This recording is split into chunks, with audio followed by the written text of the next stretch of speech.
The future is shaped by influencers. People with strength, vision,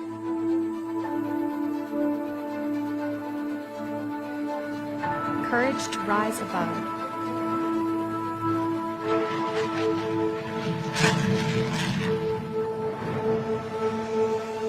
To enter a room and change the course. True leaders come from those who've struggled, challenged the status quo, fought, overcome, and strive for a better tomorrow. We serve. We lift others. We encourage each other. We empower those around us. Be that future. Enter that room.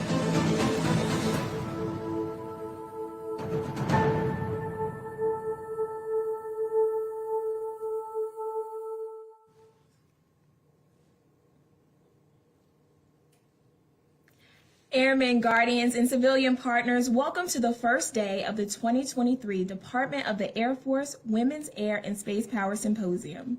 And happy International Women's Day. Today we're celebrating the progress of women around the world in our own Air and Space Force way. I wouldn't be the person I am without the incredible women in my life, and I'm excited to celebrate them and be your host for the next 3 days. I'm Chief Master Sergeant Adam Fields of the 94th Intelligence Squadron from Fort George Meade, Maryland. And I'm Staff Sergeant Jasmine Granger from the Defense Media Activity, which is down the street from Chief Fields at Fort George Meade, Maryland, and I'll be your other host guiding you through the next few days of events. It is our absolute pleasure to bring to you an amazing agenda, jam-packed with inspirational leaders and notable experts, to include the Honorable Kathleen Hicks, Deputy Secretary of Defense, the Honorable Kristen E. Jones, Assistant Secretary of the Air Force for Financial Management and Comptroller, performing duties as Undersecretary of the Air Force, General C.Q. Brown, Jr., Chief of Staff of the Air Force, General B. Chance Saltzman, Chief of Space Operations, Ms. Marianne Malizia, Director of Diversity and Inclusion for the Department of the Air Force, and Chief Master Sergeant of the Air Force Joanne Bast, and Chief Master Sergeant of the Space Force Roger Toberman. And stay tuned for our surprise guest this Friday. We have so many airmen and guardians, service members, and civilians from across the department. You don't want to miss it. The theme of this year's symposium is In the Room Where Decisions Are Made. Today's agenda will focus on finding inspiration, where we're going to hear personal stories of trailblazers and generational leaders who have changed the status quo. We'll also hear from allies who advocate and support their teammates, and we'll explore ways to connect with one another, strengthen our voice, and discover ways to make change in a bureaucracy. Lastly, as a reminder, all sessions will be recorded and available upon conclusion of the symposium, both on Facebook and Divots. So, let's get started. First up is Ms. Marianne Malizia, the Director of the Department of the Air Force's Office of Diversity and Inclusion. Ms. Malizia is a member of the Senior Executive Service, and in this role, she advises the Secretary of the Air Force on the Department of the Air Force's diversity, equity, inclusion, and accessibility programs, policies, and initiatives impacting approximately 697,000 active duty, Guard, Reserve, and civilian airmen and guardians worldwide. She is responsible for advancing the Department of the Air Force's diversity and inclusion mission to attract, recruit, develop, and retain a high-quality, diverse total force, ensuring a culture of inclusion. Ms. Malizia is an advocate for change. She's certainly not new to the challenges women face on a daily basis to be seen and heard as equals. We are so happy and excited to have you here, ma'am. Over to you. Thank you for the very thoughtful opening, and good morning, everyone. It's a pleasure to join you here today. Before I begin my remarks, I'd like to thank the team who put this incredible event together. Lieutenant Colonel Christina Sheets from the National War College, Lieutenant Colonel Cheryl Klinkle from the Naval War College, Lieutenant Colonel J.D. Purdy from the 94th Civil Engineer Squadron, and Chief Master Sergeant Jamie Freeman, who I'm fortunate enough to have on my team in the Office of Diversity and Inclusion. Their collective efforts made this tremendous event possible, but I know if you talk to them, they'll say it really came down to the dozens of volunteers who spent hours on the content, the planning, and the administrative tasks that make events like these a true success. This is a forum designed by the people, for the people. I also think it's only fitting that we start this journey today on International Women's Day, while people from around the world are celebrating the progress that has been made, while also recognizing the work that still needs to be done. For the next 3 days, we'll be honored with an impressive array of panelists and speakers. We'll hear from generational trailblazers, champions, and allies from all walks of life. We'll also hear from our most junior airmen and guardians, who vulnerably, yet boldly, share their inspirational stories. I'm humbled and grateful for the time, energy, and insights you have committed to this symposium. Every person possesses unique attributes, talents, and perspectives, yet numerous psychological, cultural, and organizational barriers can prevent us from engaging in opportunities to share these gifts to drive positive change. Over the next 3 days, my hope is that this one-of-a-kind symposium will create an environment for you to inspire, develop, and empower one another. Our air and space forces should not and cannot be a place that discourages or discriminates against any member. We must actively work to remove or at least mitigate actual or perceived barriers that can create unproductive workplace conditions. Positive change starts by making the deliberate decision to step into the room where decisions are made and use your voice to tackle the challenges facing airmen and guardians today in order to secure a brighter future for tomorrow. Remember, doing the right thing is more than not doing the wrong thing. It's about taking action.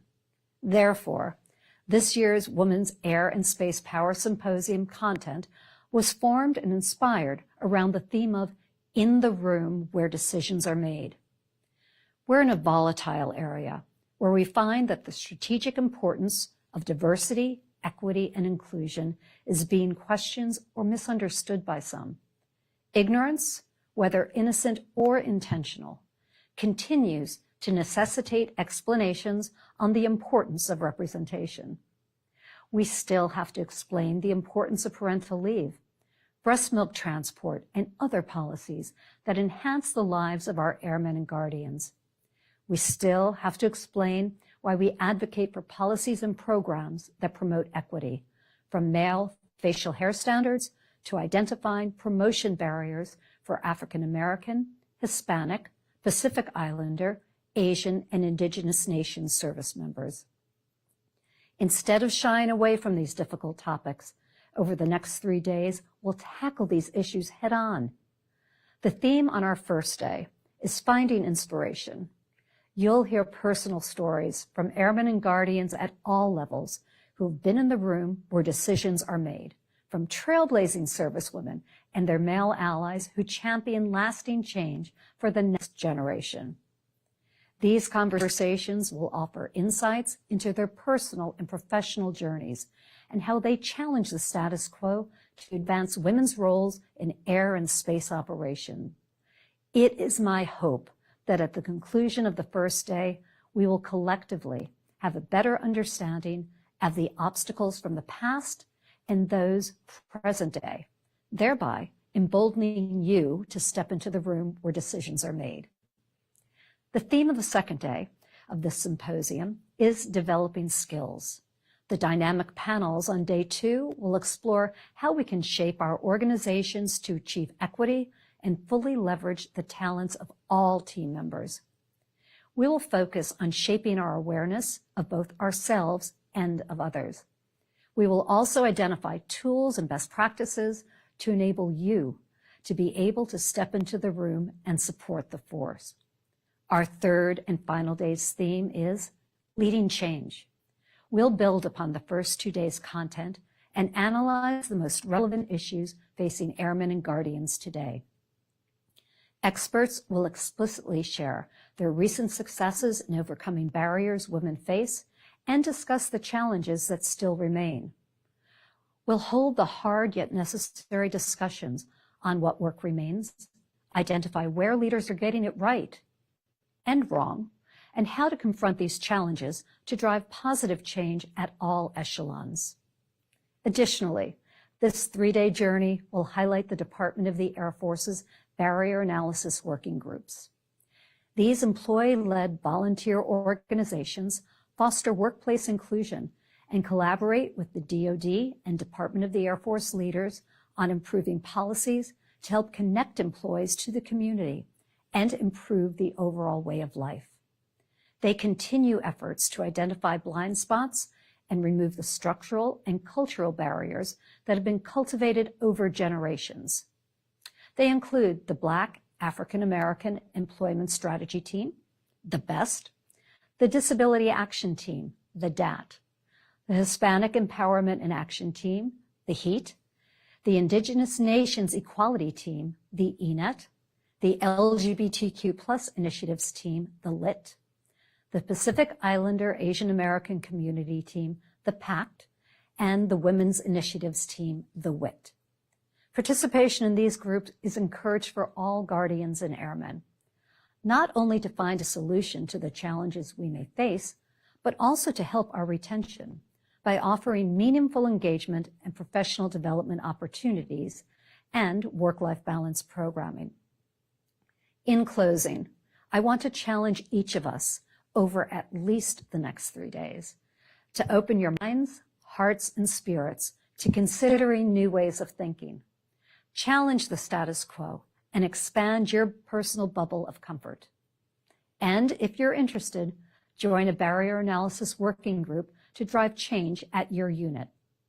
My hope is that the symposium allows you to not only recognize our points of commonality, but also our differences, as well as our imperfections, and decide that we can be better, to see that we have the power to make ourselves better, to work toward a brighter vision of what might be, what could be, and what will be. The Department of the Air Force is resolute in this purpose because diversity, equity, and inclusion are definitely not just feel-good initiatives. They are strategic, lethal imperatives to achieve our complex and ever-important missions. Thank you. Ms. Malizia, we are grateful you took time out from all the important responsibilities you have to impart your wisdom and knowledge onto us. You are a source of inspiration and hope, and we thank you for opening day one of this year's symposium. So, Chief, since it is Women's History Month and it's Women's Day, who are the inspirational women in your life personally and in your career? So there's no way I'm here as Chief Field without my wife, very obviously, right? She inspired me to want more for my career. I was a happy staff sergeant underperforming, and she made me want more. Professionally, I had Colonel Monica Midget and Susie Streeter. I was their exec out of the 7th Air Force A2, and that was the first time I saw that women had a different path to success, and it was the first time that I understood that there were systemic barriers. And since then, I've had nothing but amazing women in my career that have made me see the world for what it is through their eyes, and it's made me a much better leader. What about you? So I would say my mom, my grandmothers, obviously, they were intricate in developing me as a young lady. Yeah. In our career and in PA, though, there are two distinct women. So there was my first sergeant. Okay. Her name is Senior Rankin. She was amazing. She was definitely the person that told me how to get where I wanted to be, but she also taught me how to do it while being myself, which I think is powerful.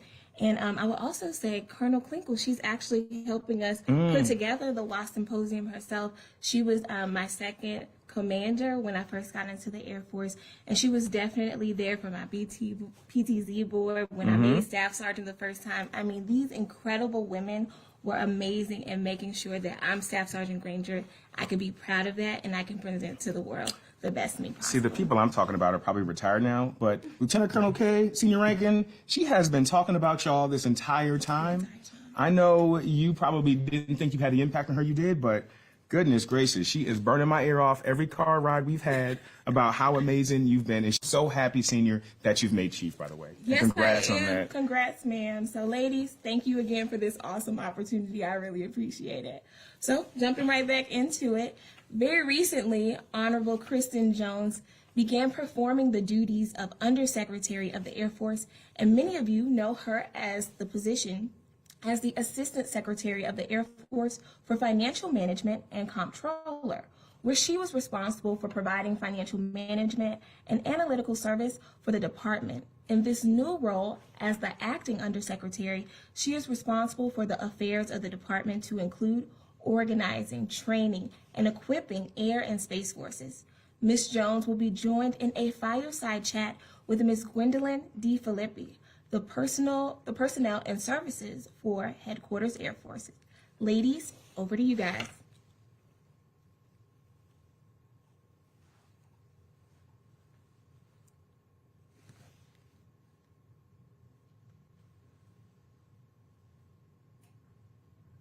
Well, good morning, and Honorable Jones, on behalf of the conference attendees, let me congratulate you on a fabulous career to date.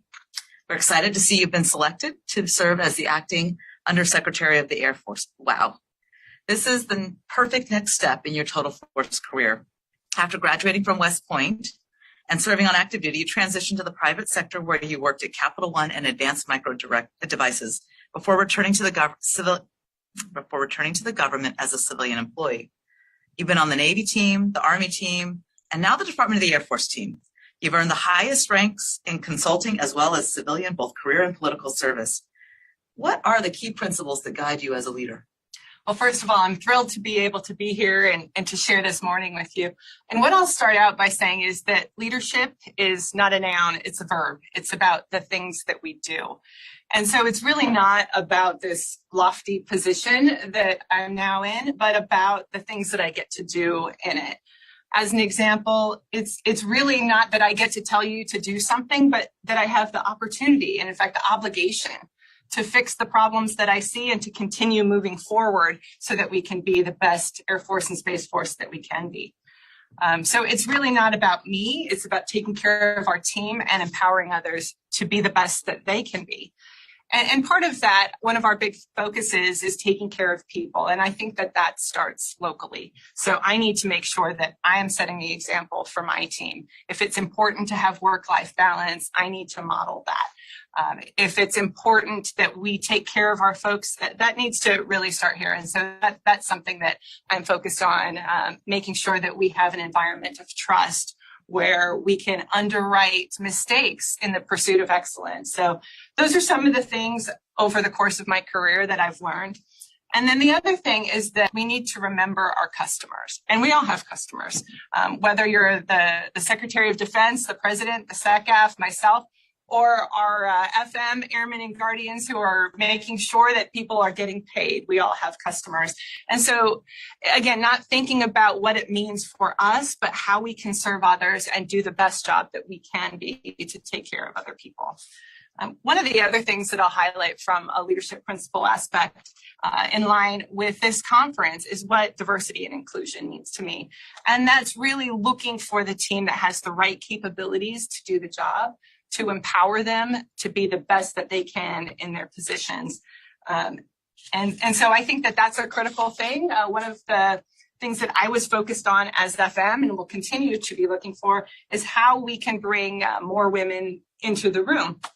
As an example, in our executive sessions, which is the senior level board of directors for the financial management community, I looked around the room and I noticed that there weren't that many women, and yet it was a large portion of our population. And so by looking at who was actually invited to the meeting, I realized that we didn't have that many of our SES members.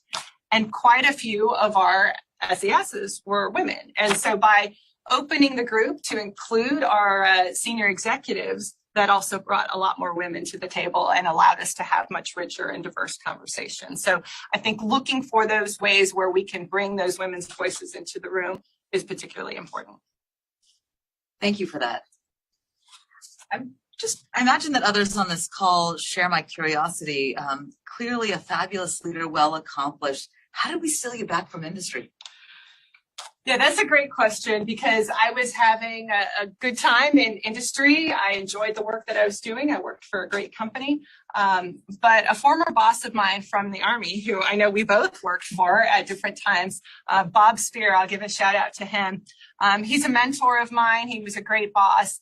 And we had gotten together to talk about life and his grandkids and things like that. And he told me that he was being asked to consider names who could be recommended for some of the positions in the administration.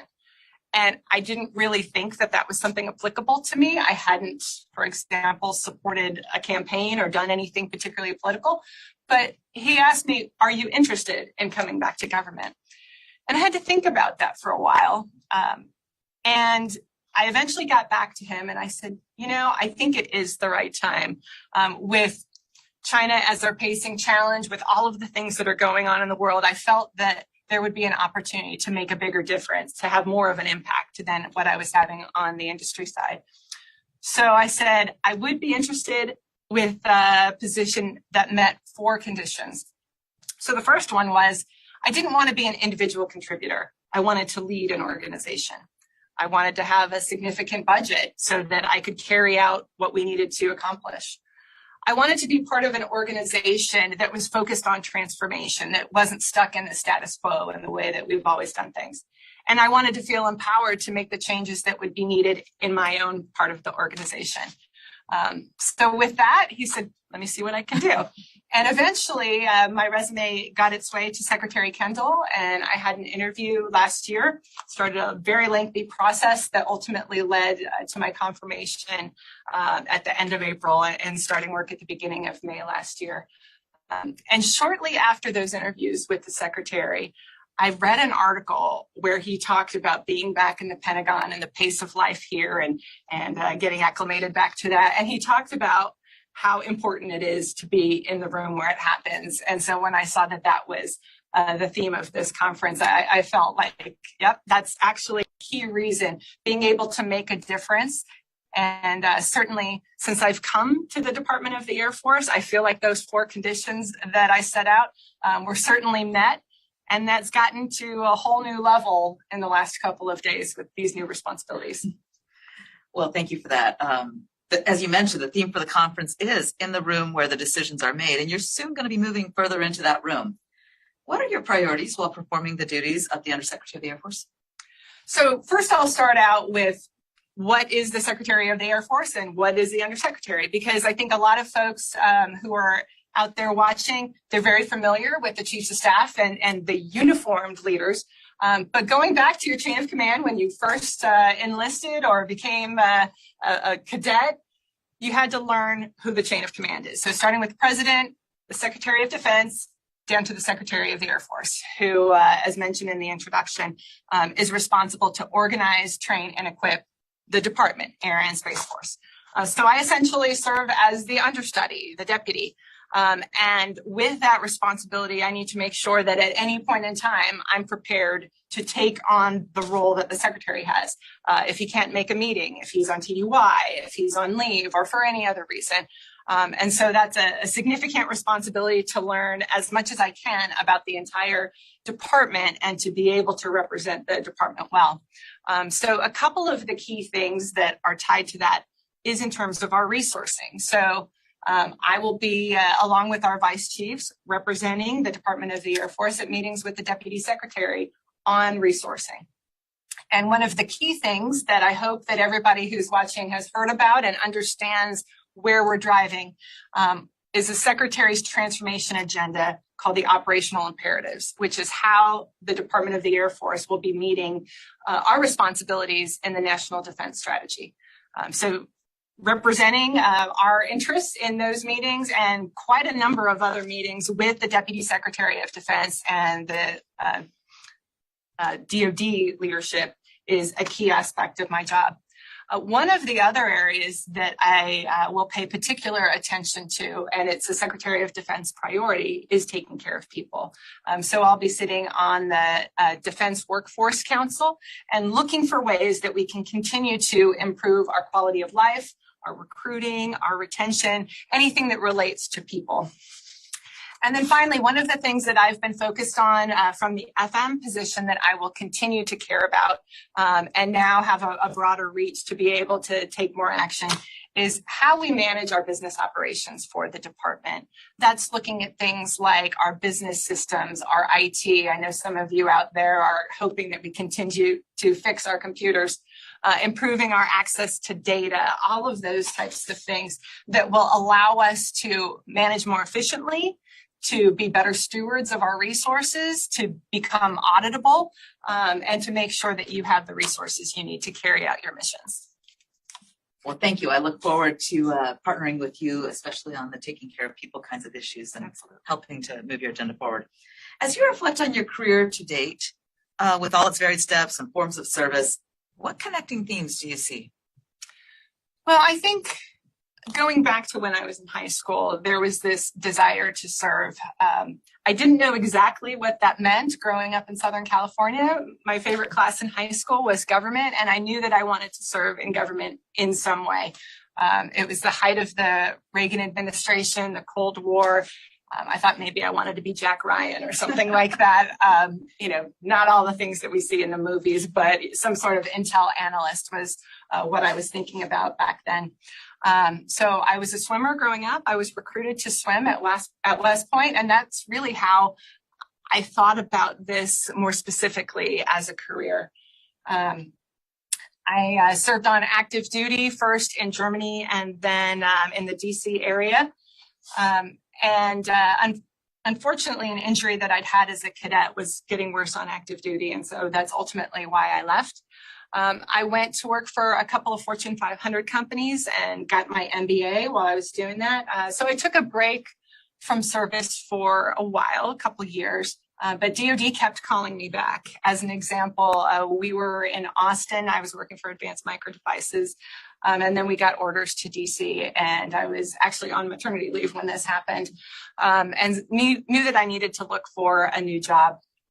And right around then is when 9/11 happened, and I really felt compelled to come back to serve in some way. I was able to get a job in financial management with the Office of Naval Research, and that eventually led to working at the Business Transformation Agency, again on the solving the business operations problems of the department, some of which still linger today. Was called back over to the Army. One of my other mentors recommended that I come interview for some positions in the Army. That ultimately led to me becoming an SES and serving for almost 7 years as an SES in the Army. And at that point, I wanted to see if there was a way to apply some of the things that I'd learned working for other organizations in the federal government. So that's when I went out to industry, but still serving in the federal market, working with Defense Logistics Agency, Navy, VA, HHS, some of the other organizations, until last summer when I talked to our old boss, Bob, and he laid out this opportunity for me to come back and serve. And so, I think that sense of service, servant leadership, wanting to make a difference are some of the things that have been driving me throughout my career and pulled me back to the Department of the Air Force. It is clear that you have a call to service, Ms. Jones. And from when we first met, that's been really clear. We often talk about the positives and things that went our way. I'm sure you faced challenges. When those came, how did you maintain your resilience? Did you find similar strategies in your personal and your career resilience? So I mentioned just briefly about the injury I'd had as a cadet. So I was recruited for swimming. I was really hoping to be able to qualify to go to Olympic trials while I was a cadet. But after my first year during summer training, I had this injury that I was later told I would need surgery, potentially life-threatening, but also if it went bad, maybe I wouldn't walk again. And so that was a significant slap in the face in terms of recognizing that you're not invincible at 18 years old. I ultimately had that surgery, and it was kind of hit and miss up until the last minute of whether I would be commissioned or not. I ultimately was, but with a waiver, and while I was on active duty, my cervical spine was getting worse. And so ultimately that's why I got out. So all of a sudden I needed to come up with a plan B. And so I think those early challenges have helped me to understand that life doesn't always go your way. Right now, as an example, my oldest son is in college. He wants to potentially be a Navy SEAL, and he's having to deal with some of his own challenges. But I think that that's important to go through those struggles. They make you a stronger leader. They make you realize that you can get through some difficult times. And I think one of the key things throughout my life has been relying on my spiritual strength and knowing that my life has a purpose. And I might not always know what it is at any given point in time, but that gives me hope. And even if you have a bad day, that allows me to keep carrying on. My family is also so critical to me. I've been married for 27 years, and my husband Skip is my best friend and helps me to be able to unload some of those things and support me. He's really been the rock for me and for our family throughout the time that I've known him. And then certainly support from our teammates and friends. When we work together, there's always a solution. And so I would encourage each of you to help each other with that resilience, to be that battle buddy that somebody needs. Sometimes it can just make them have a better day, but sometimes it can really save a life as well. Yeah, thank you. That's very powerful. Honorable Jones, this is the Women's Air and Space Power Symposium. So what are your thoughts about DAF's ability to recruit and retain women? Are there any initiatives you'd like to highlight? So things have come a long way since I was on active duty when we were 10% of the Corps of Cadets. And so I'm really pleased to see all of the things that have been done. Certainly we have recruiting challenges, and I'm hoping that by publicizing some of the things that we're doing to attract and retain women, that will allow even more women to be able to come in and recognize that this is a great career path for them, whether it's active duty, guard, reserve, civilian, that we have amazing career options for them, and that you really can have a terrific life serving in the Department of the Air Force. But I understand that there was a review of all of our regulations to look for unnecessary restrictions that might be impacting some of our underrepresented groups, particularly women. And some of the things that I've noticed recognize the fact that a lot of women want to be parents. And so understanding these limitations related to pregnancy.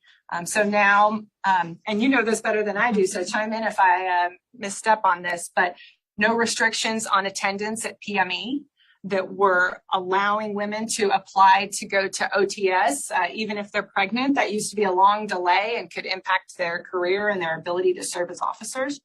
No outright restrictions on flying. In fact, this was picked up on People magazine not too long ago, that if we have women who are pilots, they can continue to get the flying hours they need for as long as it's acceptable with their doctors and managing that level of risk. So I think those kinds of initiatives are really helping to allow women to have successful careers, to keep going perhaps when they thought that they might have to leave, and to ultimately aspire to positions of leadership.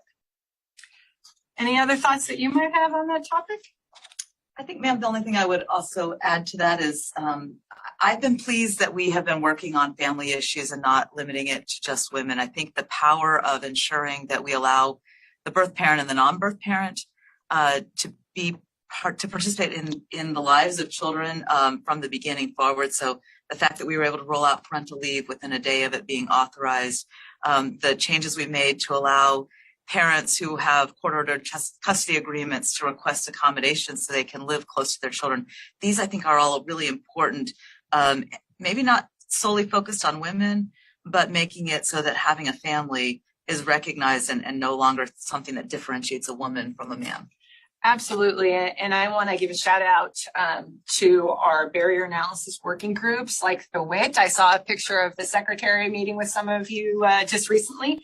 And so getting your voices on what are some of the restrictions that you're seeing, what are the ideas that you have for making work better, I think that's all been terrific work.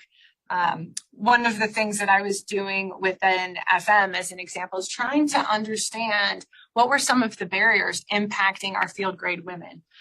The reason that was important to me was while we have a lot of enlisted airmen, we have a lot of chiefs, so we see that career progression. On the officer side, we were seeing a barrier at the lieutenant colonel and colonel level. So we'd had one woman make it to the GO level in the last 30 years, I think one ever, actually, and no one had gotten to the highest level position, the 2-star position, that's the budget officer. And so I met with our team to try to understand what is driving that. What are the things that are causing women to leave, to not stay on to GEO, or to not be given the positions that would allow them to rise to that level. So I would encourage all of you who are listening to let your voices be heard. If you have good ideas, bring those up. If you're a leader and you're seeing some of these disparities, how can you dive in and really understand what's driving those, and we can all make a difference? Thank you for that. Honorable Jones, if you don't mind, I'd like to be a bit more personal. I know you're married and you have adult children. You've worked intense jobs, and so has your husband. Can you share highlights about how you navigated to achieve success as a wife and mother as well as a professional? Well, I don't know that it's always felt like success, but we all do our best, right? So I met my husband, Skip, when we were both on active duty. We happened to meet in Hohenfels, Germany, which was the Army's National Training Center there, not the place that I thought I would meet my husband. But we talked about our careers, and we both agreed that we'd prioritize his career until he retired. That meant a couple of times that I had to move when I really wasn't ready to, when I had found a good job, and now it was time to go. But that was the decision we made. And actually, later in his career, before he even retired, he made a very significant decision in the best interest of our family. He'd been selected for 05 in the Army. It's a battalion command, very prestigious, certainly significant on your way to even higher levels. And it was going to be out at the Presidio at Monterey, which is a pretty key assignment. And he turned that down because it didn't make sense for our family to move at that time. It was clear that I was going to be selected for an SES position fairly soon. And so that was a decision that we all made together. And I really was intentional about honoring that decision. And so even at times when I was very busy, we were rolling out a big business system to 71 countries. I was intentional about trying to be home as often as I could with the kids. Sometimes that meant that I would leave work a little early so that we could have dinner together, but then working later to make sure that I got the mission done. It was important to set expectations with my leadership at the time so that they understood that even if they didn't see me for a little while, that I was still working and I would accomplish the mission.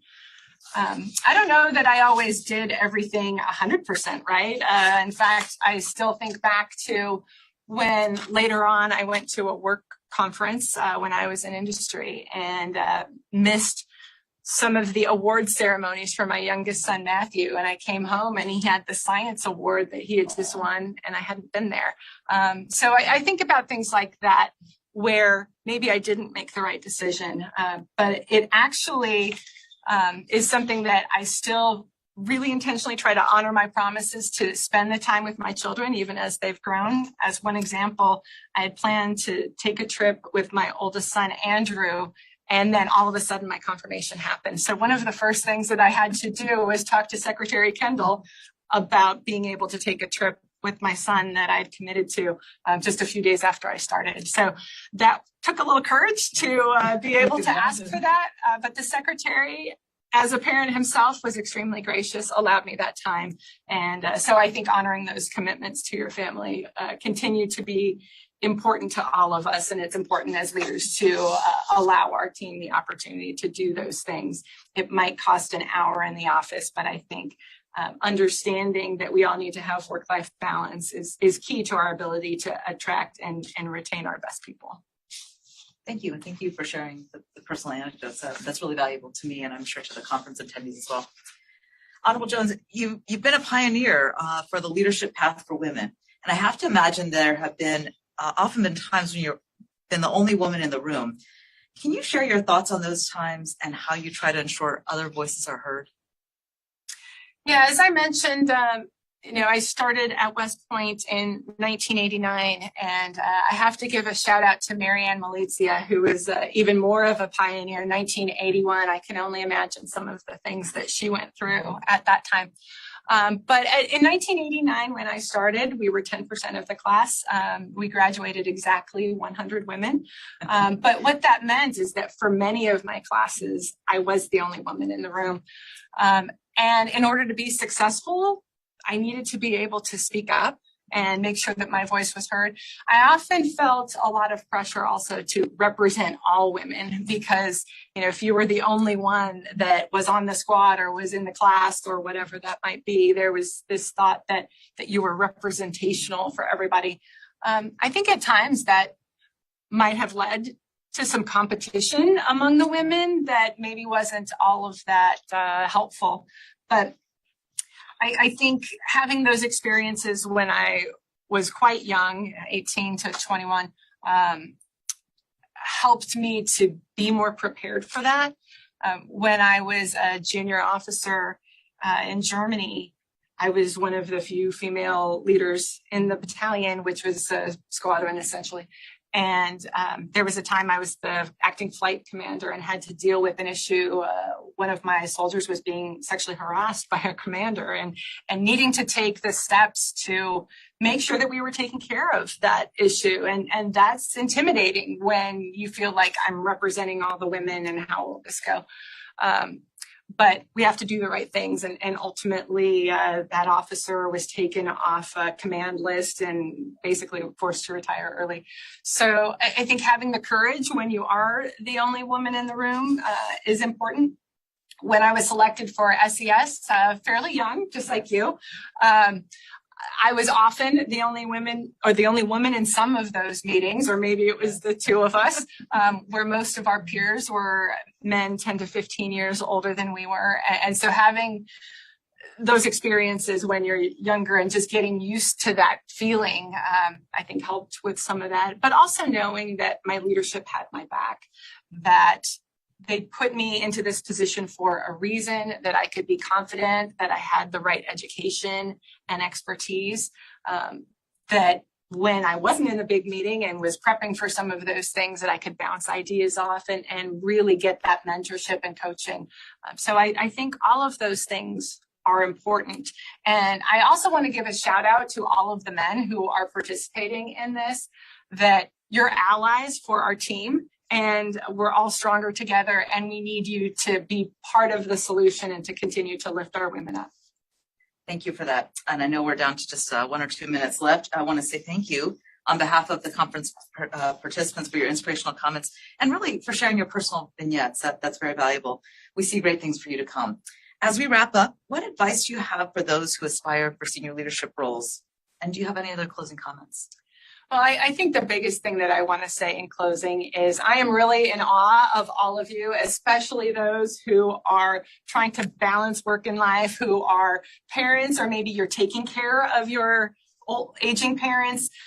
It's really challenging, and yet you continue to make it work every day. And I just want to thank you for your service. And like I said, I also want to thank the men who are participating here, who are helping to develop our women as leaders, who are our allies, and making our team stronger and better. So anyway, I just want to close with one team, one fight, and thank you all for all of the things that you do every day. Thank you, ma'am.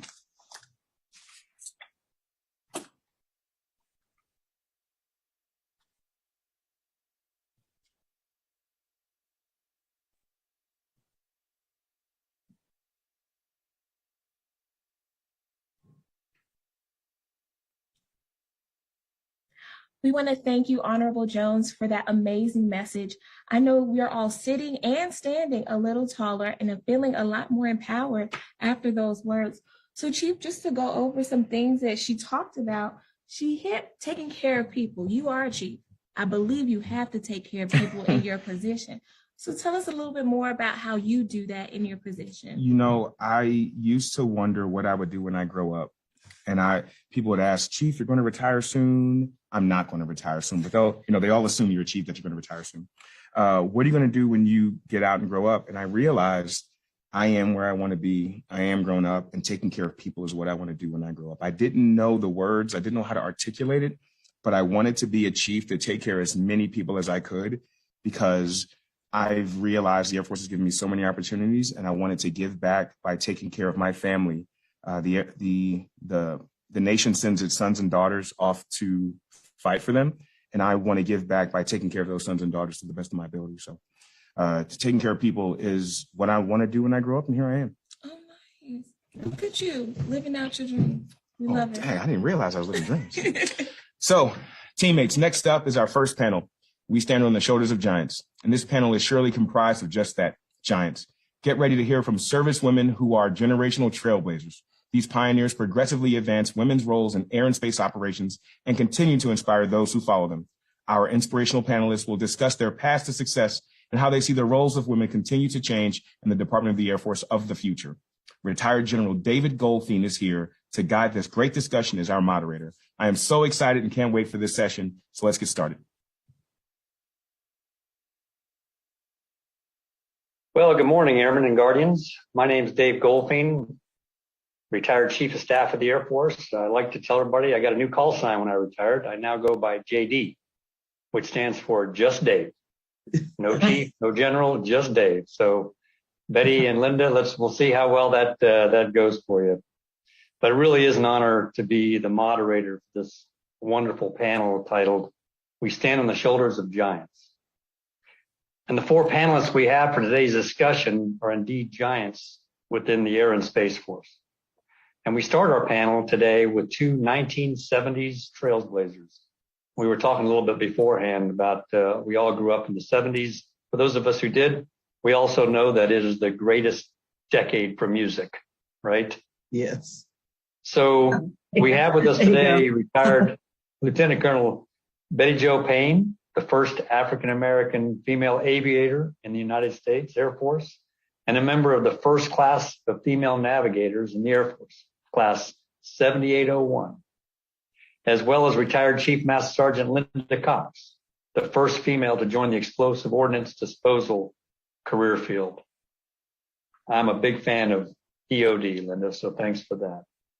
Thank you. Let's get started. You both had remarkable careers starting in the early 70s.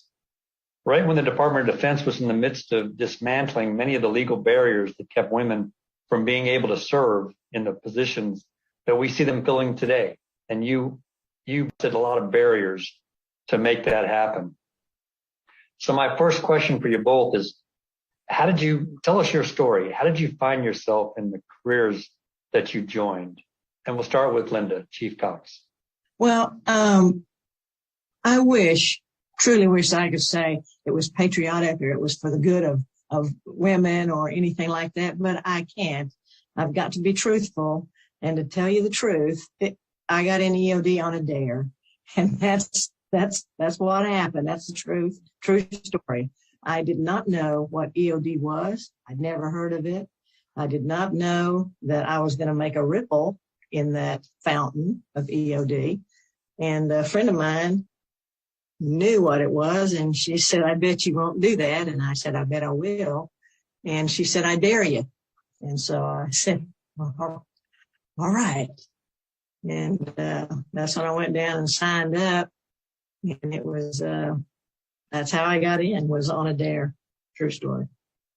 We'll talk a little bit about, who supported you, what challenges that you had along the way, but maybe a couple thoughts on just what was the initial impression? What was the environment that you walked into when you started? Well, to tell you the truth, it took some trouble getting in there. They kept sending my application back. My story is a little bit different, as that EOD was never actually closed to women. It was just that no one had ever applied before. And they kept sending my application back.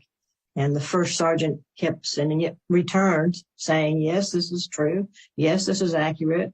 Yes, we blocked the female box and not the male box and on the application." And so they made me do some other things too. They came back down. The men didn't have to do this, but they came back down and said, "Well, make her go to the hospital and lift 100 pounds. So I lifted 100 pounds and walked across the room, and then they couldn't really come up with any more excuses, so they had to let me in.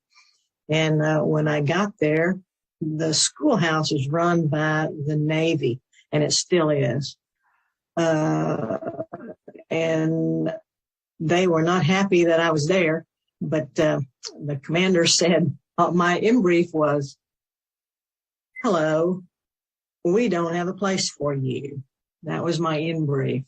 So it kind of started off on a little bit of a struggle, But I will say that that commander was a wise man and saw what was kind of going to come down the pike, and let's just let it play out. And I think that was his approach. Thanks. Colonel Payne. Fun. I'll bet. Colonel Payne, Betty, how did you find yourself in the Navigator program? And again, sort of share with us your story. Well, JD, I'm BJ. So we have something in common there. When the Air Force opened aviation to women, they opened it for pilots and navigators. And I wore glasses. So I knew I wouldn't be accepted into the pilot program. So I said, I think I'll check out the nav side of the house. And like you, Linda, a bunch of co-workers talked me into it. They dared me to do it. And they were F-4 pilots in Korea at the time who said, you're a maintenance officer. That'll be a piece of cake for you. Go ahead to apply. And I did. I PCS to another base, Tinker Air Force Base. And the next thing I know, my commander is telling me, well, you're not going to be here too long. You have to report to Mather in February to begin nav training. And that's how I was selected and the reason I applied. And I think it's one of the best moves I ever made. Let's talk a little bit about training for both of you. Betty, no doubt when you step into a training environment where you're the first, there's going to be a lot of folks who are going to throw obstacles in your way. And, thank God for both of you that you were persistent and you overcame those hurdles. Can you talk a little bit about what that environment was like? Well, the environment was very welcoming. I think the guys had gotten their marching orders from their bosses. The ladies are here to stay. You're here to help them get through this training. And our instructors and our classmates, they were determined to make sure we did well. And I do appreciate, I took extra time, I did. And some of the training, for some reason, Celestial just didn't fit into my, wheelhouse. But with some extra instruction on Saturday, it began to make sense. And then just the idea of flying, it just was amazing. You had to accept it. You had to accept the fact that you knew what you were doing and do it. Well, BJ and JD both did poorly in Celestial. I'll tell you that. We had something else in common. Linda, how about you? What was that training like? We're similar. We're similar, Colonel. The same thing. You just like it once you get there. And you obviously love the flying part. And I absolutely, who doesn't like to blow stuff up? I mean, for the good, of course, but blowing stuff up and getting that C4 smell in your nose. And once I was there, I didn't want to do anything else. So it was fun. What about your families? Let's talk a little bit about what your families thought of this when you went into this. Oh my gosh! My daddy thought I had a death wish. He asked me if I had a death wish, and so he wasn't happy at all. Well, my family called it, "You're in that Army, right?" And I said, "No, it's Air Force, not Army." And they would say, "Why don't you be a school teacher like everybody else in the family?" And I was determined. I wanted to do something different. And once I guess it was my second assignment in Thailand, that finally gave them the sense of, you're doing something important. I was in aircraft maintenance at the time. The war in Vietnam was winding down, but we still had a big mission to close a base, something that we don't do very often. And there was a lot of work to go with it. And I think they finally believed that I was in this, enjoying it, and wanted to continue to do it. Very good. So you talk about Thailand. Let's talk some war stories. Linda, I'm going to defer to you first because I worked with EOD and I know you have better war stories than I have. It's all about All right, so Linda, we're going to start with you. So I got a chance to read the note from First Lady Barbara Bush. Yes, yes. Signed 1991 regarding the first Gulf War. Tell us about that note and that experience. Well, you know, well, it was Desert Shield. It hadn't been Desert Storm yet. And I was in the command post. And a lot of times, if you've been in the command post and, sometimes you do a lot of this. And we had a pirate antenna that we could pop up and hear some of the things from the States and some of the programming from the States. And I caught one where President Bush was just distraught. He was distraught, worried about, as he doing the right thing, he sent his boys and girls, as he put it, in peril. And he was worried, truly worried about us. And so I just opened a piece of paper and I said, Mr. President, I was kind of verbally shaking my finger. Don't you worry about a thing. And that's what I told him. I told him that we were, no matter what happens, we were proud to be there. He was doing the right thing. We are fighting terrorism and we're proud, and don't you worry about it. And I folded it up and put it in an envelope and addressed it to the White House. Thinking, is the president of the United States, is he going to get this note? And he did. But more importantly, let me point out, Barbara Bush got it. And so the First Lady got the note. And that's when she said that she wrote me back and said she gave that note to George very personally. And that's how I got my note back. Yeah, that's That great. is wonderful. It was great. Barbara Bush, she did it. She's the one. Great lady. It does highlight, the burdens that senior leaders carry on decisions that they make, for sure. Yes. Betty, so you were involved in a pretty remarkable evacuation mission in 1978-79 with the C-140 in Iran. Can you tell us about that experience? I was a crew member on the C-141B flying out of Travis Air Force Base in California. We didn't get to Europe very much. And, being able to go to Germany, et cetera, was a good trip. Well, things happened. And when the U.S. Embassy was overtaken in Tehran in 1979, one of the stipulations they gave was, if you can get in here and get them out immediately, we'll let the dependents come home. They diverted us from our flight. We went in Tehran. We landed. There were about 6 141s there, ready to take as many people as we could strap into a location against FAA rules, all of it, but we wanted to get our people out. The first big thing that happened, the crew walked into base ops to file our return flight to Germany. They immediately said, who is she? And I said, she's a crew member. She's our navigator. Women don't fly on airplanes. Women aren't in the military. Get her out of here. A couple of guys with guns escorted me back to the aircraft. The loadmaster went back with me to guard me from them. And I had to sit there while the regular crew did the flight planning to get us back.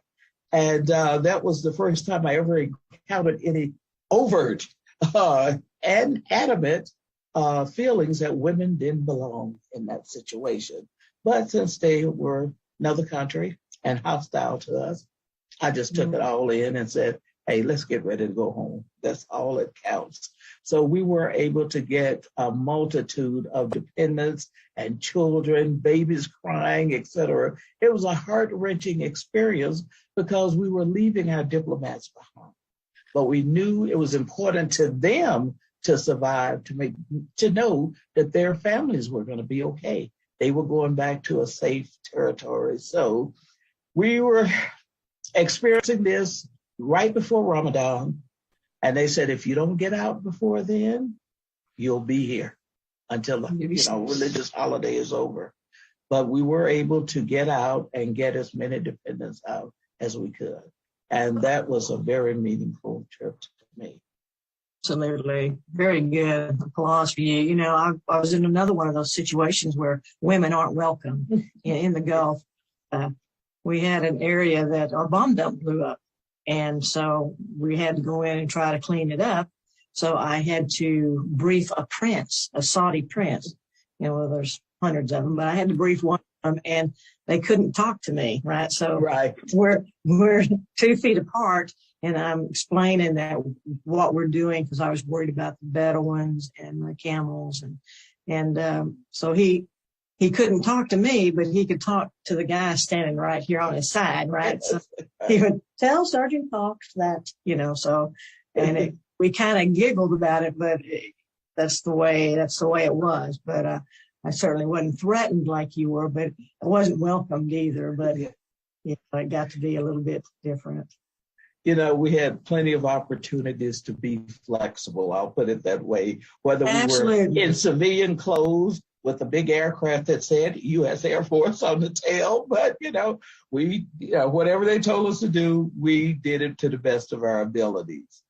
I know getting into the flying squadron at my first assignment, the commander brought me in and he said, "This is a conversation I never thought I'd have, but welcome to the squadron." And a few of the spouses have asked that their husbands not fly with you. I said, okay, I understand that. And I said, once they get to know me, we'll be the best of friends, everyone. And that's the way it turned out too. And I felt absolutely. The guys were like big brothers. They took care of me. I don't care where we were, Madagascar, anywhere. They made sure I was okay. You know, I ran into the same thing. And what I did to combat that was I became friends of all of the spouses. Mm-hmm. They were as important to me as the guys, and you probably were too. Yeah. But that made a world of difference, because you have to approach those situations. You're TDY together, you're this and that, and you have to do. So I made a point of doing all that to the women, and I even made my guys take either their anniversary or their wife's birthday off and do stuff with them. So that was appreciated. But, you know, you just had to do things like that. Yes, you do. But it made it all right. That's what made it right. While I still was in aviation, I adopted a 5.5-month-old. And the whole squadron, said, we're going to make sure we take care of you and make sure the baby is taken care of, et cetera. And it was such a pleasure how they welcomed me and said, hey, we're going to help you as much as possible. Make sure that you don't go into the long shot. I said, no, I got everything covered. I got a babysitter. I got a backup. I got a backup to the backup, I said, it won't interfere with my flying at all. And it was tested, because we went to Alaska and broke, and it took 3 weeks to get back home. Okay. And so it really was a family type of atmosphere. We looked out for each other. You got in. Absolutely. Very good. Oh, amen. I was thinking, one of the reasons I love this panel is not only just admiring so many strong women throughout my career and then as chief, but I'm also the proud parent of 2 daughters and 3 granddaughters. Yes. And they are our world. That's my better call sign, which is off. Yeah. So one of our daughters is in the Air Force. And, what advice would you offer to young women who are facing similar circumstances? You certainly, busted down a lot of barriers and opened doors for women. What advice would you offer young women now who are either just starting their journey, considering starting a journey in the Air Force from the military? Any thoughts, Betty? Do it. That would be my first answer to them. I never expected to retire from the Air Force. I was going to do 4 years, get my, 50% of my student loan paid off, and I was going to sail off into the sunset. And 23 years later, I said, God, that went by quick. It gave me so many opportunities. And I said, don't let anyone else tell you what you can't do. You know what you can do, and do it. Linda? Yeah. Same exact wording. I have said that. I've spoken with several young women at the schoolhouse going through, and I tell them, when you get to your base, volunteer for everything, do everything. You don't want to limit yourself, and just being one of the guys is probably, it might not sound good, but it's probably one of the most endearing things you can do, is just be one of the guys, but volunteer and do it all. Do it all. Experience it all. Same thing. Amen. It opens the world to you. It really does. Amen. Well, God bless you both. Let's have a little fun here with some stories about the most fun you've had as you look back on your career. That's a good one. Well, the obvious. Go ahead, Linda. The obvious for me is all the huge detonations that you get to be a part of. That's a lot of fun. But in all honesty, the most fun I've had in this whole career, right up to I retired last year, is being underestimated. That's the most fun I've had. You don't have to say anything. You don't have to do anything. You don't have to say, I told you so.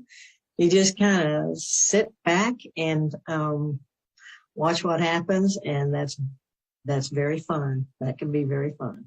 Yes.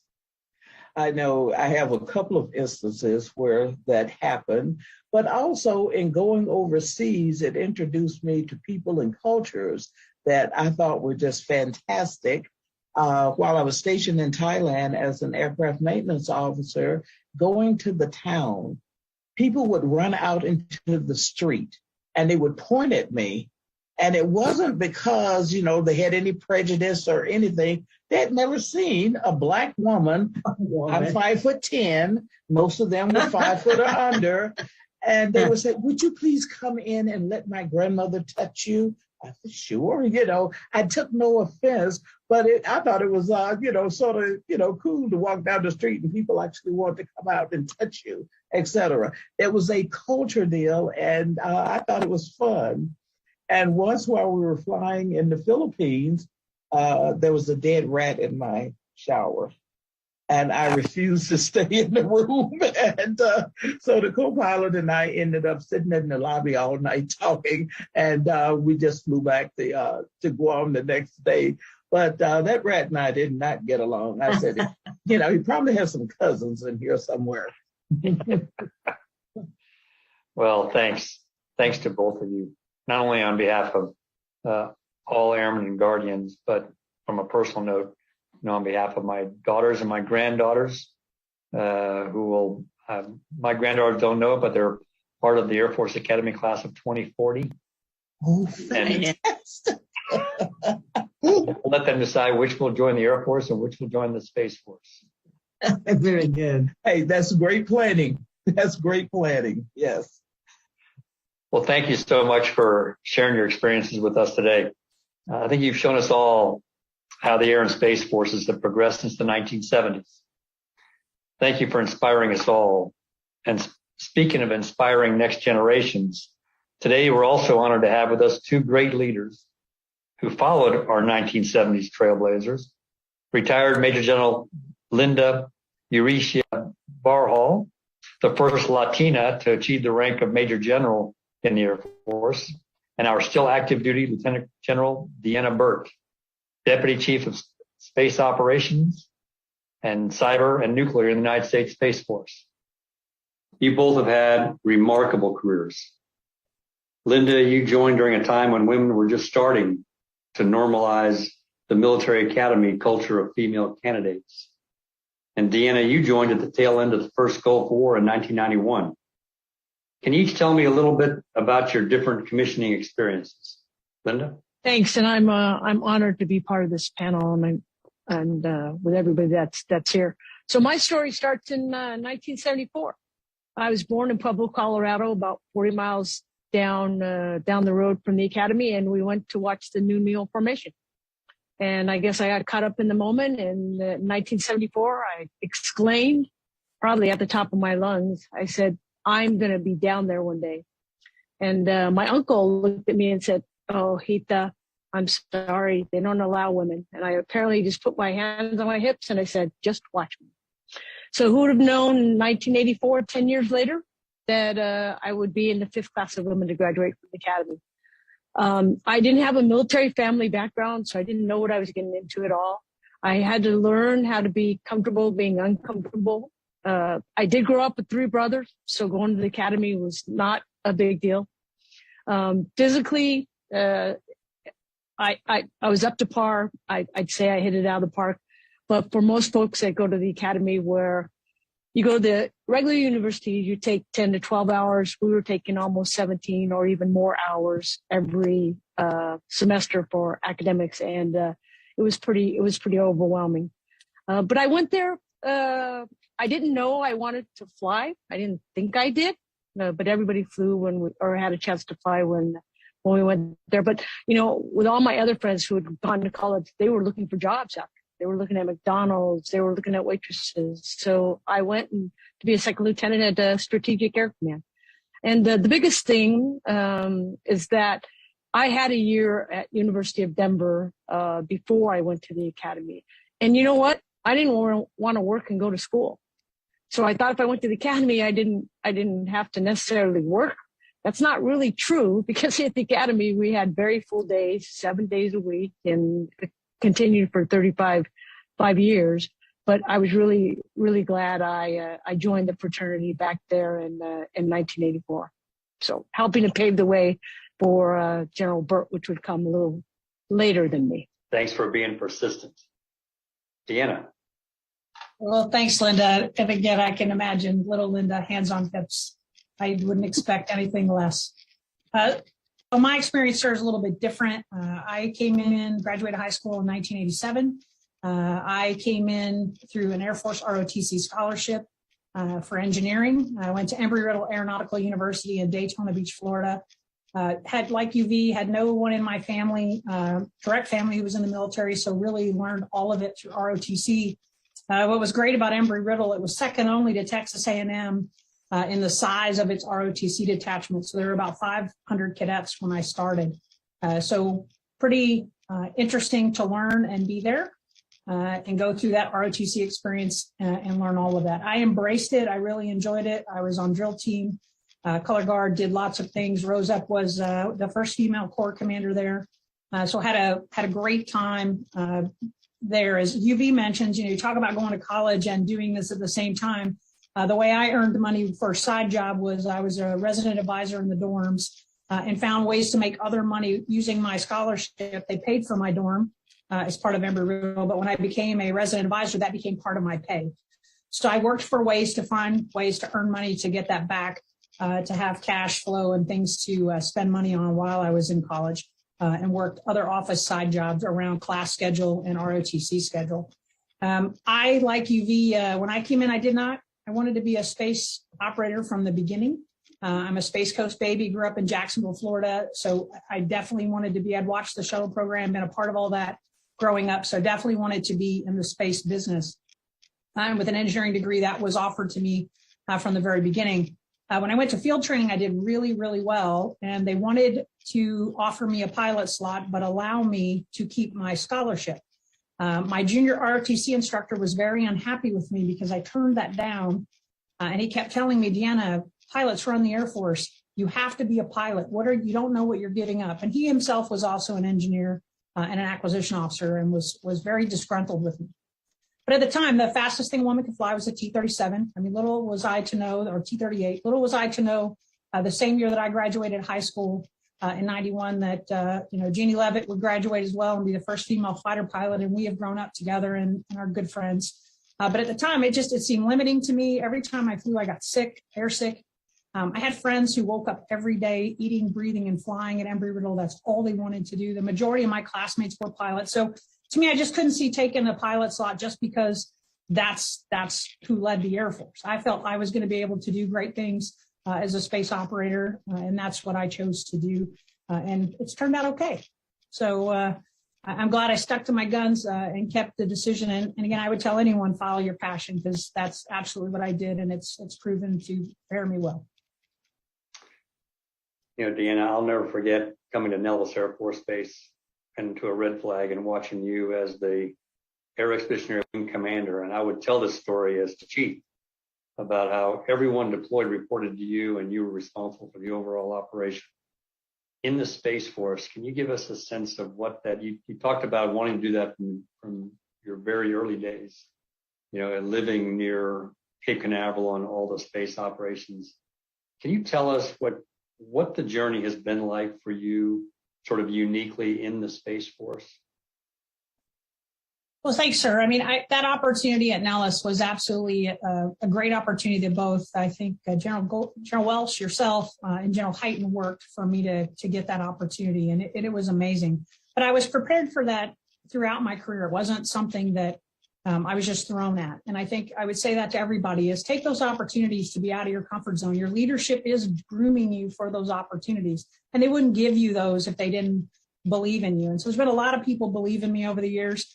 As you mentioned, I come in after the Gulf War, so I knew we had just worked with having space integrated, and it's the first space wars we talk about in history. So I've spent my whole career doing Space Force enhancement, or bringing space to the fight, to the joint fight, and how do we integrate? So going to Red Flag and doing those things, going to weapons school, I was in the 6th class of the weapons school and the only girl in my class. I mean, every one of those opportunities were building me to that AEW experience. I will tell you, though, my dissipation light blinked every day because I knew I've been to Red Flag. There are people who die at Red Flags, frankly, and it's a dangerous business. That many airplanes in a large force employment exercise, it is nothing to sniff about. So I took it very seriously, but it was a great opportunity. I had great people supporting me. And it's helped me, I think, as we've now stepped into the Space Force to do something new. How do we step into a warfighting domain? So now it's not just about delivering the best space capabilities to the joint fight. It's how do we protect and defend those capabilities, and in turn take that capability away from the enemy to use against our joint force. And so everything I've learned from my air brothers and sisters over the years, we're absolutely applying today. One thing I like to say all the time to my folks is warfighting is fortifying. It doesn't matter the domain. The kinematics may be different. But how you fight is how you fight. And there is an American way of war, and it is definitely joint and with our coalition partners. And I learned that as an airman originally for the first 28 years of my career. Linda, you know, you gave us a great visual that, you know, young woman standing there, you know, determined to go into this academy that had been off limits for so many years. What advice would you have for young women today who are looking at those same kind of obstacles? I think it's important as they go down this road is everybody needs to realize, as General Burt just talked about, everybody has their own unique story. Whether you believe it's unique or not, everybody does. But as you talk about it, especially as you get more senior, you'll see these young folks in the audience, either men, women, and you'll say something that will resonate with them, and they'll start to shake their head and say, wow, that's me. And they actually see themselves in there. So everybody has a unique story. So, and that's what the Air Force, I think, brings out. Like I said, when in 1984, when you got out of the academy, everybody had to fly. So I went to fly, and it didn't work out for me. And then they said, well, what do you want to be? You want to be a navigator? I said, no. And they said, well, and I had a civil engineering degree from the academy, and they said, no, you're going to go to Intel. I didn't know what Intel was. But to me, especially after being 4 years at the academy, I thought I failed. And I went to Intel school with the worst attitude ever. My training report says, although outspoken at times, Lieutenant Urrutia, with a lot of encouragement, may be an adequate Intel officer. I got to read that when I pinned on my first star in 2010. But it was all those people who mentored me. And at the very beginning, and it probably got a little bit better for General Burt, but not much, there weren't any women. I remember I worked with Lieutenant Major Carla Bass at the time. I was the only woman I ever saw around Strategic Air Command. My first job when I went to SAC, it was terrible. I was an exec officer, and I remember my Lieutenant Colonel boss telling me, you'll wear a skirt, you'll answer my phone, you'll get coffee, and you'll make my schedule. And I said, I went to the academy for 4 years for this, really? luckily, another academy grad came after him and kind of smacked me around and said, hey, you're better than this. And he was really the one that helped mentor me. And I had great mentors throughout my career, whether it be in flying community with Brian Bishop, whether it be Bob Otto as my boss, whether it be, Chief Goldfein when you were in office, General Welsh. These are the great folks that I had. But I had to really get over it early that, one, there was not going to be a Hispanic, especially a Latina, that looked at me. And for most part, I had to be comfortable with my mentors being men because there just weren't enough women at that time. You remind me of a line I have in one of my reports that says Lieutenant Goldfein should consider welding school. we all have them.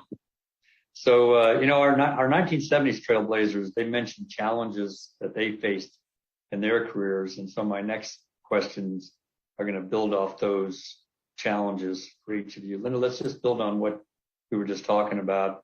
And perhaps, you mentioned in previous interviews that you wished others took the time to learn how to pronounce your name versus, crafting clever nicknames like UB for their, benefit. What kind of other challenges did you face as an Air Force leader that you can share, especially young women today? So, as I said, when I came in 1984, for the predominant time I walked into the room, I was usually the only woman in the room, and I was definitely the only Latina, and that was throughout my whole 35-year careers. But, because I had gone to the academy and I'd been some other places, is that I never saw color. I mean, I just came in there, and to me, we were all airmen. But I will say, and I think about this now, but what I should have done was, they've had trouble pronouncing my name my whole career. So what happened early on, and I think I was a captain, my grandfather had asked me to keep my name, Urrutia. And then when I got married, I added Barho. But what happened is, every time they'd come to my name, you might hear Lieutenant, and nobody would say it. So, it just wasn't going to get me anywhere. So not the Air Force, I decided that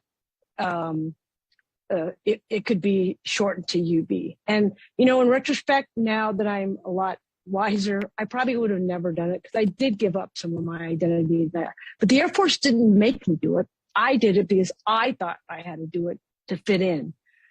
So what I've learned throughout my career, and I tell this to everybody, that, never apologize for who you are. Don't apologize for being a woman.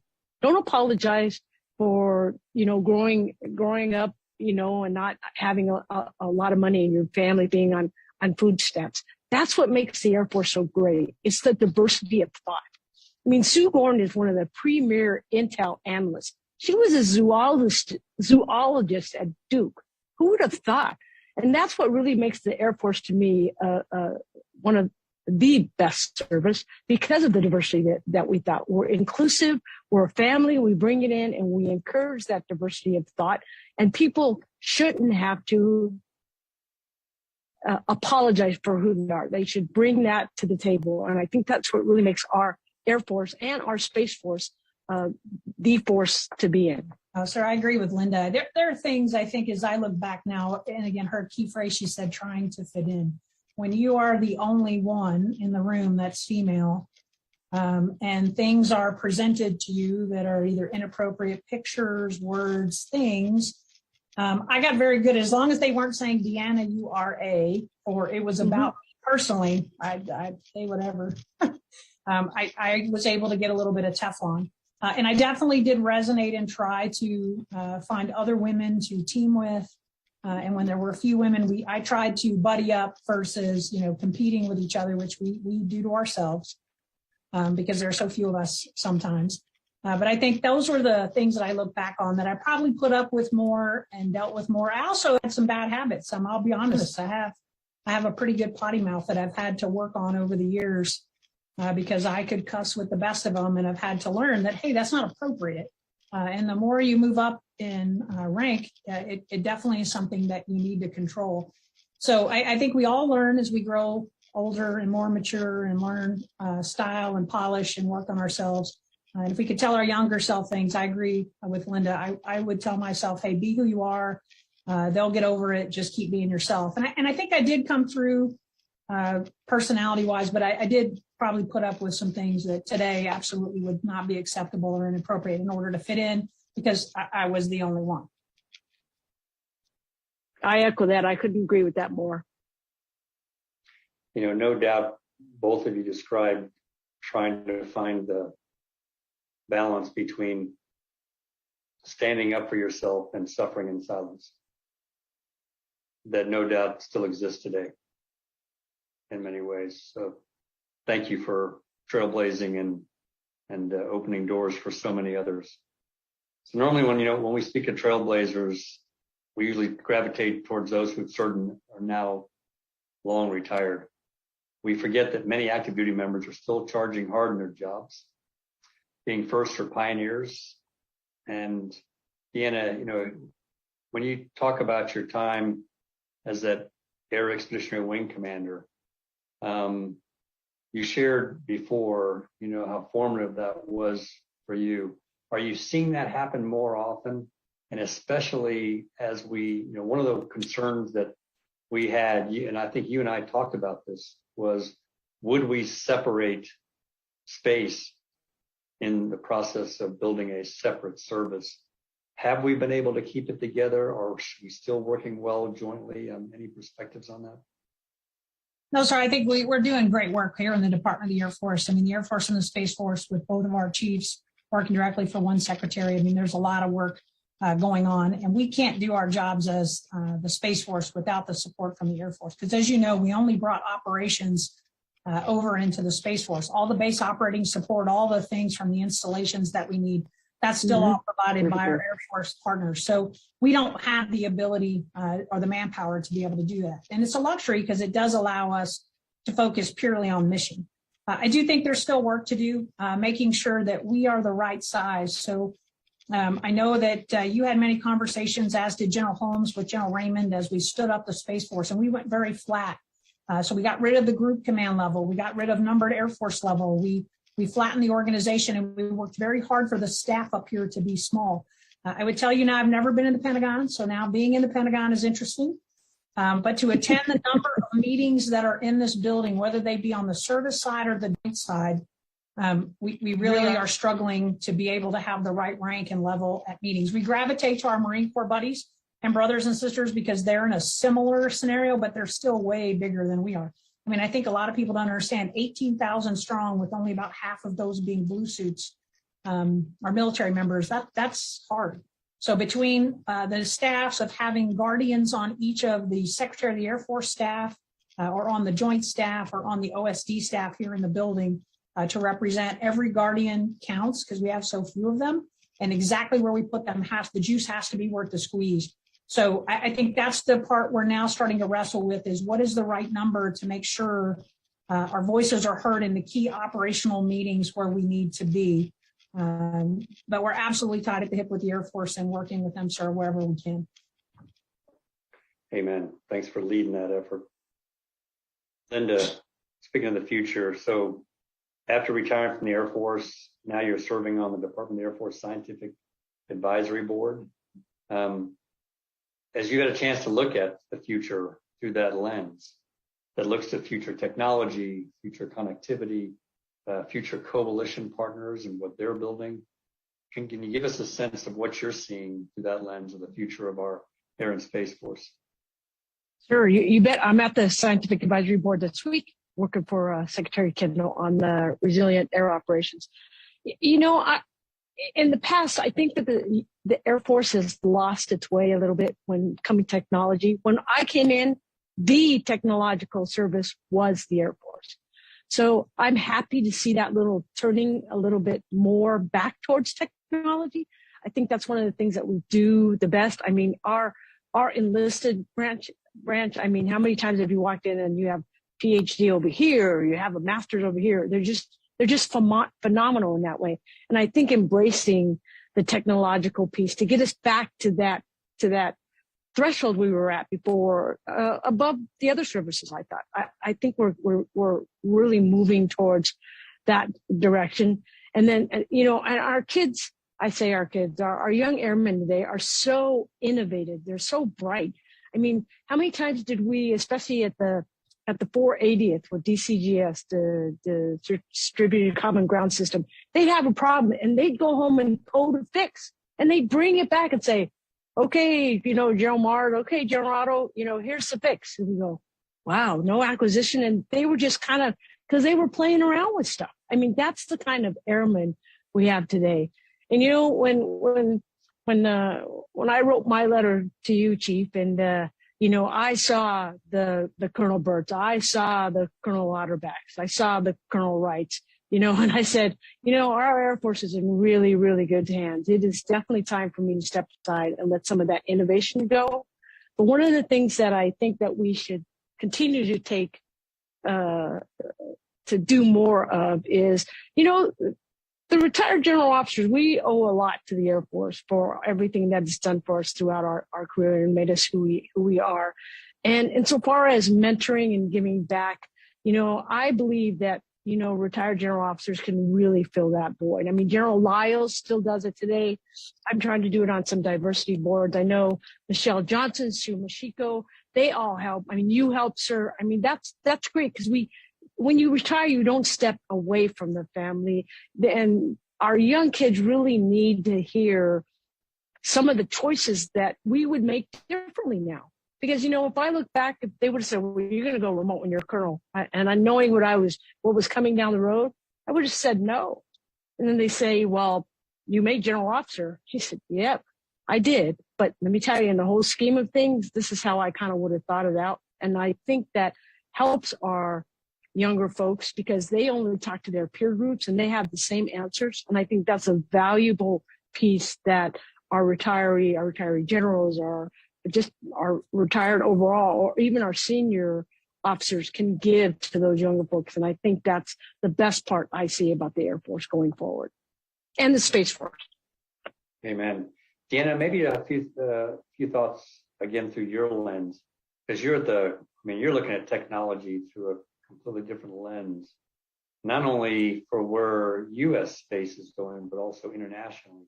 Any thoughts to share? No, sir. I think there's a lot of work to be done technology-wise, as Linda mentions. I think we embrace technology, absolutely, but I think as a service and as a Department of Defense, we have to embrace that we are in a digital age and not an industrial age. And so sometimes I think we've got to help switch the industrial base as well. They're very much about hardware, and we're trying to get them to switch to a software thought. How do I get to a common chassis, but the guts allow me to change the software rapidly to stay inside the OODA loop of the enemy, to have reprogrammable crypto. So even if the enemy cracks something, I'm moving along. From a cyber threat and the things that are out there, we have to be much more agile in how quickly we are changing the cyber weapon systems that we are commanding and controlling. And I think sometimes our industrial base isn't real, I won't say excited, because there are certain companies who are absolutely coming, but some of the historical bigs that have done the industrial age work, they don't see as much money in software. They don't see where the advantage for them is, and trying to find that happy medium. I would say in a space business, we're finding huge cost savings, as we've seen with launch, 10 times cheaper when we have industry and an industrial base now that can compete for launch as compared to when we only had 2 launch providers. So there's definitely ways for industry to do it smarter, faster, cheaper for us. We have to get out of our own way, but we've got to start driving it on using the cloud, being digitally focused, webs, data layers, more rapidly than we are. We're still not where we need to be with that. Well, I wish we could go on forever. I'll tell you, you're both remarkable leaders, and again, thank you for paving the way for so many who have been now privileged to stand on your shoulders and make their own way in our Air and Space Force. So I'm going to give you each 2 last questions as we wrap up. First, what was the most fun you had in your career field over many years? And then what advice would you like to leave behind for our current and future Air and Space leaders? Linda, over to you. Wow. I had a lot of opportunities. I think my best one was, so I had been in intelligence for 35 years. And so the Air Force, and when I was stationed in Germany, decided I was going to be a base commander as a group commander. And I said, but I'm intel. In fact, I had to even go look up what a mission support group commander was because I didn't know that. So on top of that, I went to Kunsheim. I'll tell you, I had the best wolf in the world with Brian Bishop. I was a brand new colonel. I was a base commander on a decrepit base. And, you know, we had 72 inches of snow. The buildings were falling down. And, you know, Colonel Bishop was steady the whole time. And he really taught me how to be a colonel and be a base commander and do a great job for him. Because I'd follow him into any foxhole. But that was probably, talk about being comfortable, being uncomfortable. That was it. But, you know, they told me I owned the golf course and I had the fire trucks. So I was good. So as a base commander, I said, okay, it doesn't get any better than that. The advice I'd say besides the one on technology is, you know, and I'm really passionate about this, is that we have to continue to go after this diversity problem. One day I would like the Air Force to really resemble what the American population looks like. It's not there yet. I know that General Brown and Secretary Kendall are doing the best job that they can to try to get it there. But I think that diversity is key because once again, I think it makes us different and it makes the diversity of thought even better. And that's what I hope for the Air Force for going forward. Sir, same with Linda. It's hard to pick one thing that I had the most fun with. I've had some really, really great assignments. I would say the most fun, though, would probably be my time at the weapons school, whether that was instructing at Red Flag or as a Warfare Center Vice. All three of those opportunities, just being at Nellis is like no other place on earth. And the warfighting focus, the caliber of folks who were there, and just the hard problems and people getting after things, it just was fun. And the camaraderie and the getting together on Friday nights at the club. I mean, just all of it was a great place to work and operate. As far as what I would offer to young Guardians and Airmen coming forward is don't be afraid to get out of your comfort zone, as Linda said, but I think at the same time to trust your leadership. They're mentoring and leading you and giving you those opportunities. And I think sometimes younger folks, when I give them opportunities, they kind of look at me like, really, you want me to do that? They got to trust that we're preparing them and they're ready, or we wouldn't put them in those positions. And lastly, you know, mentoring is a two-way street. A lot of times, you know, I hear people say, hey, I don't have a mentor, or nobody is reaching out to mentor me. Well, I always push back with, well, are you reaching yourself?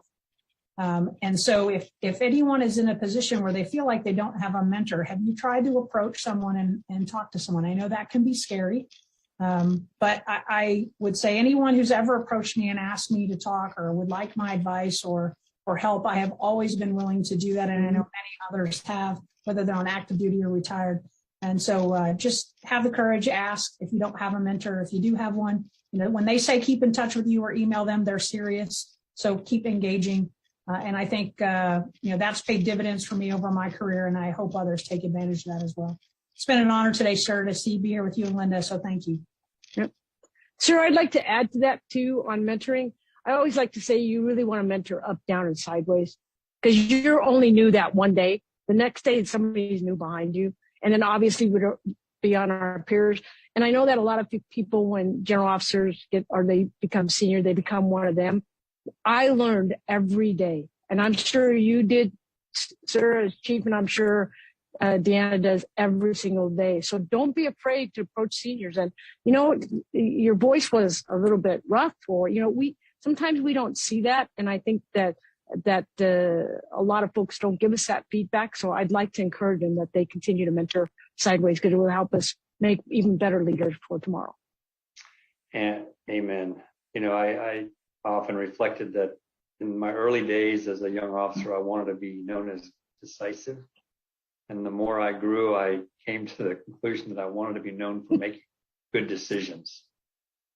And there's sometimes a difference. And the difference is who you have in your network, who's in your brain trust, who are your mentors that you can reach out to and get that, you know, critical guidance at the time you need it. So thanks for that. You know, when it comes to developing our future, we really need to know how we got to where we are. In order to understand our present, we need to look at our past. And you four leaders represent our past, our present, and our future. All giants within the United States Air and Space Forces. I want to thank you for sharing your experiences with us today and helping us understand how we forged our current force. Your diverse backgrounds have demonstrated to all of us, if we ask the question, what if, we can achieve more than any of us can dream of, if only we allow for opportunity. So thank you all for inspiring us. It's been my honor to share the stage with all these great leaders.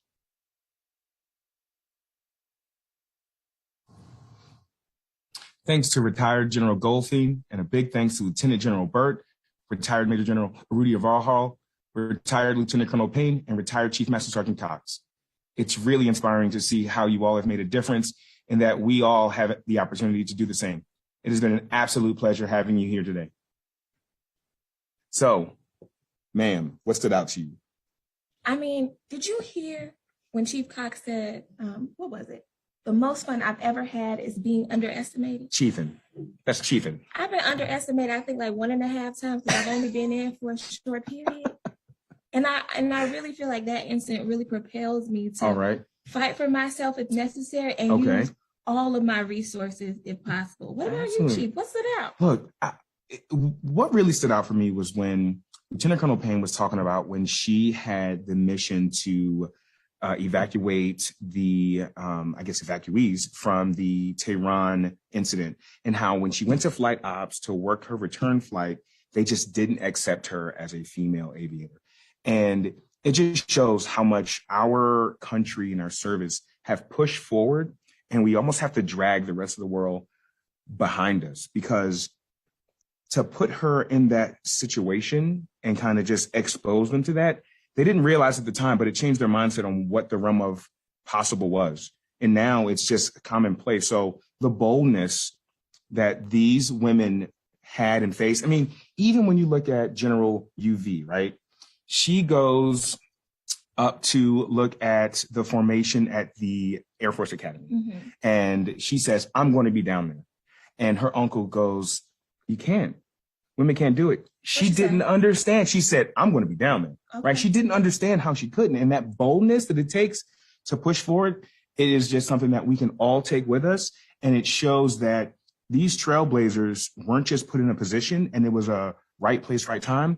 They were the right women for the job, and they are the giants whose shoulders we stand on. And I can just say, I am so proud to have these examples, and it shows me to never underestimate myself, that I could be a giant one day and someone may stand on my shoulders. Absolutely. And don't forget what Lieutenant General Burt said. She said, trust your leadership. My leaders told me to do this. Absolutely. I was absolutely petrified. But here we are today, giving our absolute best. So, ladies and gentlemen, after a short break, we have Jason J.W., Dr. Jason J.W. Womack, who is an instructor at Air University. He will guide us through our next conversation with our airmen and guardians. But before we jump into our next panel, we'll have that short break. But before that break, hashtag WASPS 2023. That's WASPS 2023.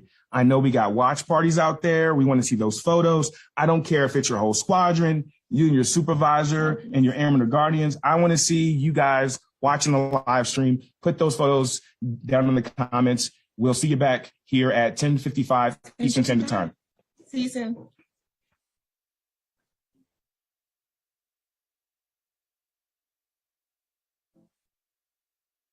Okay, good audio.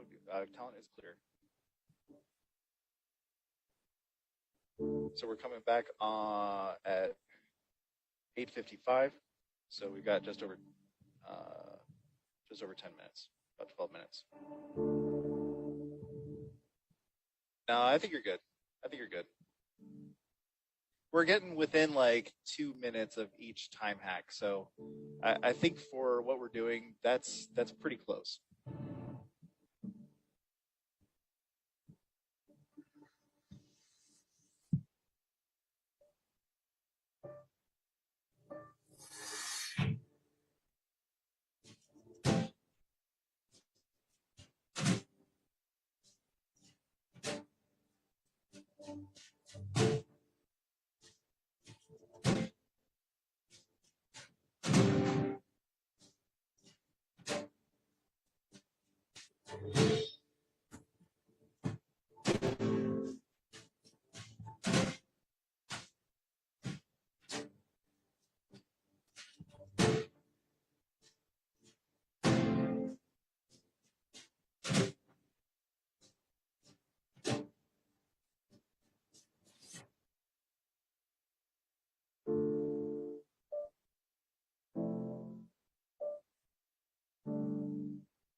Okay, let's come out of it in 10 seconds.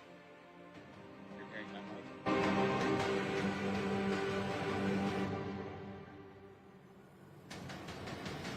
Okay, I'm going to try doing it. Does he still hear my mic? Still hear me? Okay, copy. We're going to come out in 10 seconds.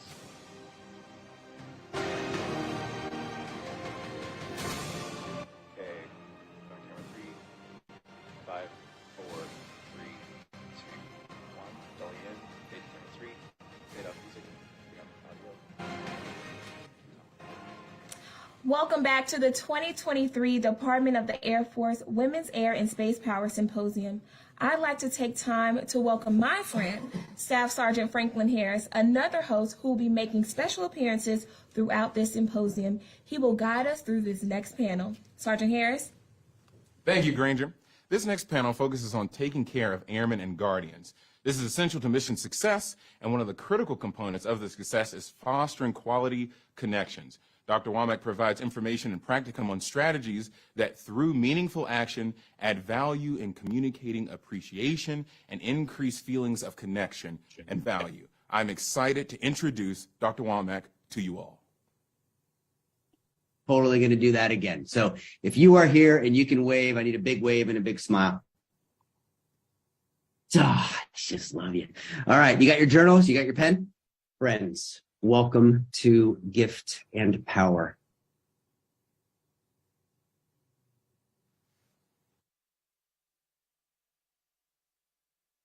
Debbie, how are you? Oh my gosh. You know what I love about this is that was almost as if it were actually happening. I'm guessing there were a few people who actually waved back at the screen. Folks, what I want to do here is I want to understand that this hunger, this appetite that we feel people have for connection, it can be supported in a little bit easier ways than maybe we thought possible before. Sergeant Harris, I'm delighted to be here with you and everybody else. It's International Women's Day. I've already been rocking and rolling. I got to do a workshop for the 67th Cyber Wing this morning, and now we get to spend some time with folks who are getting after the effect and the impact of connection. It's a pleasure to have you here, JW. I just wanted to start off, where are you calling in from? So right now I'm in Montgomery, Alabama. I am at the, I work out of the Air War College on loan to the Leader Development Course for Squadron Command. Right now, there's probably a few folks who are typing in one of the various chat channels. If you've attended LDC, if you've heard of LDC, if you want to get into LDC, I know a guy. But it's been a pleasure. Sergeant Harris, today is day 1,504 that I have had a CAC. I don't call it a CAC card anymore. I'm one of the newer guys around the AETC and Air University circle. By way of background, I spent the first 47 years of my life under the protection of what you all decided to do. Some of you when you were teenagers. Late in life, Jody and I got the chance to serve wearing this uniform every day. I wish I was keeping track of how many days I've had a CAC. I have no idea what that number is, and one day I'm going to be like you. What is your attachment to the gift of attention and the power of connection? How did you get involved with, leading these sessions?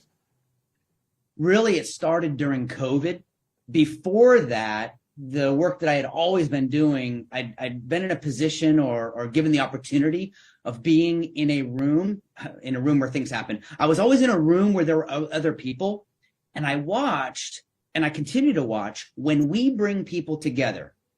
Because those of us in the DAF, those of us in any kind of an organization, I promise you, in the next year, you're going to bring people together. It's going to be an important day, a stand down day, a tactical pause day, a resiliency day, a difficult conversation day. And what I found happening, especially during COVID, is that Sergeant Harris, we went lights out. Right? The number I was told was 80,000 airmen graduated BMT wearing masks. 80,000 airmen graduated BMT hiding. And then over the years since COVID, we still have people. I just attended a meeting in between my sessions this morning. We had 30 people on a Zoom meeting, one person on video. And so this concept of bringing people together, giving each other the gift of our attention. And let's just face it, there is a lot of communication that happens when I can see your beautiful face. It's not required, but oh my goodness, is it powerful. So what happens when I put attention on connection? That's really what was the impetus for this work.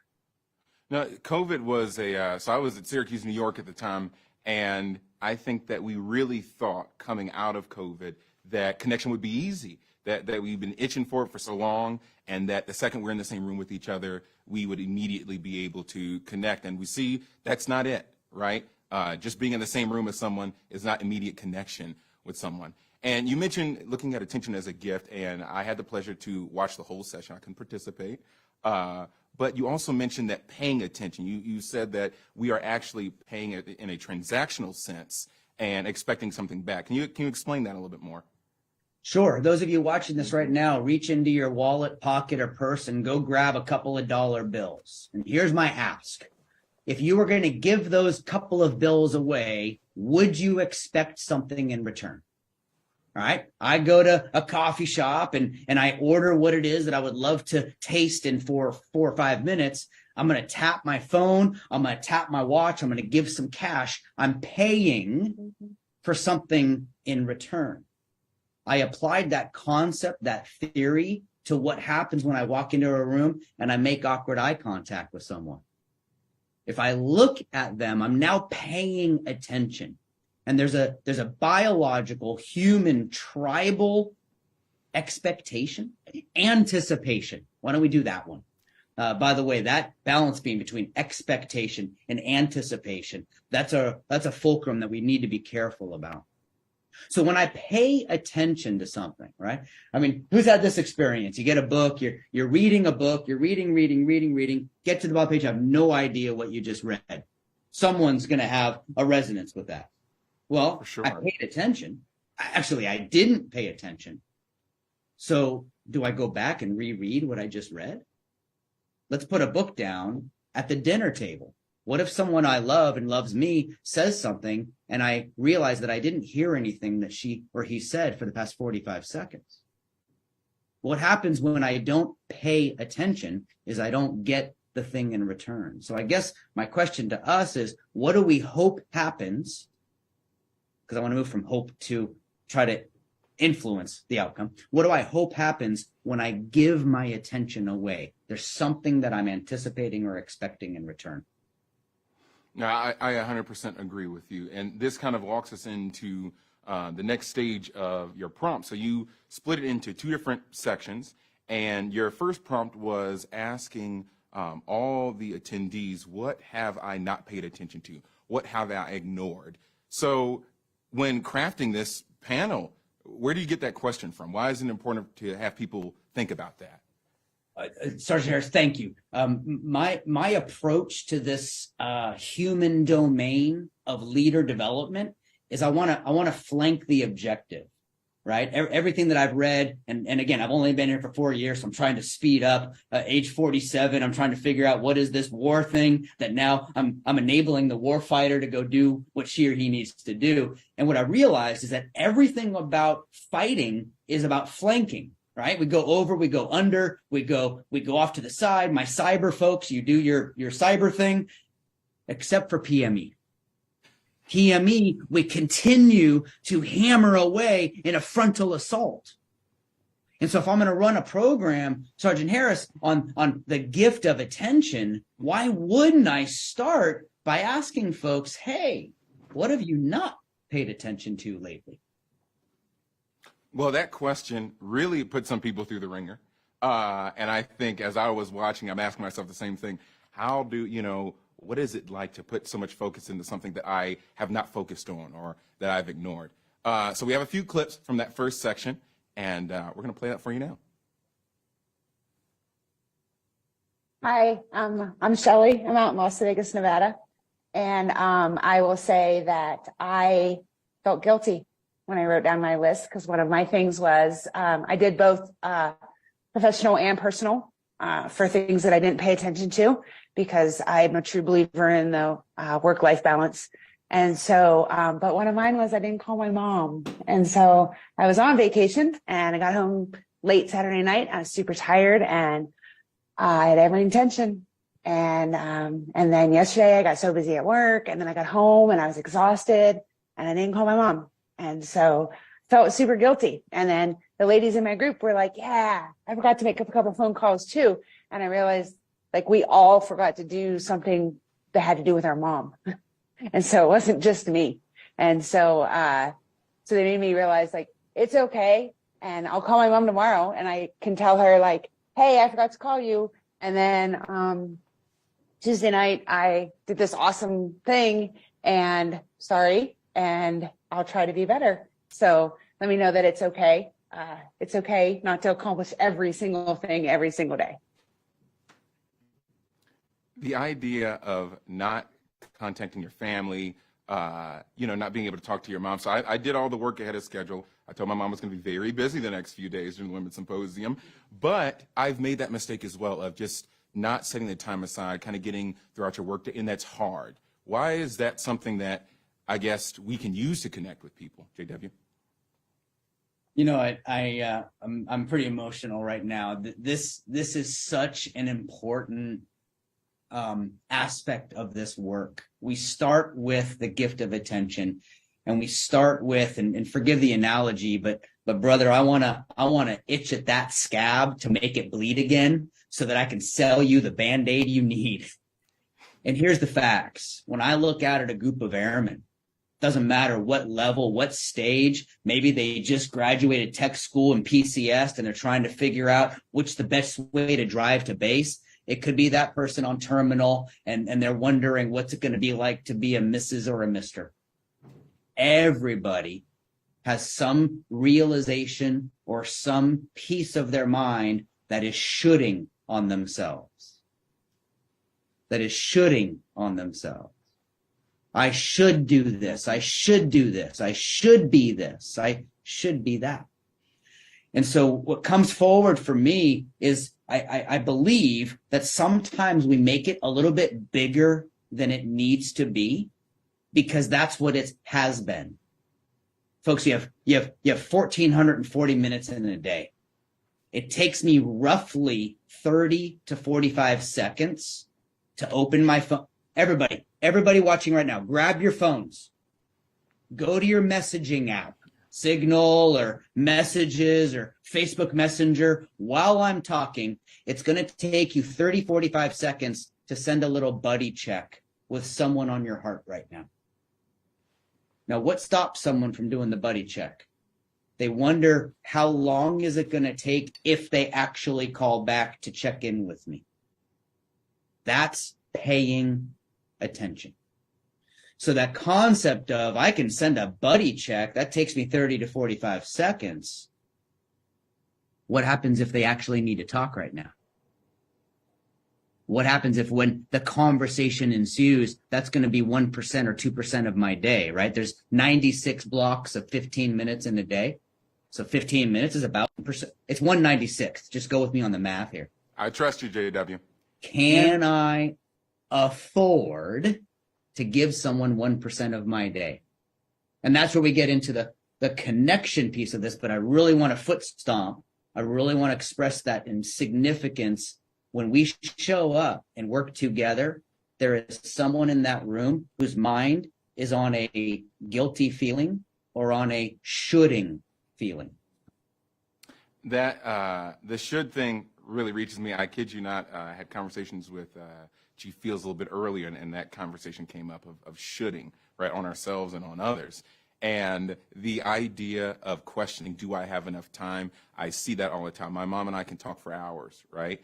And there are those moments where you question, do I call now? And, am I too busy? So I guess we do have to be a little more cognizant of that moving forward. The next one, we have another clip coming from Tigger, and this one was fun. Hey everybody, this is Tigger, Mike, from out here from Maxwell Air Force Base, and so it was interesting. So it's interesting also to listen to everybody in terms of their list.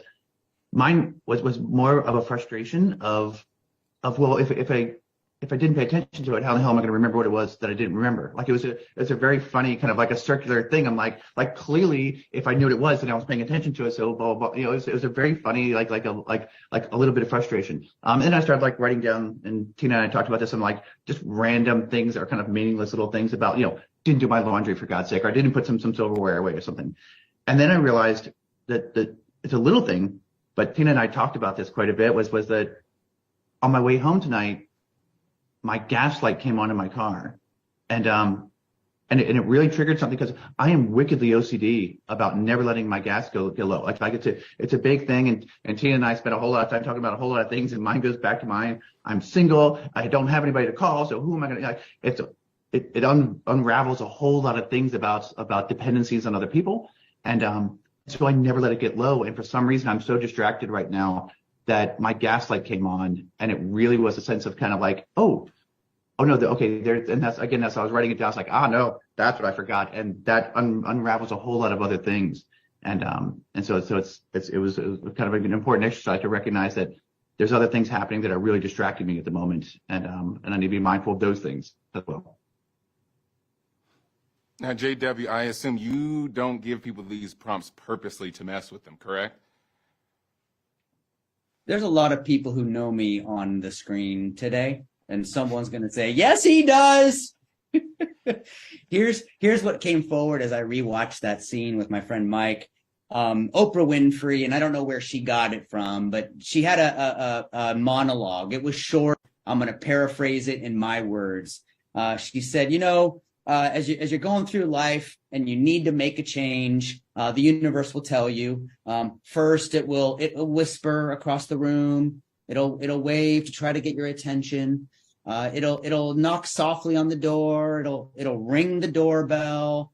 It will pound on the door. Eventually, the universe will throw an anvil through your window. My question is, at what point do I pay attention to the things that need my attention? And please, folks, I hope you all get, and Tigger, thanks for sharing that example and letting us see that one more time. This was not about a gas light on a dashboard.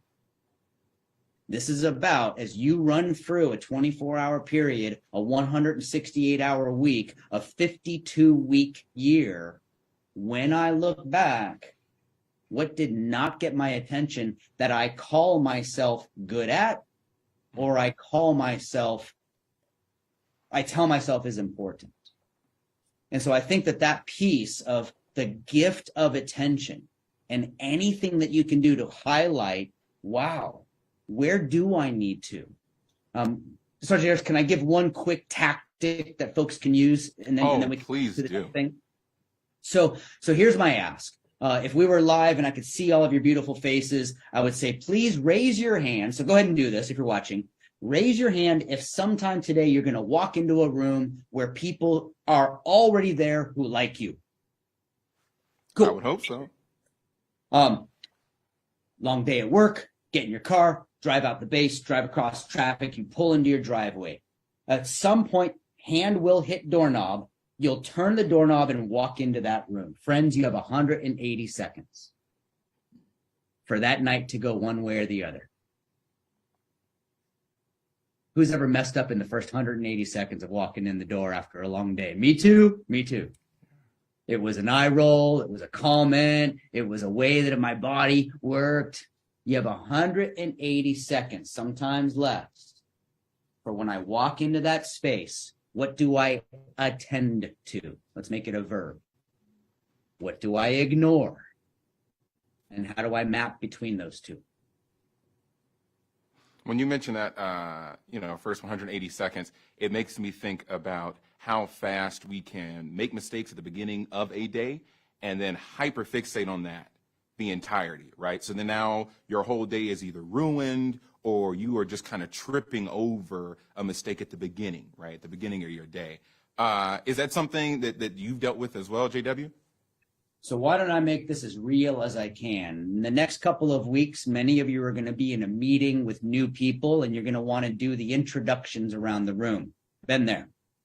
What's your name? What's your FSC? What's your base? And what's your favorite vegetable? Or what's your favorite music? Or here's my ask. Every time I've been in one of those exercises and people introduce themselves, they are using your word, Sergeant Harris, hyperfixating. Should I tell them it's a broccoli or should I tell them it's a carrot? Should I tell them it's rap? Should I tell them it's country?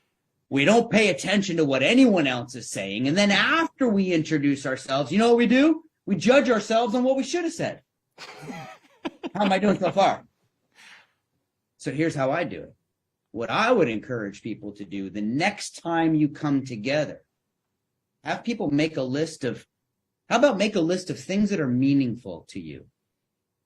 And now, as I introduce a group, I let them know my name, my AFSC, and what base I'm at, and I share some of the things that are meaningful.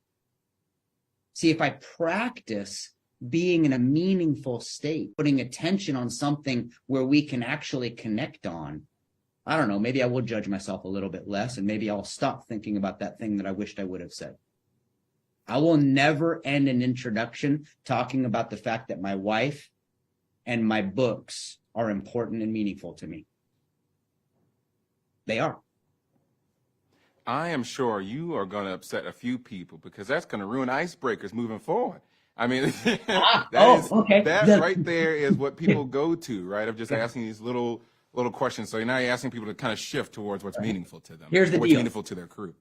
I don't want to break ice. I want to start a fire. I want to bring light to a room, not darkness and cold. Breaking ice means that it's cold and we need to chip away at something. Lighting a candle and letting one candle light another candle and light another candle. Now we have 3 candles. Your candle's burning, my candle's burning. I don't want to break ice. Well, in these breakout rooms, that definitely happened. I think a lot of them had these opportunities to connect with each other. And if I remember correctly, the next clip actually has 2 of them kind of supporting each other. So let's go to that clip. Hi, I'm Hannah. I'm at Randolph here in Texas. I guess for me, this was kind of a little difficult at first because trying to figure out what it is that I haven't noticed. And so I kind of started thinking, well, I didn't notice if there were stars out last night. And so I was just writing things like that. So I guess I took it a totally different way. But difficult, I guess, would be my emotion to it. Thank you. Hi, everyone. I'm Tina. Hannah, you are not alone because I find it difficult as well. And the reason being, due to and I had to slow my brain down for a second to kind of focus in, reason being because I'm constantly on the go. I'm always on the go, not just at work, even in the house. And so sometimes it's difficult to, I guess, with the, paying attention to stuff and all that kind of stuff, because in my mind, I'm doing everything I'm supposed to be doing. In reality, I'm probably skipping a whole bunch of things. So with that being said, Hannah, you're not alone. I found it difficult too. What I love about this clip is that, her mentioning I didn't see the stars, right? There are certain things that happen in our day that we know are there, right? The stars don't move, and I don't think they have any intention to anytime soon. And I know there's a lot of military people who, you leave work, you have to drive home, and you completely forget that entire process getting home. What's your take on that, JW? We tend to want to be where we're not. And then when we get there, we wonder what we should have been doing. There's the should again. So what happens is the more we explore this, and we're pretty deep in this paying attention thing, paying attention is in service of or to. Paying attention is not the end. Paying attention is the cause to get to the symptom. See, here's the thing, Sergeant Harris, is I can fake a sneeze and I'll be blessed. I do this in all of my audiences all the time. It wasn't a trick. I was trying to prove a point. See, we could have gotten out of this thing. We would have had an hour-long conversation. I wouldn't have been blessed. But because of our upbringing, the culture that we're in, if someone speaking sneezes, what do we all do? We bless them. My question to each one of you is the symptom of connection, the symptom of psychological safety, the symptom of working together is the result of causes, training, and reward or correction. And so as you're thinking through, how am I going to bring this concept of not just stopping at paying attention, but using attention as the arbiter, as the gateway to connection? And so that's what I'd like to make sure that people walk away with in the back half of our session today. Yeah, and a lot of, you hear it throughout some of these clips of people talking about how they have to slow down, right? There is a big need for them to sit with it. And when you gave them the original prompt, I think it was like 20 minutes of time for them to be able to write things down and communicate with others. Why does it take us so long just to process this prompt? That's a great reminder to me. So those of you who have been around programs that I've run, you know I like to slow things down. So Sergeant Harris, while that activity took 20 minutes, it was really 4 activities. And generally what I like to do, and as leaders, the next time you bring your people together, please be thinking about how this model tracks for you. Number 1 is I need to set the stage. I need to create context. All right, so there I was. And all of a sudden, I'm going to present an idea, a concept. In this case, I told the folks, we're going to spend and pay attention tonight. Number 2 is I had them turn off their video, Sergeant Harris. I had them open their notebook, and on their own, by themselves, I even turned off my video so it didn't seem like I was staring at them while they were writing. No one likes that kind of proctoring anyway. They got to write in their own notebooks. Number 3 is I had them work in groups of 2. Because traditional PME, it likes to put people on the spot. Traditional PME would give a group a prompt and then ask who'd like to share out loud in front of everybody. And here's what I know at that Senior NCO Academy, there's going to be someone that raises their hand, and there's going to be 217 people who don't. So if I can get people to work in a pair, well, now they're both together and they're both in front of one another. And I can do this in person. I can do this in Zoom. Number 4, and this is what we get to share as the recorded events, we get to have people report out who are willing, nay, who have practiced before they had to perform. They got to think about it. They got to write it on their own. They got to share it as a rep with one other person. And then they got to share out loud in front of everybody. Does it take a little bit longer? Yes. Does it go a little bit deeper? Every time. 100%. And I'm one of those extroverted people when it comes to, PME that are eager to, raise their hand. And sometimes I just do it, to help the instructor or what have you. But it is amazing that every single, for the first half and the second half, everyone ended up saying something. And I think it is due to you giving them that time, and they get to, like you said, they get to try it out, and they are free, and they were very open about, to Tigger being like, it was hard and I didn't like the question, but I understood it later. You get a lot of honesty out of people. And we also got a lot of honesty out of Rachel, which is the next clip.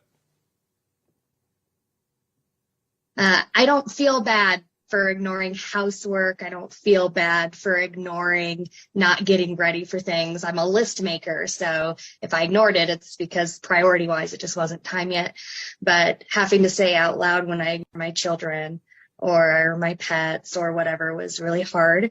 And it was so great to be in a group with people that were interested in, making me feel like I'm not the worst mom ever when I admit I can't listen to video game talk for hours on end. So it was really nice connecting with people that have children and know what it's like to go through our work tempo and get that sometimes when we're trying to bond with our kids, it's not as easy when they're doing things we're not interested in. I genuinely think that is one of the hardest things to say, because there is a lot of pressure from society, right? To try to, you have to be involved with your kids, right? Or people trying to distance, I guess, moms or judge women too harshly about that. And she got a lot of support from the group. And And we talked about it earlier, JW. Where does that come from? So I'm going to go out on a limb here. Everything that we had done up to that point created the potential for that kind of vulnerability to be shared. Specifically and very pointedly, we created an environment where we were not there to help or fix one another. There are some of you watching this today that tab on your shoulder has put you in a position, that pin above the name has put you in a position to fix, to solve, to move forward, to move on. What happens when we create a buffer and we offer folks the opportunity to share without being judged, helped, or fixed? And it's hard. I'm thinking of the old ACE, right? Not the new one. And you Air Force people, you keep using old acronyms for new things. You got to stop that, right? The old ACE, it was ask, care. Let me get to the third one in a moment. What we did a lot of was asking and caring. What we created was an environment where the people ended the session and they were good. They didn't need escorting. What they needed was reconnecting. And so the challenge that I put out there is, hey, when you share something, don't feel like people are trying to or going to fix you. But wouldn't it be neat if a week, a month, a quarter later, an email did come in? You know, it's fascinating. I'm going to have to close it, Sergeant Harris, but this is me being very transparent. I left my email up on my other screen, and I keep getting these LinkedIn invitations. I think people watching this are trying to connect, right? What happens when we can follow up with people and continue that deepening of connection?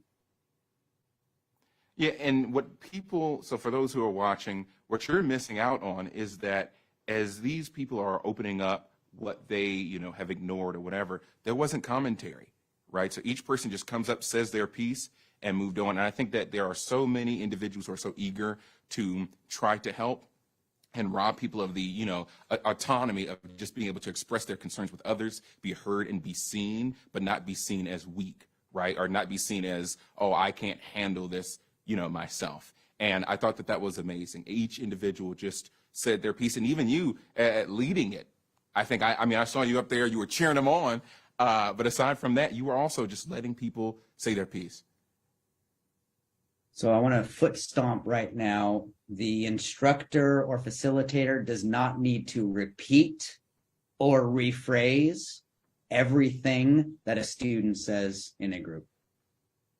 And you want to talk about maybe me upsetting the cart a little bit.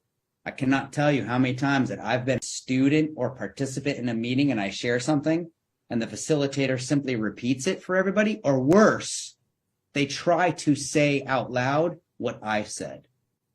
So what you see in the work that I do, when we're in Zoom and I've got 20, 30 people, I click mute on my mic. After someone shares, we all throw a little heart or a star or a thumbs up, and the next person shares.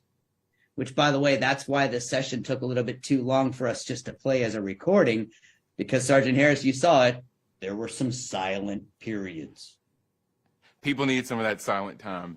After we finish up the first section, you decide to ask people, what are they wondering about? Was the next prompt for the second half. What's the significance of that question?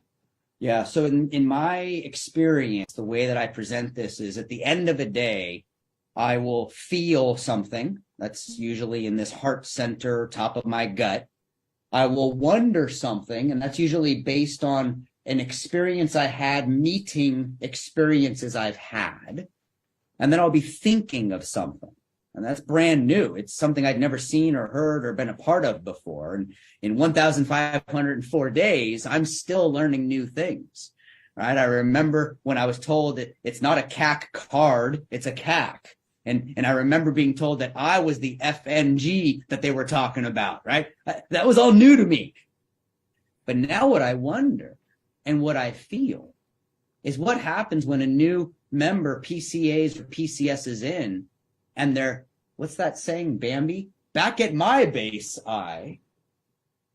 And they bring that forward. Folks, as we balance the beam between tradition, 76 years of history, and context, the national security strategy that gave us 3 go-dos, prosperity, security, and what was that third one? Values.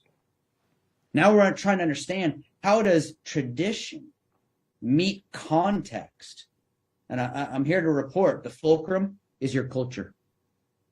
Your culture of connection is going to weigh toward the AFI. It's going to weigh toward the next decade of what it means to wear the uniform or the things that us civilians wear. Well, there was a lot of time for reflection for all the members in the panel, and our first clip is with Tigger.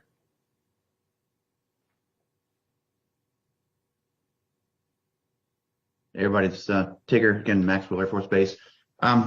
Big thing with tonight, what I'm wondering is clearly, I'm wondering how in the hell I became so disconnected from the people in my unit. I've always prided myself on being really kind of connected and kind of like really understanding my people. As a squadron commander, I was out and about all the time. And somehow over the past year in my new job, I've really become like an administrator, and I'm sitting in my office and I don't know my people well enough. And this is a really good reminder of the fact that I need to get off my ass and get out of my office every now and then and kind of figure out what's actually happening. That type of honesty. So there were airmen all the way up to, colonels in this conversation. And that honesty is amazing. How does that happen to individuals like Tigger that become separated? So I'm reflecting right now on the 3 things it takes to change a heart, to change a mind, to change a culture. Everyone and their brother is going to tell me, everyone and their sister is going to tell me it takes time to change. Great, write it down. That's one of the 3 of the angles. It also takes times, Sergeant Harris. So the more times that I can do something in the time I have, it becomes more comfortable. Right? Practice, in my book, doesn't make perfect. Practice makes easier. But then here's the third one, and this might be the most important one relative to this Women's Air and Space Power Symposium. Timing. It has never been 8 March 2023 before. And now that it's 8 March 2023, what can we do today that, quite frankly, you could not do 60 months ago? Or 60 years ago. So as we're starting to think of what's going to make the change, what made the change in our evening event called The Power and the Gift, it was they had time, 90 minutes, but we had times. And several times they would write something down, they would process it on their own, they would work in a small group, they would return to the large screen. And oh, by the way, timing, it was the beginning of the year of 2023. And people were in that fresh start mode. Nothing like taking advantage of what's current. I think timing is extremely important. I've had many moments where you attempt to, connect with someone who is busy or have other people who are kind of like reaching out to me. And if they are not in that mindset, if you do not give them that space to kind of meet you there, you end up, pushing them away. And that's something as we think about being able to connect with our peers throughout, for airmen and guardians, it's important to keep that in mind, right? To meet people where they are, give them that space, let them process what they need to process as you attempt to, build a connection with them and hopefully be able to expand that connection throughout the rest of your office. We have another clip, and this one's from Rachel. Hey, Rachel from Colorado again. I'm wondering which connections I think I have right now are even real. I'm going to go to my next base in a few months. Am I even going to still talk to some of the people in my office? We talk about connections, and you go to work every day and you see these people for years on end, and then you go to your next base and that's it.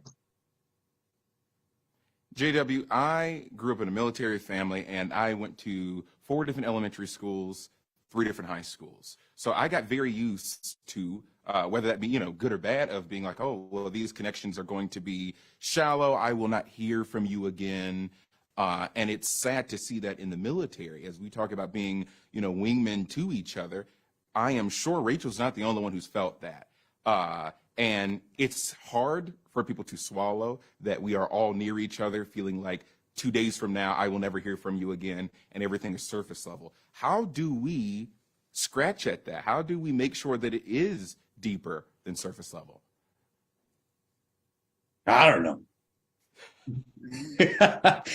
Where I went on that, what they did not prepare me for, right? So I got here in 2019 and I went to my right start because it was the first Tuesday of the month, February 7th of 2019. So there I was. And I'm looking around and what I'm observing is a lot of people who were there to check a box, which is one kind of connection that I can work. Another kind of connection, and this is what happens over time with times, depending on timing. So if you're going to draw another triangle, folks, here you go. And if anybody draws this, please send it to me. I'd love to hear or see how you process it. The other kind of email in my inbox, the other kind of lunch that I can have, the other kind of FaceTime that I can call you and talk is going to be relationship building. Now, you got to remember, relationship building is contextual. My wife and I, we don't have kids. So when I sit down with someone and I'm getting to know them and they're talking about their 13-year-old and the soccer match that she's playing, and they talk about their 18-year-old and the college he's looking at, I can nod my head up and down. But the relationship that we're building, that context base. So as Rachel was saying, and as so many of you have experienced, you build a relationship knowing that there's a countdown clock. Well, by the way, in my right start, no one told me that as a brand new civilian in the world's greatest Air Force, that I was going to fall in love with people who were going to leave me. No one told me that. They told me a lot of other things, and they gave me a map of the base. But no one said, you're going to get 1 year with these people. You're going to fall in love, work alongside them, and do some amazing things, and then they're going to leave you. Which leads me to the third kind of connection, which is the opportunity development. What chance am I given because of a connection, a relationship, and a transaction in the past? Brother, it's humbling and prideful at the same time, if I'm allowed to say that out loud, that I'm even involved in this day. Folks, I'm a white guy. And yet I got invited to the arena where I think I can participate. My ask of us is when we meet somebody, they come into our unit, our office, our team, what transactions can we help them with while we've got them? Which ones can we deepen that relationship with while they're here? And how can we continue to be the opportunity development, the mentor, the sounding board, the shoulder that they can come to? And by the way, if you drew that as a triangle, ultimately you're going to circle it out because I want that to roll down the road. I want to say I'm going to do something with you. We develop a relationship built on trust, and someday we're going to ask each other to participate in something that we couldn't have if we didn't do those first two things. I feel deeply connected to, you mentioned being a white guy here, a part of the Women's Symposium, and it brings me back to a moment where I kind of felt the same as an airman. The first Common Camera Squadron, we had, it was Lean In, so it was Major Cherney and a few women from the office, and, I decided to attend, and it felt like a fire hose because I'm realizing that a lot of the context behind what these women are going through, the topics that we're hitting, it's not about me either forcing my way to the table, right? But it's about understanding the context that they're coming from and listening to them honestly, and then being able to reflect on myself and ask, hey, what can I do better? How can I connect with them, right? But it's a pleasure. It's a pleasure for me to be here in the moment as well. We have another clip before we start to head out.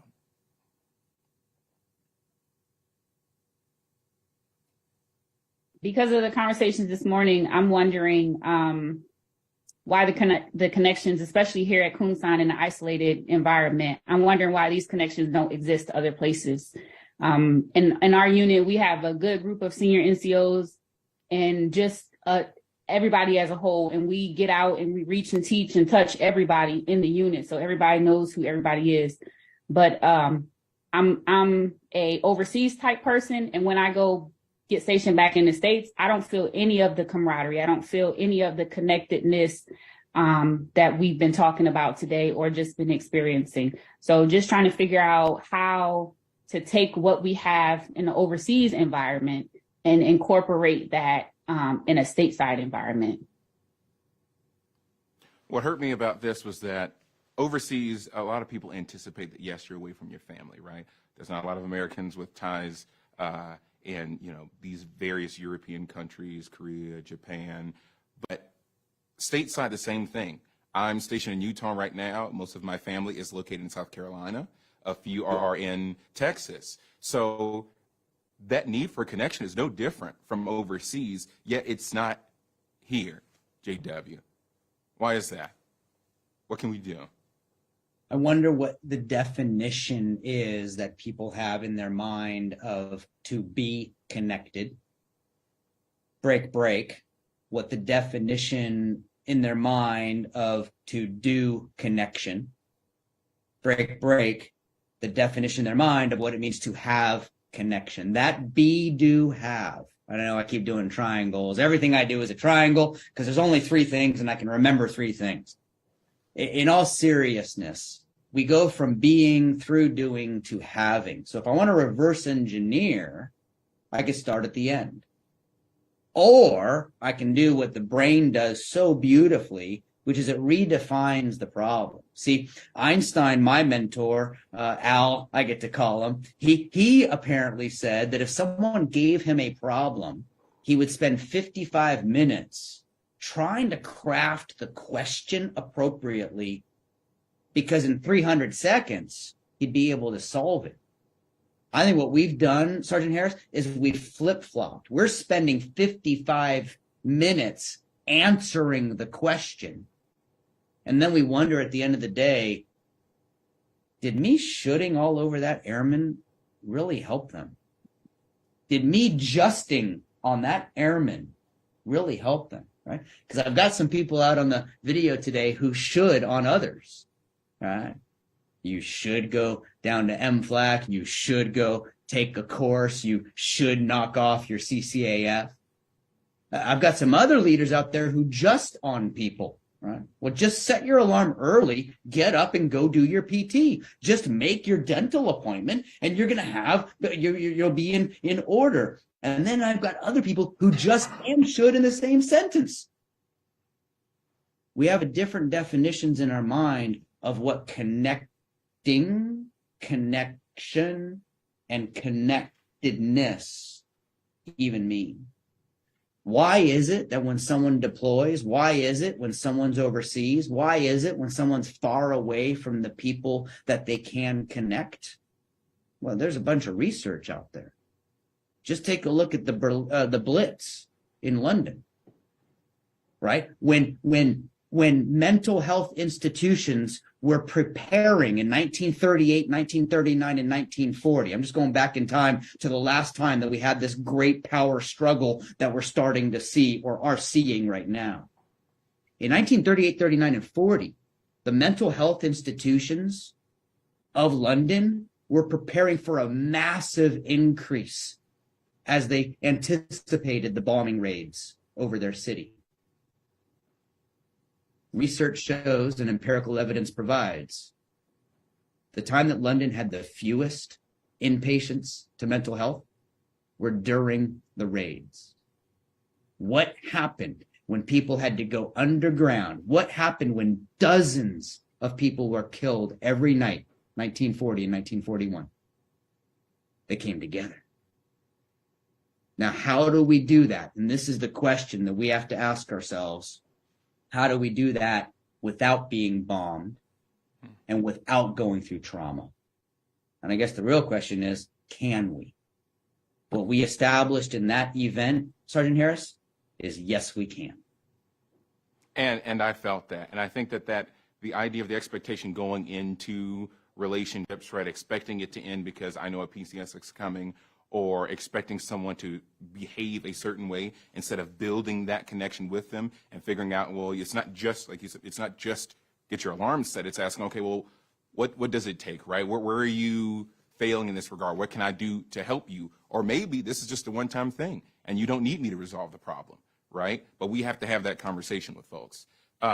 Expectation going into this, a lot of people didn't think they'd be as connected as they were at the end. And this next clip is about that. Hi, everyone. Tina again. Oh, this time I tell you I'm at Shepherd Air Force Base. So what is on my mind? I am wondering why I'm able to really, truly connect with how many individuals on this virtual world than it is for me to connect with some of the individuals on my installation. And I work side by side on a day-to-day basis. So that is currently what's on my mind. I have had some genuine conversations with Tigger as well as Will, and it's mind-blowing. It's baffling. Good thing, great experience, but I'm wondering, not but, however, I'm just wondering how I'm able to have this wonderful dialogue, and it's a struggle sometimes with the people that I work with. So it is amazing what happened in those 89 minutes between all the attendees. Some of them have no idea, never met each other before. There were some people up as early as 4 a.m. And I think there were others who were in the chat at 6 p.m. because this was, all over the globe. And they were finding ways to connect with people thanks to asking themselves those two questions. What do you reflect on at the end of that session, JW, as you walked away? I mean, what are you taking with yourself? I truly believe, have been told, and have evidence from the folks that I've gotten to serve over the past 4 years and a couple of weeks. People are hungry for connection, and there's a fear of connecting. And where those two things blur, the confluence of those two rivers is what I call the work. See, I want the friends I've got. I want the team I've got. I want some of the family I've got. I look over here and I go, well, that's connection. And I like the connections I have. I look over here and I ask myself, but do I like connecting? This is where if we were live and I could see people and I could say, raise your hand if you find yourself on the introversion side of the 16 personalities. And here's the deal, Sergeant Harris, I'm going to have people raise their hands. I go, great. So those of us on the introversion side, the connecting can be a hurdle. We want to have connected. We wonder, how do we connect? And this, I'm going to foot stomp, is the place that we have been given as leaders. Our airmen and our guardians, they will start anything we ask. They'll deviate pretty quick, but they'll start whatever we ask. So why wouldn't I start by asking the people I serve to go through the first connection that I think is important, connection to self? Why wouldn't I open the aperture up? Maybe hand out a 3x5 note card and a pen as folks walk into your commander call, as people walk into the weekly meeting, as people walk into that resiliency or tactical pause day. Why wouldn't I have them write down a few things to connect with themselves? The easiest one I know of, Sergeant Harris, is the rose, the bud, and the thorn. I mean, literally, I'll start meetings and just ask people to take 2 minutes in their journal, make a list. What's beautiful in your life? What's a little thorny in your life? And what's growing in your life? Those of you who are parents, do this at dinner tonight. Those of you who are children, do this with your aging parents this weekend. The second connection, Sergeant Harris, that I would want people to put pen and paper together to create is their connection to the mission. I don't want to know if they've memorized the mission statement. I'm going to get myself in trouble, but I'm going to go for it. I don't even want to know why they do what they do. They have their own reasons for why. I want to understand their connection to the mission. I teach at the leader development course for Squadron Command. My mission is to equip leaders to thrive in command. My connection to that is I have had toxic leaders. I want fewer of them. That's my connection. But everyone that I work with, they have their own connection to what it is that we do around here. Oh, by the way, that leads me to the third, again, another 3. Now, I take my connection to self, my roses, my buds, my thorns. I take my connection to the mission to equip leaders to thrive in command. And now I go share that with a teammate. Now I share that with a wingman. And I find out where we are tracking side by side and where he or she can be the yin to my yang. Where I look at something from this perspective and she looks at it from this ladder, and all of a sudden we've bridged the San Francisco Bay north to south.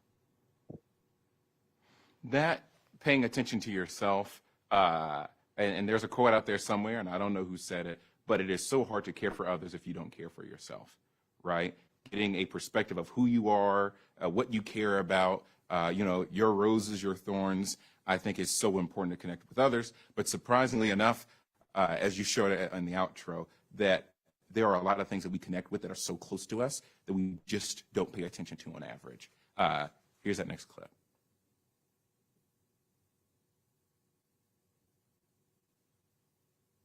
This will be the last artifact from the evening. What was fascinating is you didn't have to go that far to find something that had meaning to you. So I want to be able to see your beautiful face. I want to see your pretty smile. Will, I need a little bit. There you go. On 3, 2, 1. People tell me all the time it takes time to change culture, and they wish they had environments where people would be real with each other. We did it in 89 minutes, friends.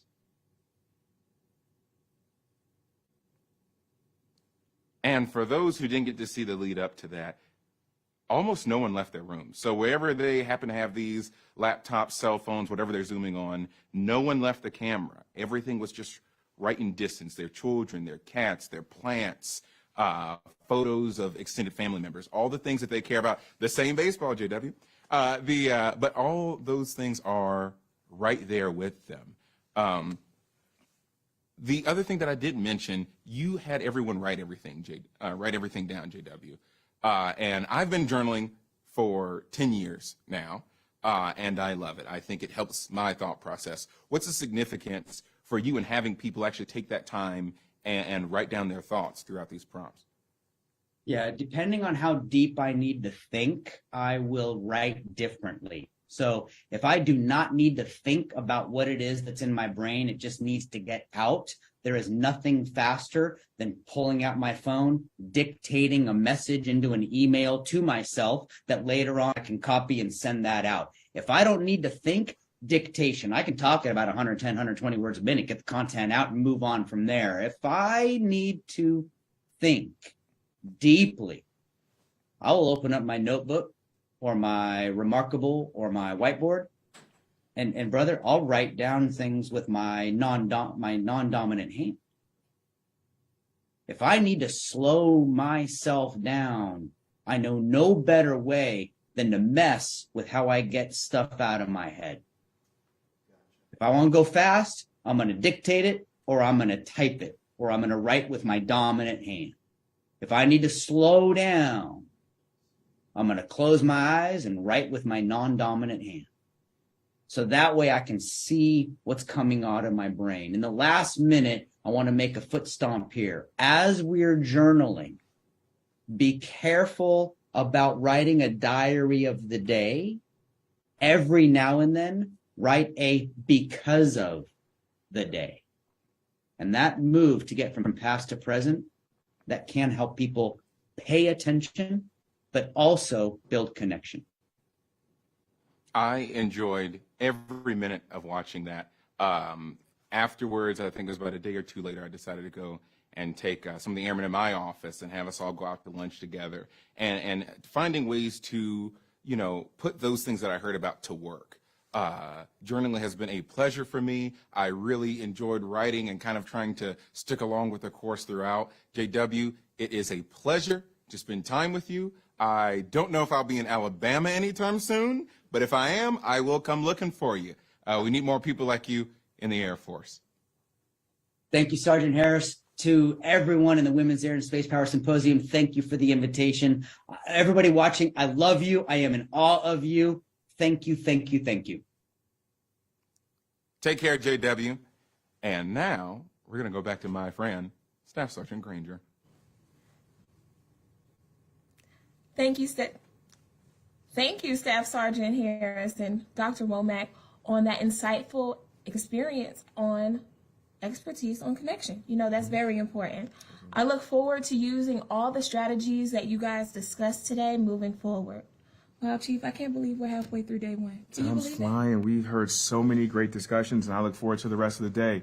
But we're going to take a short break for lunch, and we'll be back at 12:30 Eastern Standard Time with a conversation about one of the most important parts of diversity, equity, and inclusion, allyship. Yes. We hope that you use this time to get a bite to eat, stretch your legs, and share this live event with all your friends on Facebook. Make sure you use that hashtag WASPS 2023 down in the comments. Thanks, guys.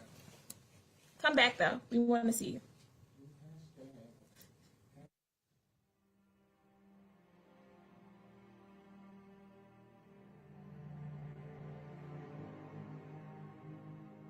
And talent is clear.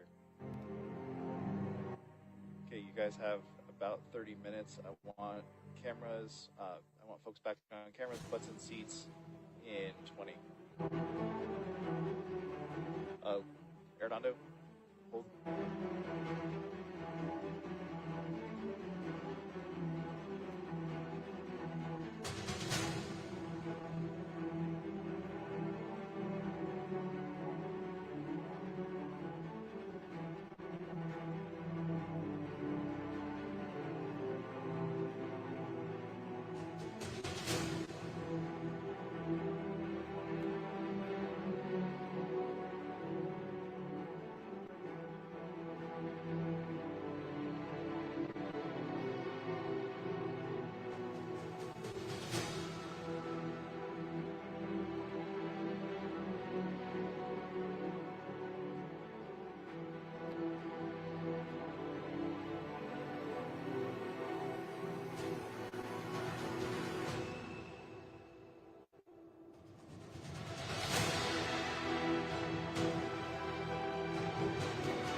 Test 1, 2, 3, 4.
Test 1, 2, 3.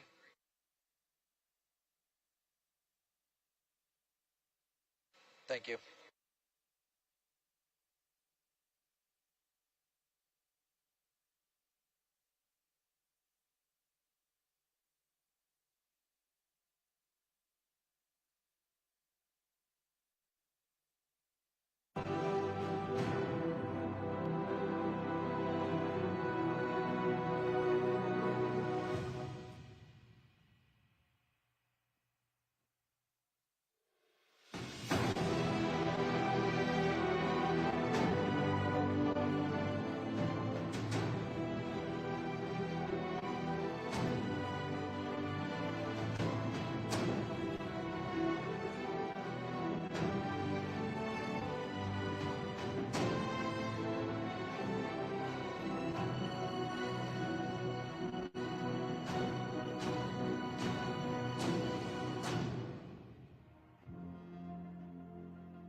The future is shaped by influencers.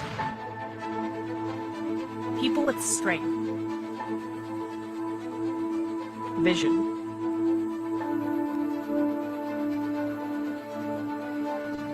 courage to rise above.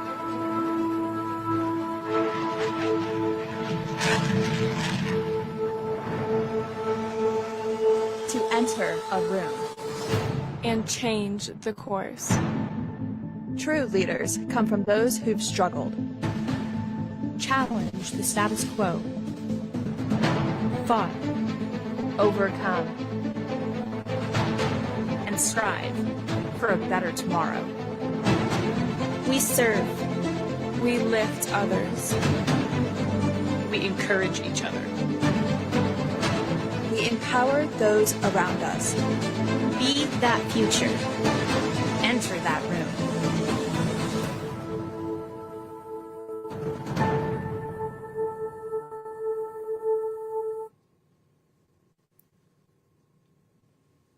And welcome back, Airmen and Guardians, to the 2023 Department of the Air Force Women's Air and Space Power Symposium. Our next panel on allyship is near and dear to my heart. I'm so very excited about it, and I hope you are too. Allies are essential in achieving equity in both the workplace and society. They can engage in an iterative process of investigating potential systematic barriers, learning from those findings, and advocating for change. And effective allies challenge assumptions, ask questions, and seek different perspectives. This meaningful action to advocate and create a fairer system. Before we begin this amazing discussion, though, General Mike Minahan, Commander of Air Mobility Command, will provide opening remarks. After that, Lieutenant Colonel Dear Beloved from the Executive Office of the President will moderate this conversation. As a reminder, though, towards the end of this panel, there will be an opportunity for a live audience Q&A. If you have a question for the moderator or the panelists, please leave them in the Facebook live stream comments. Can't wait for this. I need to see these comments. Yes. Good morning, and welcome to this year's Women's Air and Space Power Symposium. My name's Mike Minahan, and I'm the commander of Air Mobility Command. It is an absolute honor to address you and to introduce the next panel, which is on allyship. It is wonderful to fly your wing on this incredibly important endeavor. Over the past few years, we've made enormous strides when it comes to parental leave, hairstyles, and uniform changes.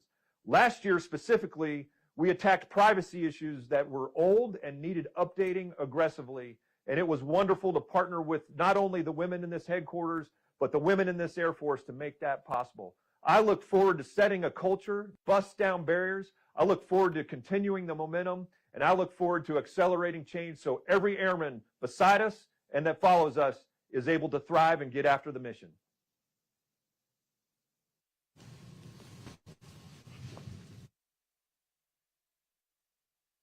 Good afternoon, good morning, good evening, everyone. Welcome to today's panel on DAF allyship, an important part of the diversity, equity, and inclusion. I am Lieutenant Colonel Dear Beloved, and it is my distinct honor to be the moderator for today's panel. As mentioned, I serve as a senior advisor on the Executive Office of the President, and just last week I relinquished my role as co-lead for one of the Department of Air Force Barrier Analysis Working Group teams. However, my work as an airman never stops when it comes to what we just heard from General Minahan, the need for allyship to bust down barriers and accelerate inclusive change for women in the military. This month is Women's History Month, and this year is the 75th anniversary of the Women's Armed Service Integration Act and Executive Order 9981, Freedom to Serve. But it's not just about serving. It's also about thriving. As U.S. Transcom Commander General Van Ovost recently said, we must now move beyond firsts and normalize women in senior leadership roles and at all levels. So with that, we're going to get this panel started. I want to first say thank you to our panelists for their willingness to share their experiences with us, and I would like to give each a moment to share a little bit about themselves, starting with Brigadier General Ed Vaughn. Sir, over to you. Hey, so I'm calling in live from UCOM headquarters in Stuttgart, Germany, and wish everybody a good morning, good evening, good afternoon, good late night, wherever you happen to be on Earth.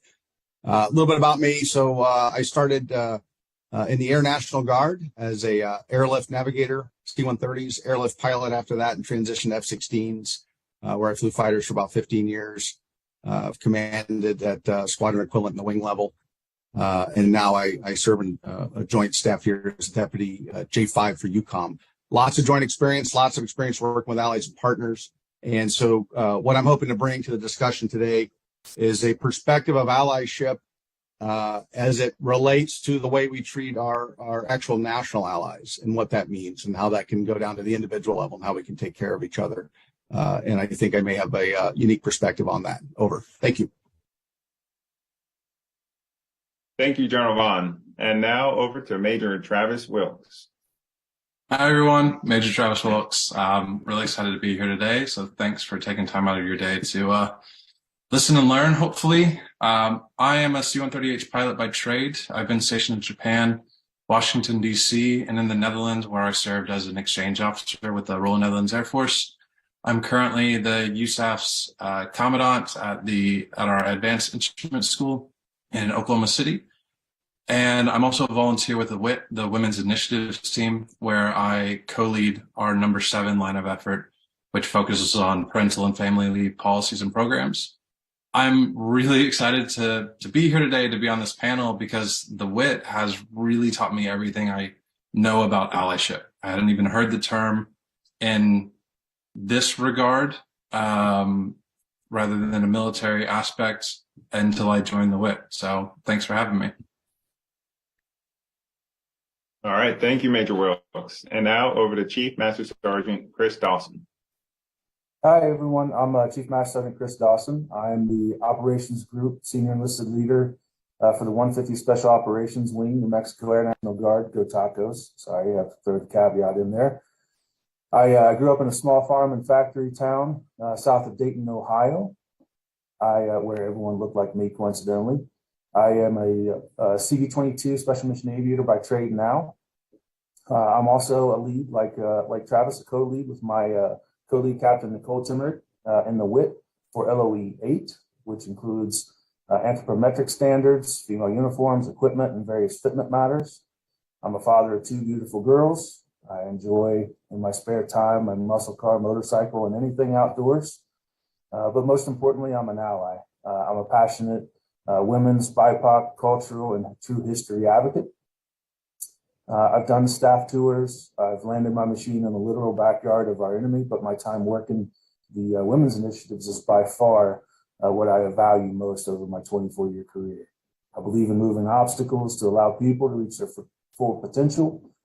And I believe diversity is the key to unlock innovation, which is precisely what we need right now. I'm a chief and I'm an ally, and I'm me, and what you see is what you get. Outstanding. Thank you, Chief Dawson. And now we move to our 4th panelist, Master Sergeant Alfred Colwood.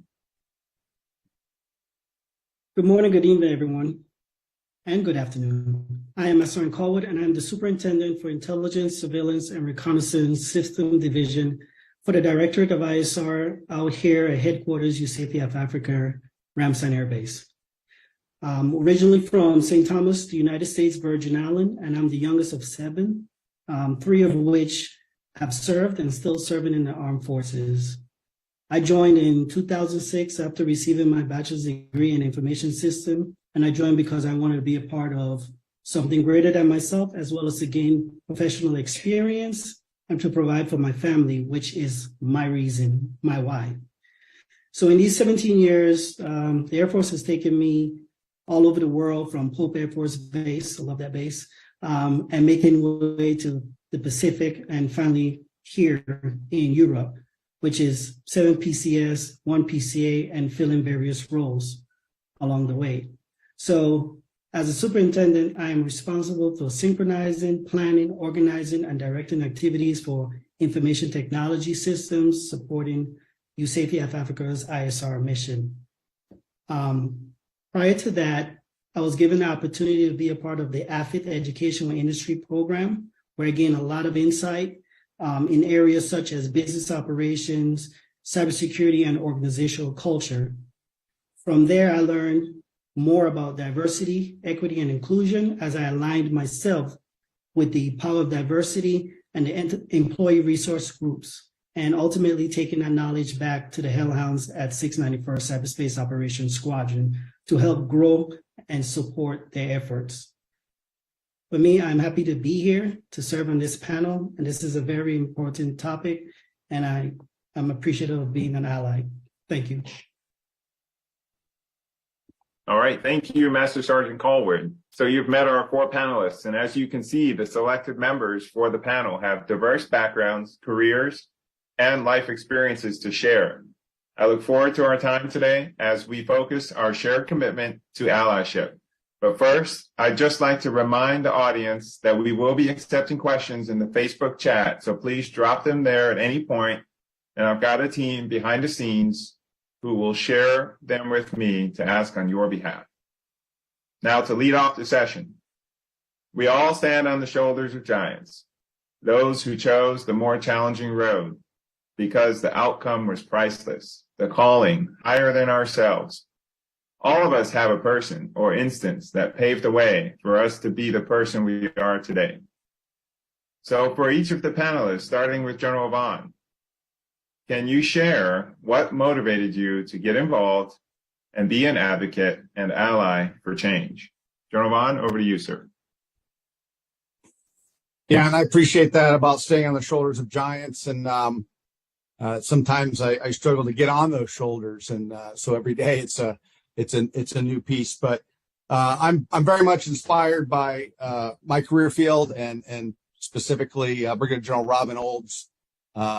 He's most of you may know he's a triple ace, both from World War II and Vietnam. One of the things I learned from General Olds, and hopefully you have an opportunity to read his biography, which was on the CSAP's reading list a few years ago. It's called Fighter Pilot. And, you know, the military was what it was at that time, but Vietnam was one of the first. It was, I think, the first war where we were fully integrated, at least racially. We hadn't gotten to gender integration yet, although we were working our way there. And I just noticed that General Olds is one of his best friends and wingman over there, Chappie James, went on to become the first 4-star African-American general. And I really appreciated General Olds' approach to lethality and readiness. And one of the things that he mentions, and I hear other fighter pilots and other aviators and other members of the operational community talk about this, the air, the jets, the enemy, they don't care what background you have. They don't care what you look like. The airplane doesn't care the color of the hand operating the levers. They don't care the gender. The airplane doesn't care about any of that. It's a merciless environment, and you show up and you perform. And if you can do that, if you can show up and perform, you're going to be lethal. You're going to help our country with readiness, and you're going to defend our nation. And so when we look at how that tie in, how does that inspire me to get involved in these types of forum, as well as I currently serve as co-champion on the Disability Action Team, the DAT, which is one of our NAFBOG groups. I'm inspired very much by that, because in defense of our nation, if you're killing the enemy, if you're deterring the enemy, if you're degrading, denying, and all of the things that we got to do to bring peace and stability on the earth, that enemy, that airspace, that battle space, whatever multi-domain it might be, it doesn't care what your background is. It only cares the capability you bring. And if we focus on that capability and what people bring to the fight, then there really is no question about diversity and inclusion, because we need all hands on deck. And when you talk about some of the domains that a lot of our older generation type folks aren't maybe not familiar with, the cyber domain and the war fighting that goes on there, and the space domain, and it's very different. Some of that's non-kinetic, and some of that is non-kinetic that leads to kinetic. And we absolutely have to be able to open the aperture, accelerate change, and bring that talent to bear for the defense of the United States. And if we do it right, and if we're ready, and if we prove ourselves to be lethal and fully capable and fully integrated, then we probably don't have to pull the trigger. We don't have to fight those fights. And that's the ultimate measure of success. But if that day comes to fight, we got to be ready. And what we can't do, we cannot afford to exclude people who can bring capability to our side. So that's drawing it all the way back from Robin Olds to where I stand now. That's why I'm motivated to participate in this. Thank you, General Vaughn. Major Wilkes. Yeah. So what initially motivated me was my daughter to get involved. When I requested to be designated as her primary caregiver, the response to my leadership was, I need a legal review. And given how the policy was written at the time, that was somewhat understanding. I had good leadership. We found the answers that we needed, and I was able to be approved as her primary caregiver and have 6 weeks versus 3 weeks that secondaries received. But in that process, I realized like this policy is wrong and it needed to be changed. So that's really what got me involved and going. And then once I started that process and got involved with the WIT, I realized that there's so much that needs to be changed and so much that needs to be fixed in order to really support our families of different diversities. You've got mill to mill, but also military to civilian, and that civilian spouse might have a career of their own. And so we have to have policies in place that support all types of families and all types of demographics.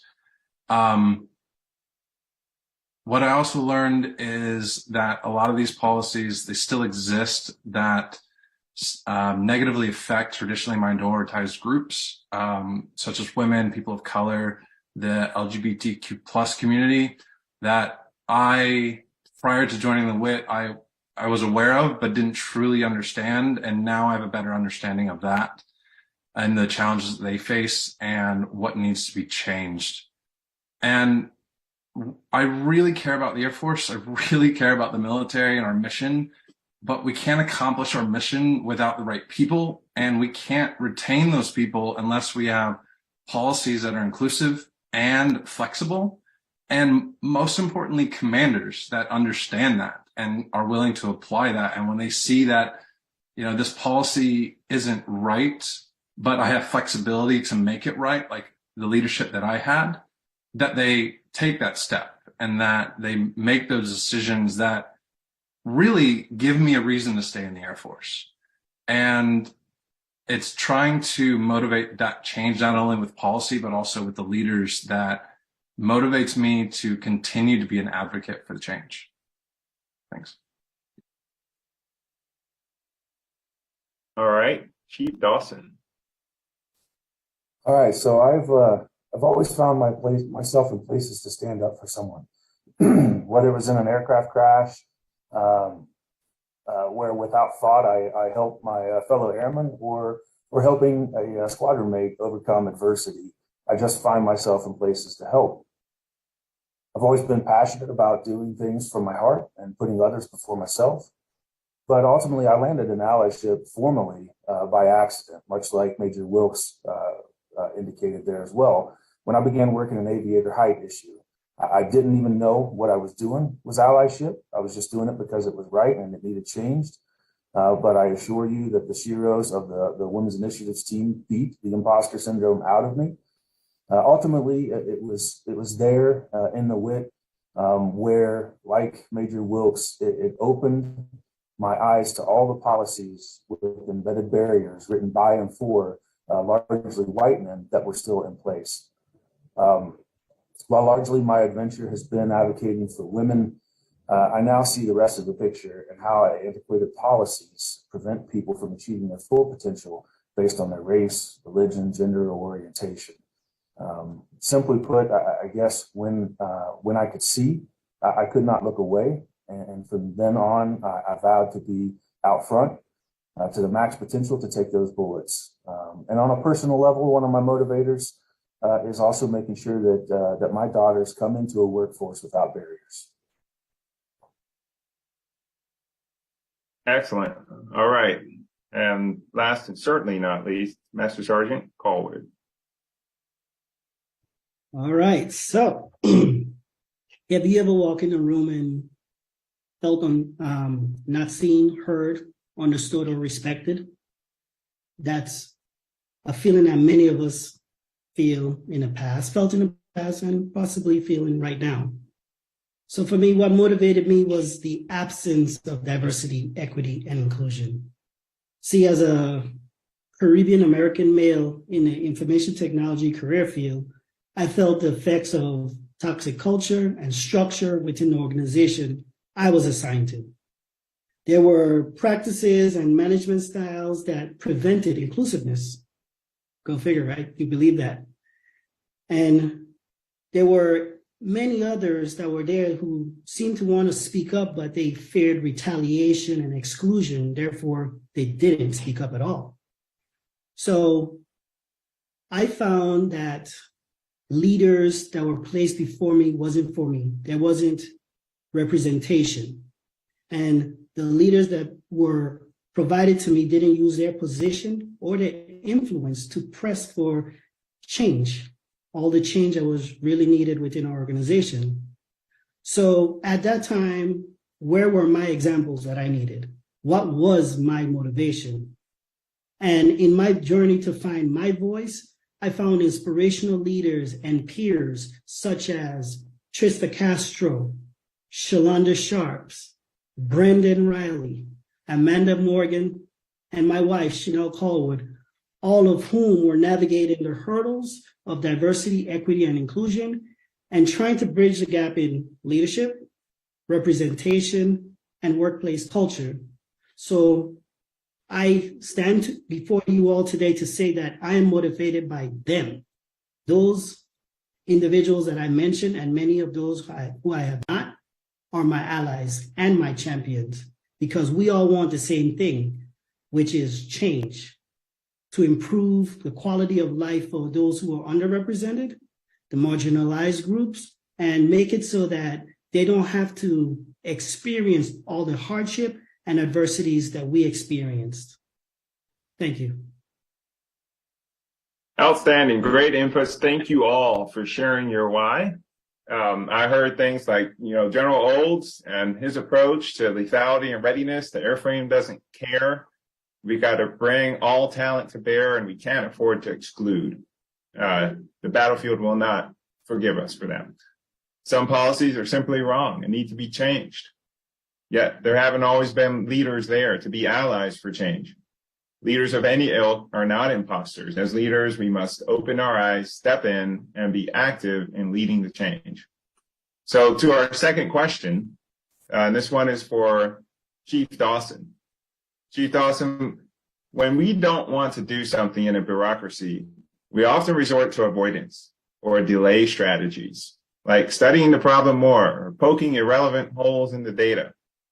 In what ways can and do allies help us stay motivated and accelerate needed changes? Over to you. All right, thank you. So this is a difficult question, and I'm going to be blunt because it deserves a blunt response.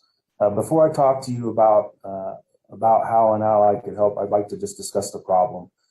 This problem is exactly why we have barrier analysis working groups.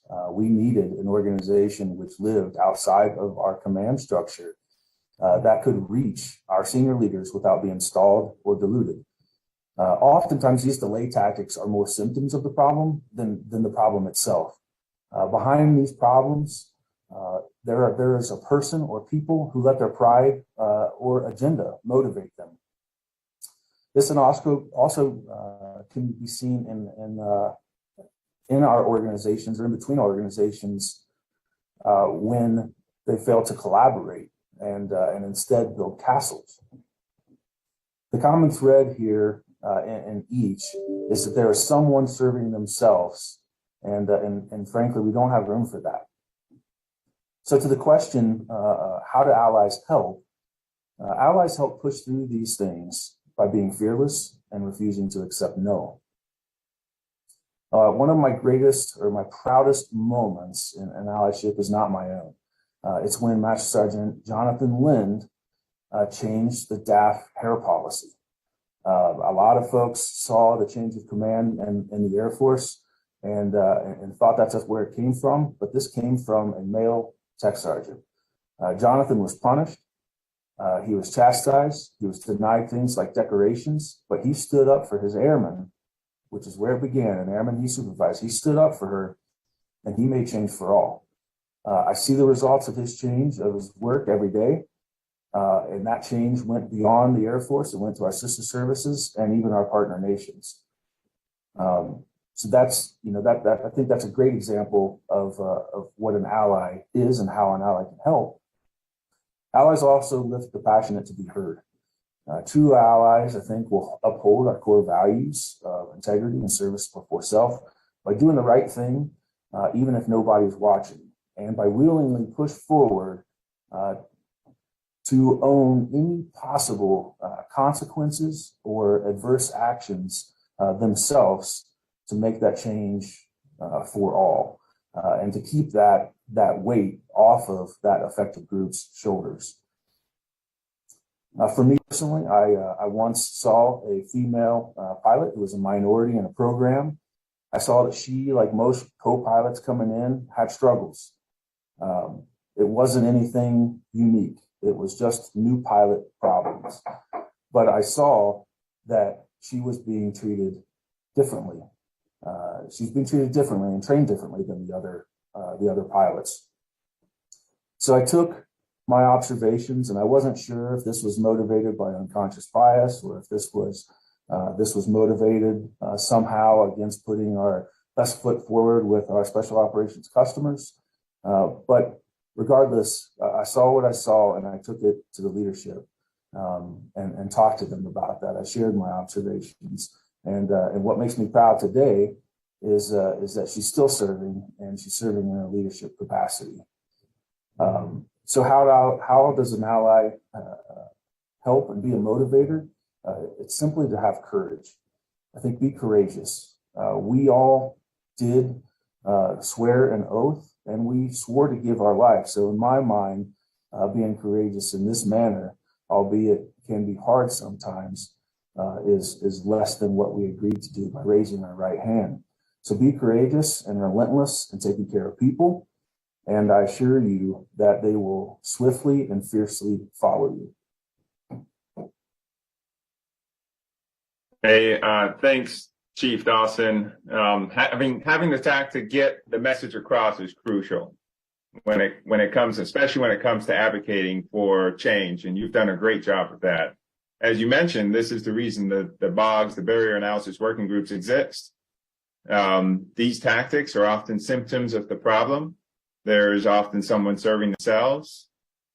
To overcome, we must be fearless, and we must refuse to accept no, which reminds me of what General Brown's 5 stages of no are, where he says, whenever we want to get after something, the first stage is hell no, and then it's no, and then we'll think about it.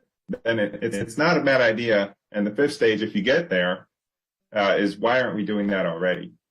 So, and then the other thing I heard mentioned was we also need courageous allies in order to be heard and to be protected from retaliation. So I'll just pause briefly in case any of the other panelists have anything to add on this question, and then we'll move to the next one for General Vaughn. All right, so General Vaughn, as someone with several command tours and many years of experience as an ally at the highest levels, how far along do you feel diversity, equity, and inclusion in the DAF has come, and what areas do you believe need more improvement? Over to you, sir. Yeah, that's a great question. Frankly, in my career, I first started wearing the Air Force uniform a long time ago, 1985. So it was the height of the Cold War. There were things we knew about war fighting then that we've forgotten, and we're trying to relearn now for peer-to-peer conflict. What I have seen is that we have not moved culturally as far as we need to, not even close. We definitely have made progress in some areas. I know that the people who are afraid of further change will spend a lot of time pointing to the small progress we've made, because that's another delay tactic. So one of the delay tactics is to pat ourselves on the back for how far we've come. That's not to take away from the fact that we have come a long way. But if you focus on that, you dwell on that, that really gives you a security blanket to not make any more change. And so if we do nothing but listen to the Chief of Staff of the Air Force, we need to accelerate change or lose. And when I think of that, again, let me go back to the war fighting part of that. The folks who fought wars on behalf of the United States 100 years ago, 150 years ago, all the way back to our founding, had a very different demographic. They had very different weapons. They had very different technology. Somehow we managed to evolve all of that. We evolved our technology, we evolved our weapons, we evolved our lethality, we evolved our deterrence, and we evolved our demographics and the way we look. And we've learned, and we've gotten better in some areas. I'll tell you, though, that since about the Vietnam War through now, with fits and starts. So we'll have periods of great growth for a short period of time, and then we stagnate. And the stagnation is due to the delay tactics that the chief talked about and that you brought up. And folks need to really take an honest personal assessment. So if in your heart you are afraid of change, and you're afraid of new technology, and you're afraid of new weapons, and you're afraid of becoming more lethal, you're probably also afraid of demographic change. And you're probably afraid that the airmen around you won't look like the airmen that were around General Olds in Vietnam. They won't look like the airmen that were around General Arnold in World War II. And they shouldn't look like that. The weapons don't look like that. The technology doesn't look like that. The enemy doesn't look like that. We need to stop looking the same. And that part of looking the same is when we talk about diversity, equity, inclusion. There's a lot of programmatics. There's a lot of devil in the details there. But at the heart of it all, it's lethality and readiness and being relevant. And we will not win the next war. We won't even be competitive if we keep getting stuck on stupid. And stuck on stupid is we're going to continue patting ourselves on the back for the small progress we've made and not leaning in to breaking the barriers and changing and going forward. I'll pause there.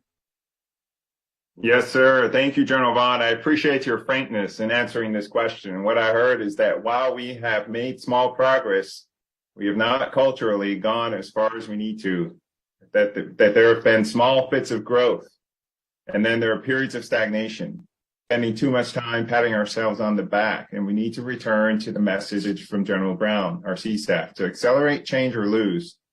We can't be afraid of change, including demographic change.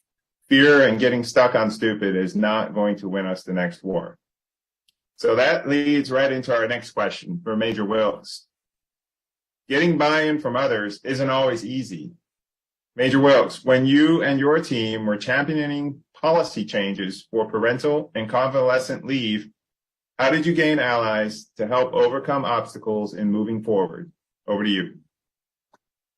It's important to understand that as you work through this to try to gain allies, you're going to have to gain them, keep them, and capitalize on them and work together as a team.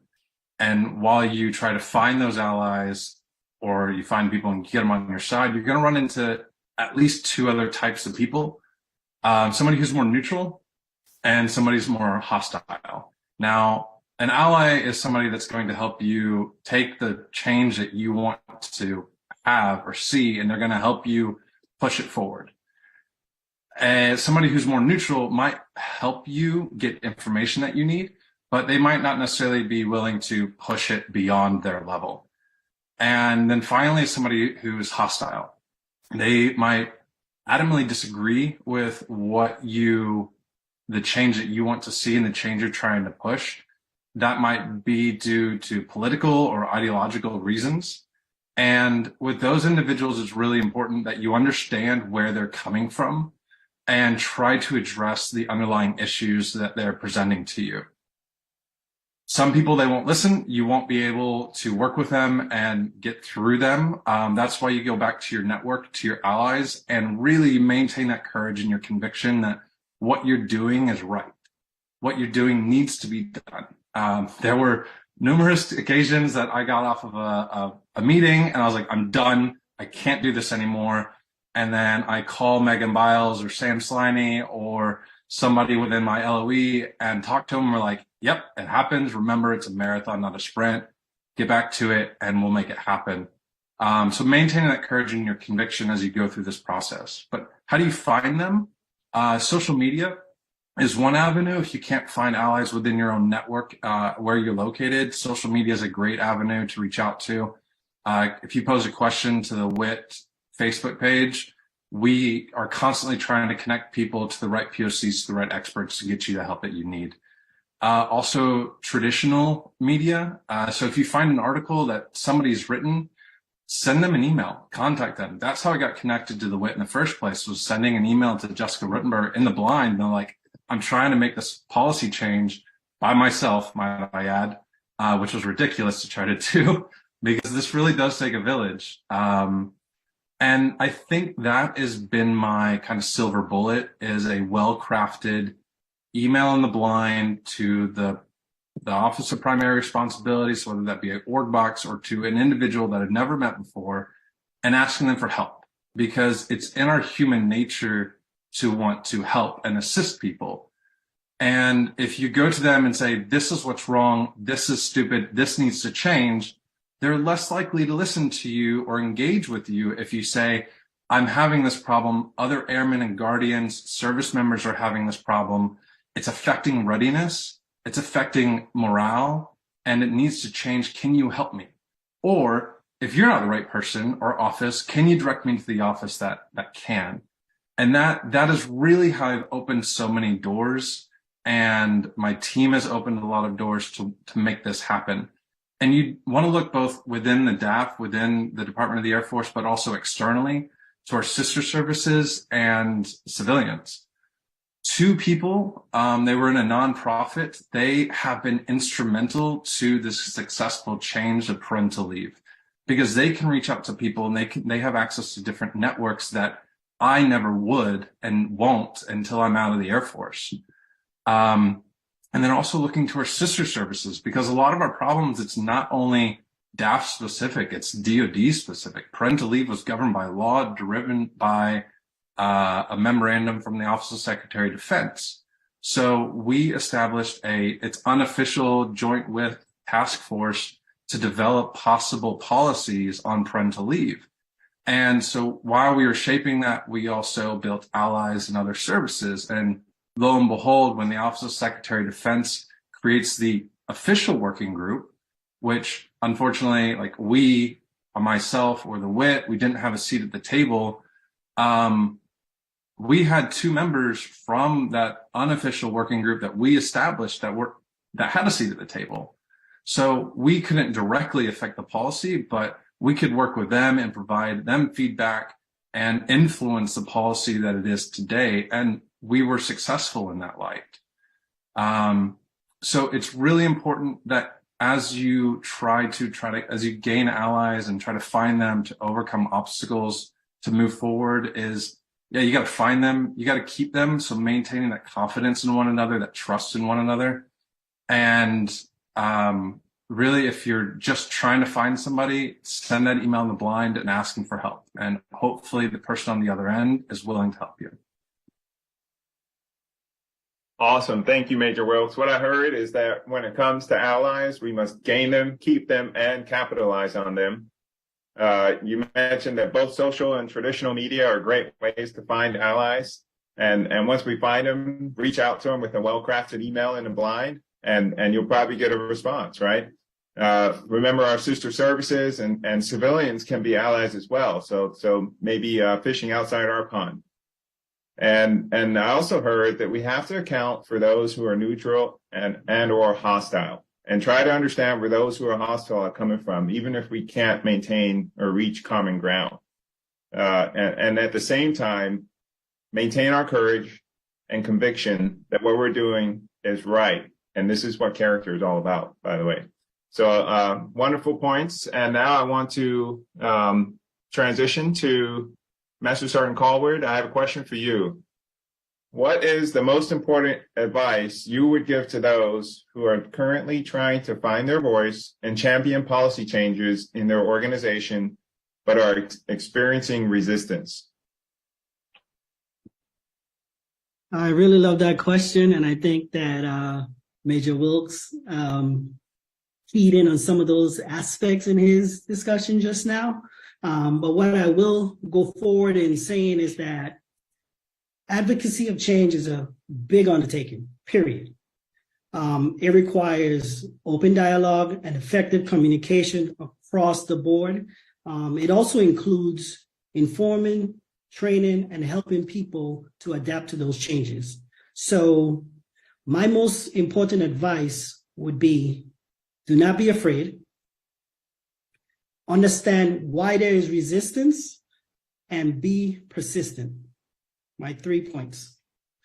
So fear is the biggest enemy of progress, right?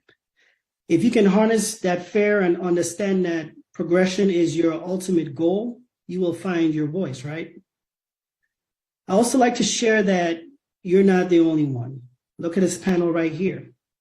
There are many others just like you trying to find their voice. And then there are those who are championing for change within their organization. And as we know, as a collective, we are stronger together. There is strength in numbers, right? So when you find allies like this panel, this panel of professionals, they will help you to overcome your fear and advocate for change while breaking down those barriers.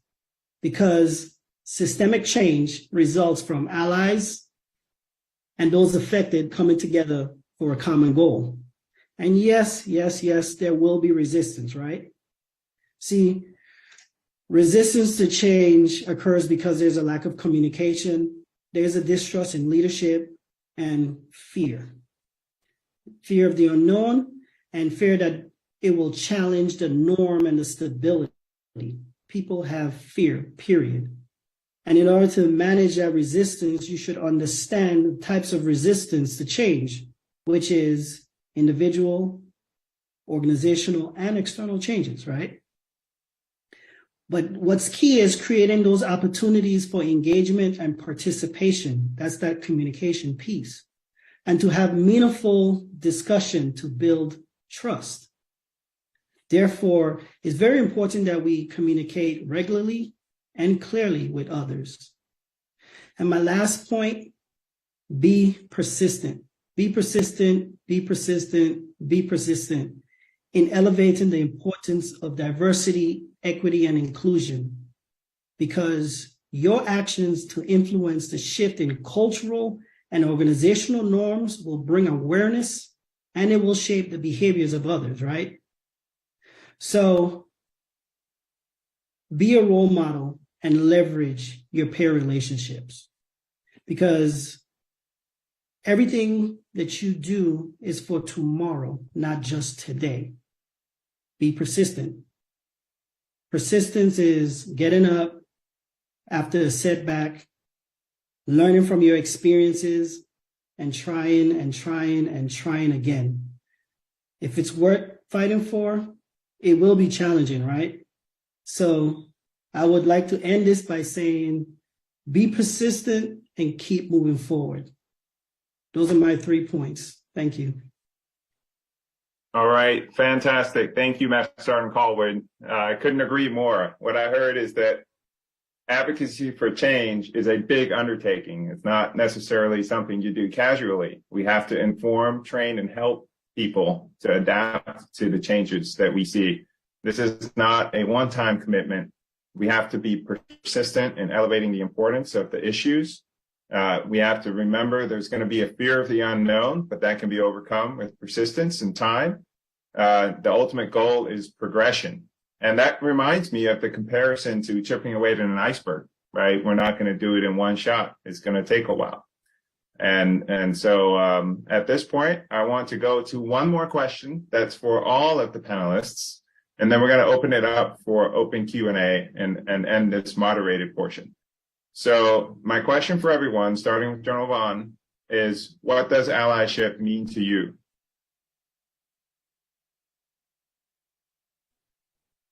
Over to you, sir. No, that's great. I actually asked myself that when I first got involved with this group, and over the years, my reference for allyship has to do with the alliance.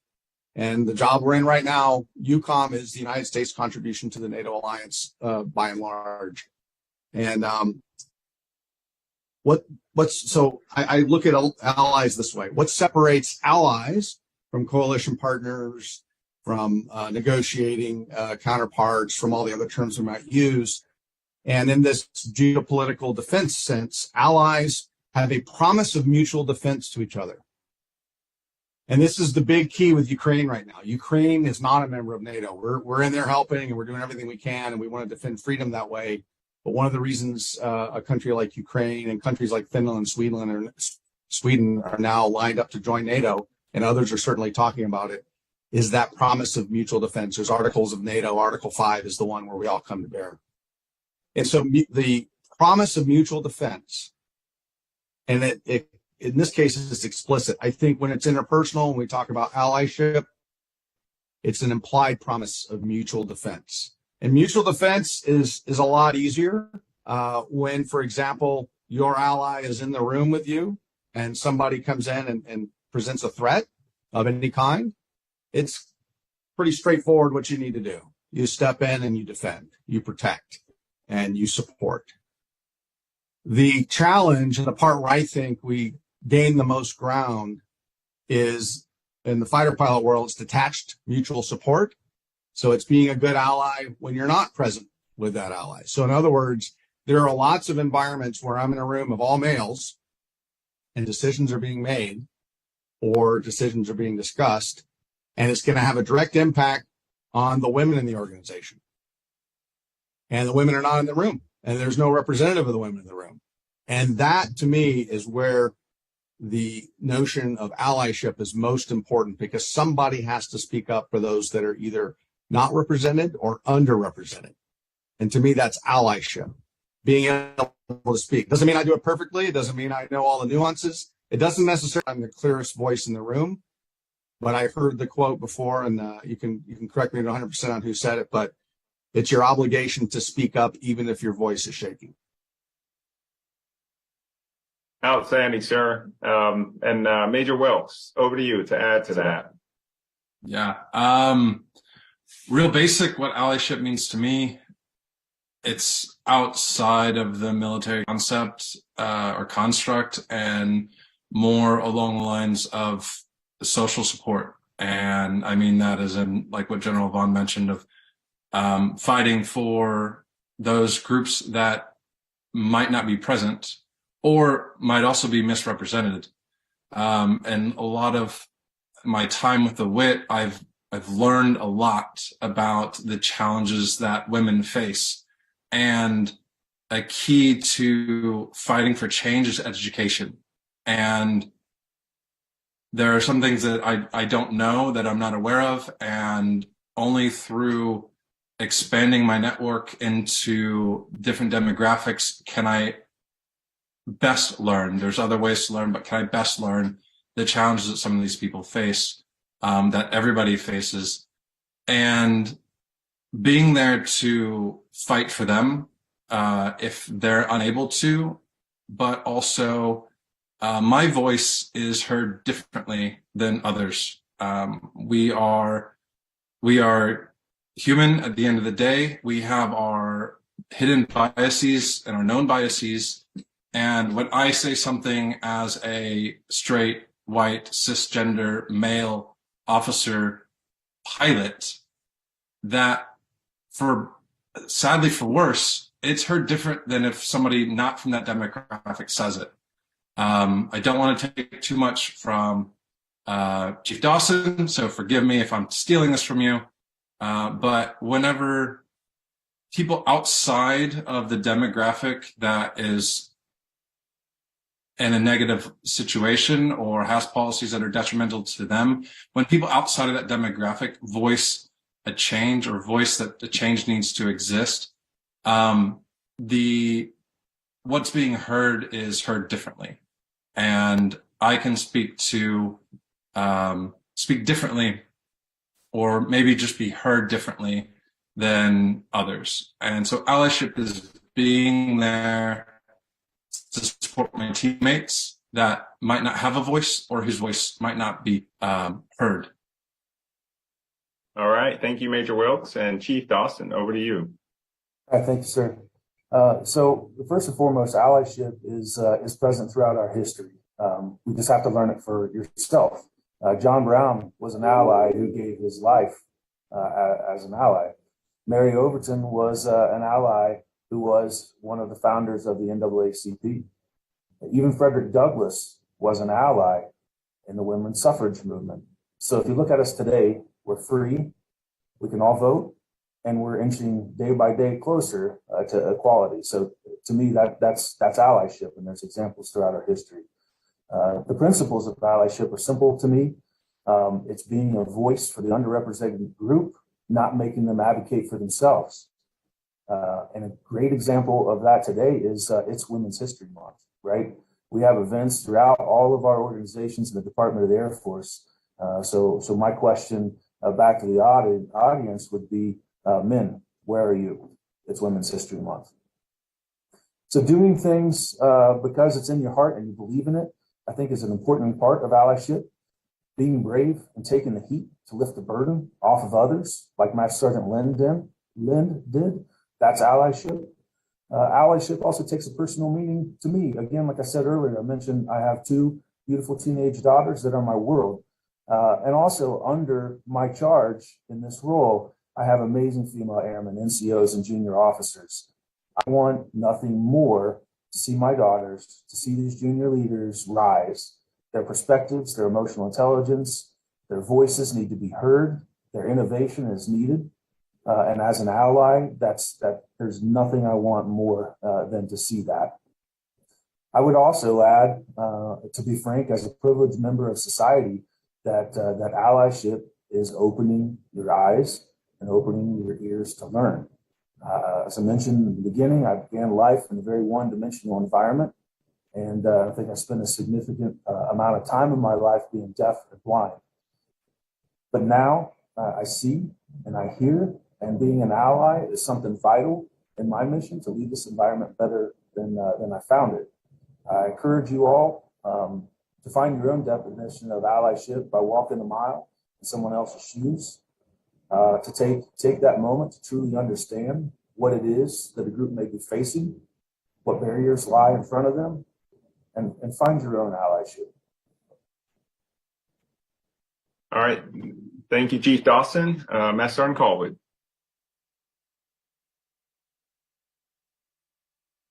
I will keep this short and direct. Allyship to me means commitment, right? It's not self-serving. It's about the other, right? Those who are underrepresented. Allyship means a commitment to equity while building relationship based on trust and accountability. It is asking others about their experiences. It is listening to understand, right? Listening to seek understanding. It is showing up and being committed and speaking up as an advocate, plain and simple. It is about advocacy to create lasting, impactful change that disrupts the status quo. We cannot operate the same as we did yesterday. So we need to disrupt the status quo while addressing systemic inequities. So allyship is commitment, relationship, trust, and accountability through asking, listening, showing up, and speaking up. Thank you. All right. Thank you all to all the panelists for some really excellent insights. And just to wrap it up, what I heard is that we need to be an ally when those who need it are not in the room. Allies must provide that social support for groups that are misrepresented, particularly when they're not in the group. Raise awareness in their circles through that persistent engagement. Allies are going to be heard and perceived differently within their demographic circles, but only if they are deliberately present and if they use their voice. Allyship involves commitment and listening to understand. It's going to be disruptive to status quo, and we should be prepared for that. Allyship is part of our history, and we have a long legacy since our founding of allyship towards the achievement of a more perfect union. So at this time, I would like to open it up for Q&A from the audience, and we've been monitoring, and my team has given me some questions. So we'll try to get to as many of them as possible before we have to wrap it up. We're going to start with a question from Tech Sergeant Emily O'Neill from JBSA Lackland, and she asks, being an ally and acknowledging the struggles and barriers that minority members face can often result in being called names or being accused of association with certain political ideations or parties. How do you all suggest mid-level supervisors handle and combat this mentality in the squadrons? So does anybody want to take that one to begin? I'll pop in on this. I'll say just own it. Own it. It's okay. Now with what's happened in the past few years of our history, people love to assign woke as a negative term. I'm proud if you call me woke. If you want to call me a feminist, I'm proud to be called a feminist. So own it. That would be my advice. Just own it. Being an ally means stepping out and taking those heat rounds so that someone else doesn't have to. And at the end of the day, you're going to go home and you're going to look yourself in the mirror and you're going to know that you did the right thing.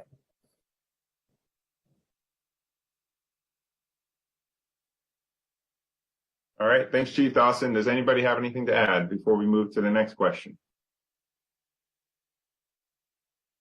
All right. So the next question is, and maybe this one I'll give to General Vaughn first. I think we may have lost him, and he's coming back online right now. So, General Vaughn, if you are online, and if not, any of the other panelists, from your many years of experience, what do you believe is the next important item that needs our attention for change?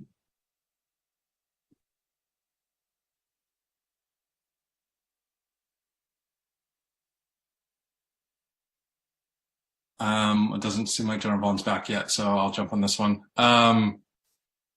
A single most important item that needs change, I don't think that can be succinctly stated other than culture change. In order, we can change the policy, but if we can't change the culture, and that comes from us as individuals of being willing to change it and challenge the status quo, then progress kind of stops or stalls out. So what's the next important item for change is a new policy's out there, normalize it, push for acceptance that this is normal, and support anybody who is affected by that change. And if something needs to be changed, then push for change to support those individuals. And that in itself, your actions, other people's actions, driving for change in our leaders, our commanders, that will eventually create a culture change. Okay, thank you, Major Wilkes. I think that's a great way to end this session, 1 hour session. I know we could go much longer, but we have 1 hour. So I want to thank everyone for your contributions to this amazing panel and to the viewers who tuned in. This was an insightful and meaningful exchange of thoughts, and we look forward to continued leadership and allyship from our panelists in advancing a more equitable and inclusive air and space force, always ready to fight and win anytime, anywhere.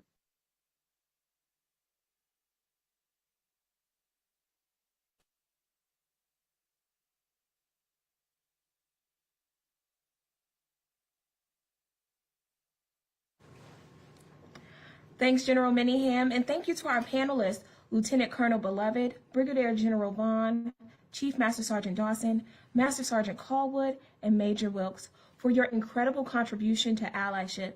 It's leaders like you guys who are doing what it takes to foster a culture of inclusivity for our military. Hey, everyone, we got a treat for you. This next keynote speaker is a heavy hitter. Look, some of you may know him as K-Wright in his retired capacity. Many of you know him as Enlisted Jesus. His mama named him Khalif. Yes. But we have retired Chief Master Sergeant of the Air Force, Khalif Wright. And just a reminder, before we begin this session, towards the end, there will be an audience Q&A. So if you have any questions for Chief Wright, please leave them in the Facebook live stream comments.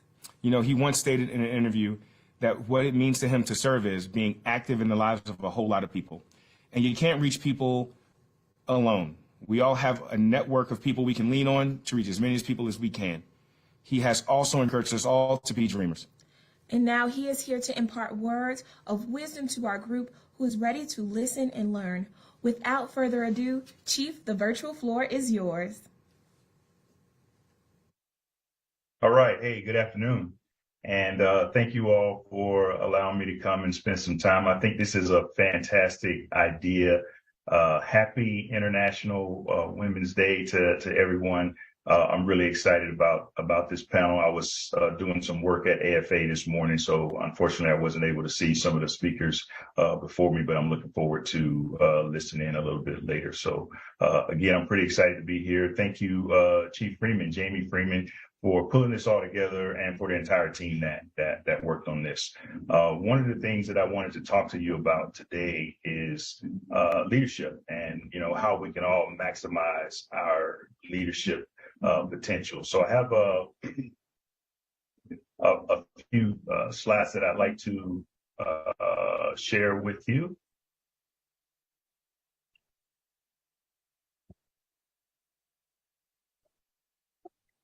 All right, and first, let me acknowledge how challenging it is for anyone to be a great leader, including myself. And it doesn't really matter who you are, what organization you're with, what industry you're in. Leadership is tough. It's really challenging.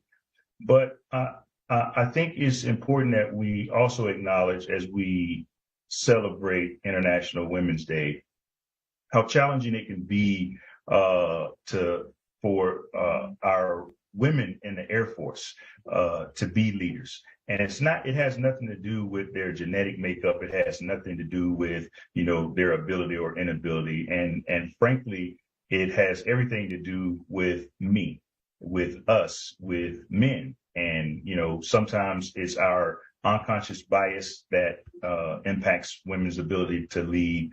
And sometimes it's our direct bias. And so one of the things that I've tried to do, and I would encourage every person to do, and I'll speak specifically to the men that's on this call today, let's take a look at within and really try to understand how you might either be helping or hindering some of our females in the Air Force to maximize their leadership potential. I think it's great that we have Chief Master Sergeant of the Air Force Baz as our first female Chief Master Sergeant of the Air Force. I mean, that's, I think, an amazing feat to be the first female to take on the senior enlisted leader role for any service. But it doesn't necessarily equal success, and it doesn't necessarily equal, equity when it comes to leadership and leadership opportunities for females within our military. And so I wanted to talk a little bit about maximizing your leadership potential. 76 in a recent survey by McKinsey Corporation. I want you to wrap your mind around this. 76% of employees describe their bosses as toxic. Now, I've seen the Facebook posts and all of the conversations about toxic leadership, that we've talked about. But this is what people say, and this is how people feel. They also, in that same group of 76% of people who describe their bosses as toxic, they also say that they will trust strangers before they trust their own superiors. 75% say that their immediate boss is the most stressful part of their job. 75% immediate boss is the most stressful part of their job. 79% said that they leave their job because they don't feel appreciated. About 50% cite bad leadership or bad management as the main reason for leaving their job. Now, you contrast that against only about 11% of companies, the leadership in companies, believe that they have strong leadership, and only about 10% of all business leaders, according to this survey, have natural talent for leading. So I think there is a case to be made. And while this wasn't necessarily centered around folks in the military, people in the Air Force, you can replace worker, employee, and you can replace boss with airman, right? With lieutenant, with captain, with chief, or what have you, because obviously we're a microcosm of society. And if you survey folks across the Air Force, I believe you will get numbers that are very, very similar. And so this really speaks to the idea that it's incumbent upon all of us to really maximize our leadership potential. And today, two things that I really want to talk about. One is, what things that you need to do to lead yourself and things you need to do to lead your team or to lead others. Now, there really is a third component that we should talk about that, if we had more time, I would really include the importance of, understanding your environment, the culture, the organization where you reside. But I think these two topics are the things that can have an immediate impact as far as things that you can do for yourself when it comes to leading you, and things that you can do when it comes to leading the people that you serve. And so first and foremost, I have a personal trainer. So I'm 52 now, about to be 53, and starting to get a little bit of a tire around my waist. And so I hired a personal trainer, and I go to his facility to work out every morning. He has a board over in the corner that has a quote that says, and I don't know who the quote is attributed to, but it basically says, hey, 98% of the solutions to 98% of your problems can be found on the other side of the mirror. And so I think it's really important that we talk about the importance of leading yourself. Many times in the conversations centered around leadership, we tend to focus on everybody else. We tend to focus on the people around us. We tend to focus on what's the problem with the people that we're leading. We tend to focus on the environment, the lack of resources and whatnot. But rarely do we stop and pause and do some introspection and really think about, okay, what can I be doing as an individual to lead myself so that I can become the best version of me in order to allow and motivate, encourage, and inspire the people that I serve to become the best version of themselves. And this kind of begins with you understanding yourself. And so I'd like for each of you to ask yourself these two questions. Hey, what's your leadership superpower? What are you really good at when it comes to being a leader? And then contrast that against what is your greatest leadership challenge? What do you struggle with the most? Right. And as I ask myself this question, I would say my leadership superpower is being able to galvanize a team, bring a team together, being able to encourage and inspire and enable people to get things done. My greatest leadership challenge is, I'm not good with details. I'm not good with organizing things. I'm not good with, the specifics of finishing projects. And I know that's a weakness that I have. And so it's important for me as to have teammates and to put people around me who can complement the things that I'm not good at. But it's really important for me to actually understand the challenges that I have and the things that I'm really good at. And so for you, one of the questions, the follow-up question I would ask when it comes to, where are you in your leadership journey? What are you really good at? And what's challenging for you is, how do you know?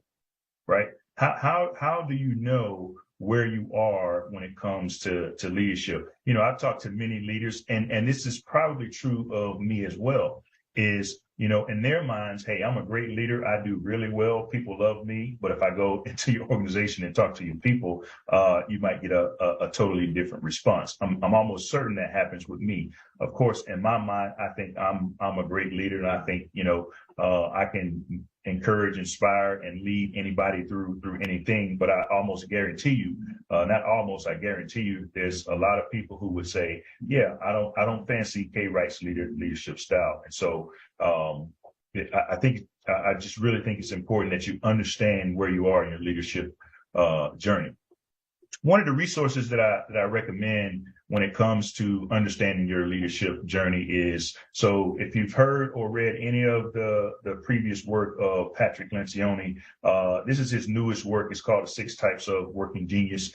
He has an assessment that will take you probably 10 or 15 minutes. You can go online and take this assessment, and you can figure out, in his newest theory about the 6 types of working geniuses, you can kind of figure out exactly what type of genius you are, what type of style you have when it comes to leading and working in a team environment, or really just leading and working, period.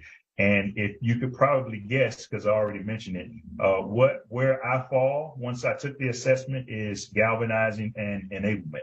But this will really kind of help you. Now, there's lots of other assessments that you can take: Myers-Briggs, DISC, Workplace Big Five is one of my favorites and one of the ones that I use in my coaching practice. But it's probably important. I'm not encouraging you to go out and get a leadership coach. I know many of you have been to both PME and executive level leadership courses where you've had some of these assessments done. And I think it's good to have these done, to save them, or to have them done periodically along with 360s and whatnot. So you can at least understand where you are and what gaps you need to address in your leadership style. Again, this is an easy one that I would recommend that you at least take a look at. And so, I've been preaching this for years. I'm going to go back to the story that I told that I would tell when I was in the Air Force. First year as a Chief Master Sergeant in the Air Force, 2017. Man, I'm going hard. In my mind, I'm taking care of every single airman in the United States Air Force. All of them. I'm taking care of all of them because my team and I, to include Jamie wasn't on the team, I think, in 2017 when this first occurred, but we were grinding 295 days up on the road. I think that first year. And if you ask me, I was taking care of every single airman on the planet except this one. And so I got to somewhere, it was probably around late November, early December, as I was ending or coming to the end of my first year. And because I hadn't been taking care of myself, because I hadn't been eating right, I really hadn't been exercising. Everything when it came to taking care of me was, if you get a chance, I'll work out if I get a chance. I'll eat right if I get a chance. And, I had this motto that, Manny and I and the rest of the team was like, hey, man, we got so much work to do. We have so many folks that we have to take care of. We can sleep when we're dead. We don't even have time for sleep, which was obviously, a very destructive way of thinking about, health and fitness and well-being. And one day I walk in the office and I feel a little bit dizzy, but me, especially, I'm a man, and I think, yep, I'll be fine. I'll just tough it out. And my team, though, encourages me to go home. I finally go home and I get out of the bed 5 days later. That's how sick I was. This was pre-COVID. But if it had been during COVID, I'm pretty sure it would have been something like that. In my mind, I had some type of flu or what have you. And that really opened my eyes into the importance of, okay, Khalid, if you're going to spend the next 3 years trying to take care of every airman in the Air Force, then you better start taking care of yourself. And it changed my life. I changed my entire routine. I think I texted or emailed the entire team right after that stint when I got sick. And I committed myself to, hey, here's what the schedule needs to look like, because every morning at 5 o'clock, I'm going to be in the gym. I went from just eating whatever was in front of me to a vegan. And I was a vegan for like 3 days. And then I transitioned to be a vegetarian. That lasted 3 or 4 months. And then I became a pescatarian, where I was only eating fish. And that lasted for a couple of years. But overall, I've really just changed my eating habits. I started praying every morning. I started meditating every morning. And really, I started kind of focusing on my own well-being so that I could make sure that I took care of everybody else. So that's the very first thing when it comes to leading yourself. You can go to every leadership class. You can read every leadership book. You can have as many mentors as you like. But if you don't focus on taking care of yourself, you won't be able to take care of the people that you serve. And so that should be the first thing you think about when it comes to leading you. Second thing I would say is, hey, man, you got to win your morning. I think it's important from an energy standpoint, from a productivity standpoint, is you make sure you win your morning. Now, however this works for you, and if you're not a morning person, I'm not trying to encourage you to become a morning person, or if you're a person who works evening or a night shift, again, you make the appropriate adjustment. But for me, in a normal work day, it's important for me to start off and win my morning. And that really starts with a good night's sleep, that I still to this day struggle with getting into bed on time. I always wake up early, but I still struggle with sleep. And some of it is just lack of discipline. Some of it is, I like watching the news and Netflix and stuff late at night. But some of it is just habit, because for so many years, I stayed up late and rose early. But I try to focus on winning my morning. And for me, that means I wake up early. I get some type of workout in. Like I mentioned, I had really been slacking off. And so I hired a personal trainer, and that's been going really well. Sometimes I do my own workouts a couple of 2-3 days a week. I spend time with my trainer. I eat a good breakfast. Typically it's some type of oatmeal, flavored oatmeal, or overnight oats, which my girlfriend Kim has just kind of introduced me to in the last couple of weeks. So eating a good breakfast, having a good workout, a little bit of meditation every morning, starting my day off with some level of positivity. Now, let me tell you what I don't do, and which is probably a productivity killer for many of you first thing in the morning. The one thing I absolutely will not do is wake up and start checking email. Right? Because I've already kind of set my priorities either first thing that morning or the day before. Hey, these are the 3 most important things that I need to accomplish during the day. And once I open that email up, I start having taskers from all over the place. There's things that, questions that people are asking me. And the next thing you know, my priorities go to the side and I start working on all these other things. Now, obviously, I'm the CEO of Air Force Aid Society, so I don't get a lot of taskers per se, but I do get a lot of requests from my secretary, from the chief of staff, and from other folks for information, to do things, to sign things, and whatnot. I'm not getting into email until 9 o'clock, sometimes until later. I also recognize and acknowledge that I'm in a position where I have an executive assistant and a chief of staff and somebody that can help organize and prioritize the work for me. But you don't have to be in some high position of leadership. Now, and some of you may be saying to yourselves, well, I don't know, if my boss sends me an email at 7 o'clock and I don't respond to 9 o'clock, what's the worst that could happen? Now, unless your boss has established for you that, hey, if I send you an email, I need to have a response within 5 minutes or 10 minutes or what have you, I think most would understand. Certainly, if you went to your boss and said, hey, look, boss, I'm trying to be the most productive that I can so that I can make sure that I manage the priorities of this organization.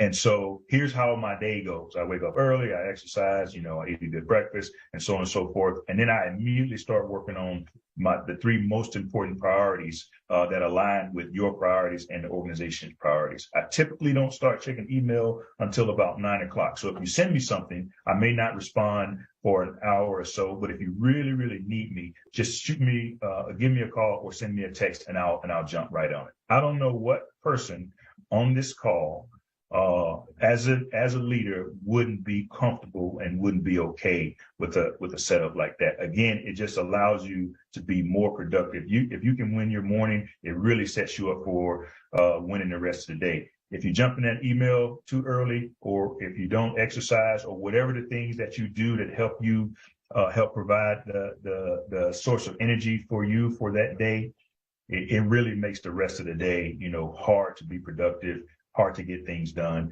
Your priorities get pushed off to the side and get pushed to other days. You end up staying late and again, just overall not being productive. So, and another part of leading yourself is make sure that you win your mornings.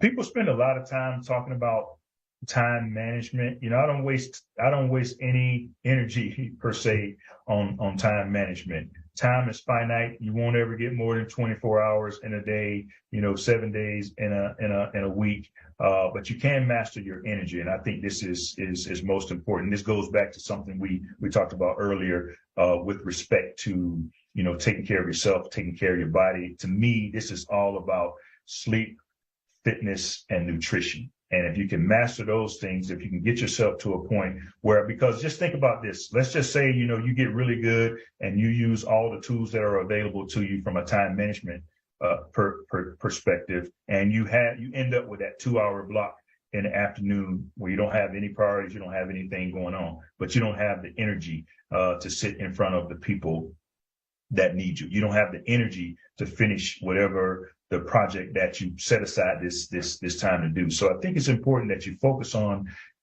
mastering your energy and energy management and not just time management. This has been a game changer for me, especially when it comes to afternoon things. Now, I know me, I know my body, and I just don't do well in late afternoon. So if you schedule something on my calendar around 3:00, there's a pretty good chance that it's going to get canceled or rescheduled, or a pretty good chance that, I'm not going to be at my best. I'm not going to be able to give you my best around that time. So when I know I have something really important to do at 2:00, 3:00 in the afternoon, I make sure that I master, my energy management, and that so that I could be the best version of me around that time, which again is a challenge for myself. So really think about what things you need to do, what changes you might need to make, so that you can master your energy, not worry so much about time.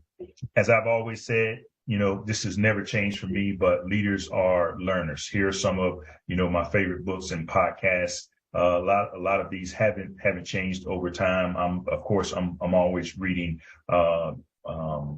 new things, but these are some of my favorite books that I think are helpful, and just me gaining a different and better perspective about leadership, about people, about the brain, about how other people see the world. That really helps me. A lot of times I share these podcasts and these books with my senior leadership team now at Air Force Aid Society. I certainly shared them with, the Air Force, the Air Force Senior Enlisted Leader Council when I was serving in the Air Force. And so I just think, however you do it, you need to put yourself in a constant state of learning and growth in order to maximize your potential as a leader. Again, here are some of the things that work for me. I'd also include in this learning category the time that I spend with my colleagues, with my friends that I served with folks who served before me, and certainly with folks that are still serving now that are younger and have less time in the service than me, that I still learn and grow from. But I'm always open to new ideas. I'm always open to thinking about things in a different way, so that it can help me be better at my job now, certainly from a leadership standpoint. Sometimes I think we just, there's lots of layers to leadership. There's lots of layers to people. But sometimes, man, we should be more kind to ourselves and more kind to other people.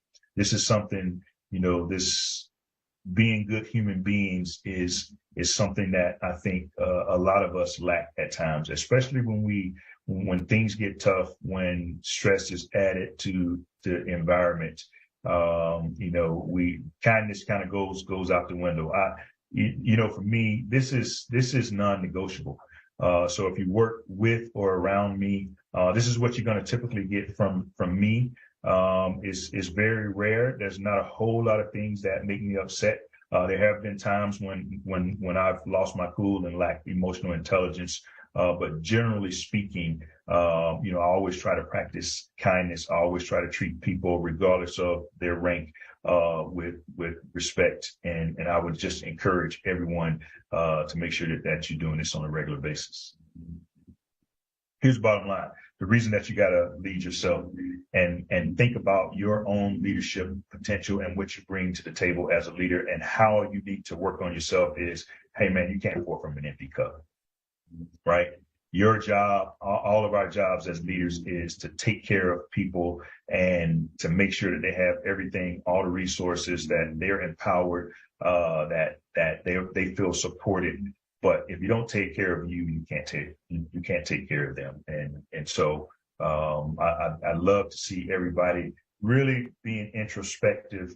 And this is something that I think it takes time to grow into. There was a time when, and at least in my mind, everything that happened to me and all my successes and failures as a leader had to do with someone else. I never looked in the mirror and said, you know, Khalid, if you just work on you, you may be better at counseling. You may be better at being organized. You may be better at whatever thing that I was lacking. And so, you know, I want to meet you exactly where you are in your leadership journey, but I just can't emphasize enough the importance of taking care of you, leading you before you can lead everyone else. Now, let's talk about leading them. This is the infamous Team 18, by far the best team that I've ever been associated with, the team that I've enjoyed the most, the team that has really become family to me. We still get together and on holidays, we still communicate pretty regularly.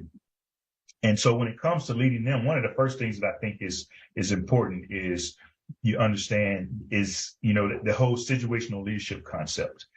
You can't show up as a leader and think that everybody has to adjust to you, right? That, hey, I'm just a straight shooter and people have to get used to it.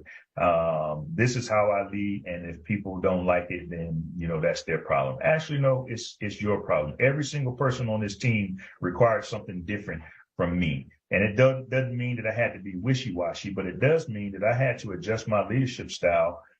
You know, I could talk to Manny like I was talking to, you know, a brother of mine. I mean, we would cuss and fuss and fight, and I could really give it to him straight. There were other members of the team I had to use a different leadership approach with. And everybody was different. And it took me some time to kind of figure out, okay, what's the most effective approach with every single person. And so I would just ask you to think about, you know, if you are the type of person that just says, hey, here's my style and people have to adjust to me, there's a pretty good chance that you're not being as effective as you can. You're not maximizing your potential as a leader, because everybody needs something different.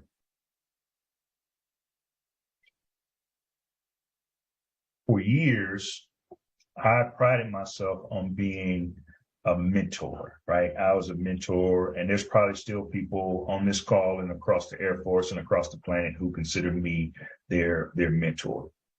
And that's something that I take very, very serious. But the style of mentoring is something that doesn't necessarily work for me anymore, because this is what I mostly did as a mentor. And this is, you know, likely what many of you might be doing as mentors.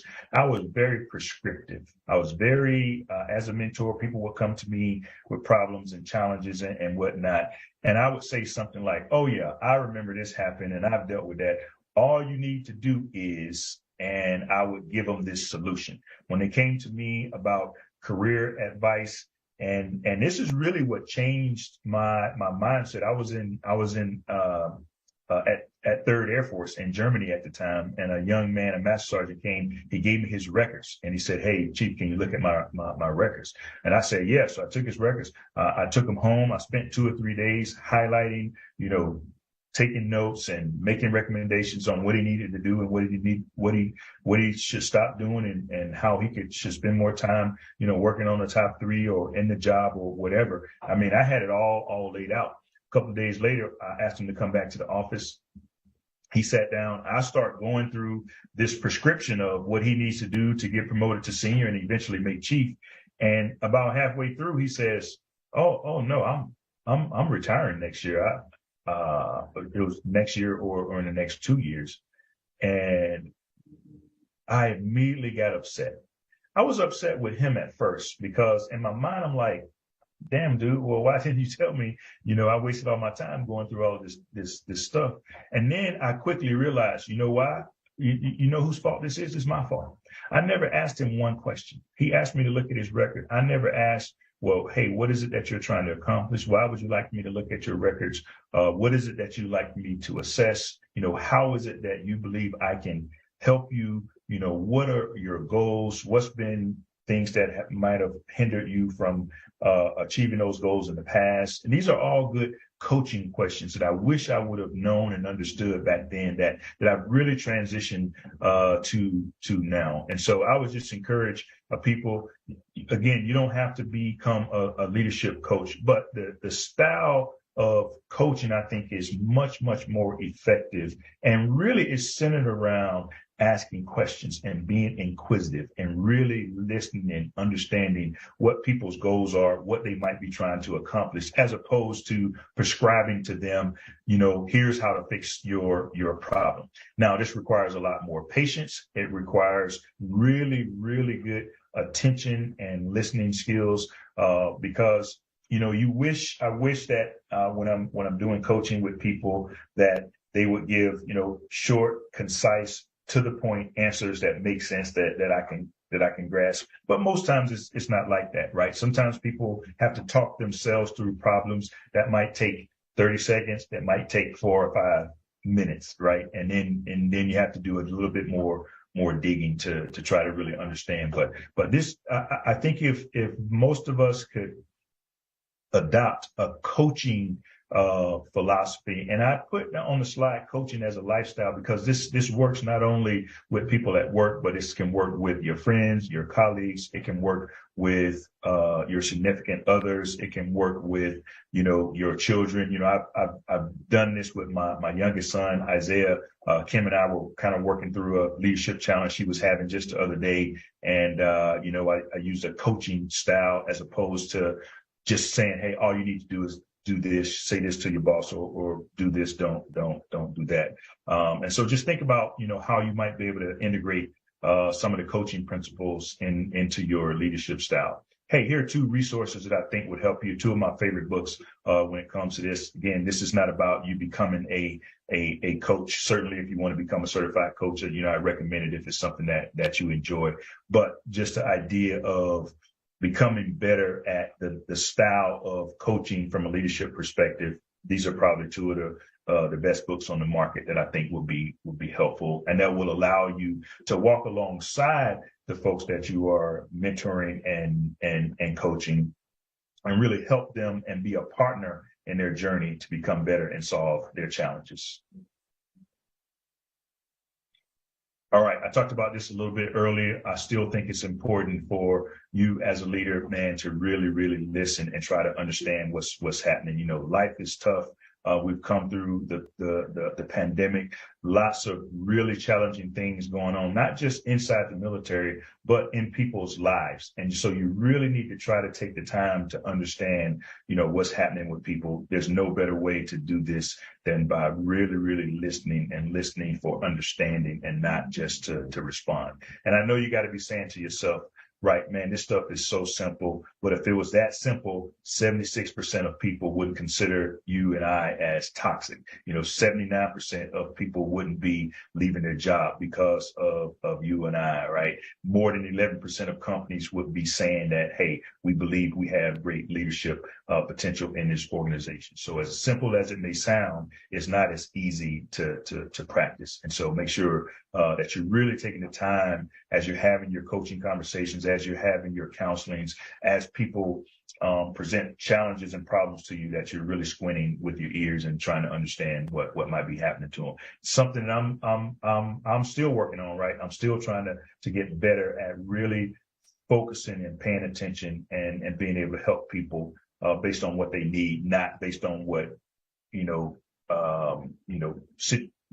prescriptions that I've already kind of decided, hey, all you have to do is do this, and your situation might improve.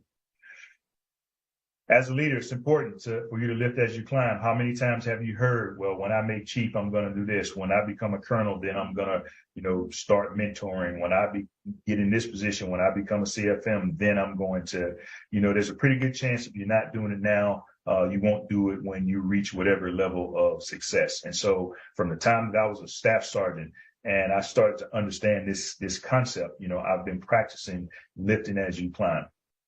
I read a good book. I pass it along to all my friends. I go to a leadership class and learn some concept. I make sure I share it with, my friends, my colleagues, the people that I work with. And so I just think it's important that we don't wait and until we reach some level of success to go back and then extend a hand, extend the ladder, and try to get everybody to climb up to your level of success. You take one step forward, you reach back, and you pull somebody else with you. And I think that's the most effective way to bring people along.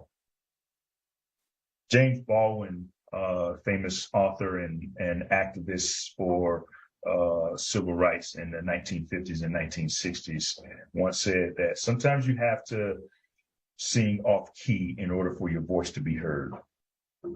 Right before I retired in 2020, a week or so after the George Floyd murder, I wrote an op-ed. It was called "Who Am I?" The essence of it was, "Hey, I'm just a Black man who happens to be the Chief Master Sergeant of the Air Force."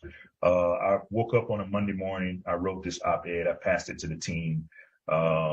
Chris Rogers, who was our Chief of Staff at the time, and Harry Kibbe, who was my PA advisor, and I said, "Hey, I've written exactly what I wanted to say, exactly the way that I want to say it.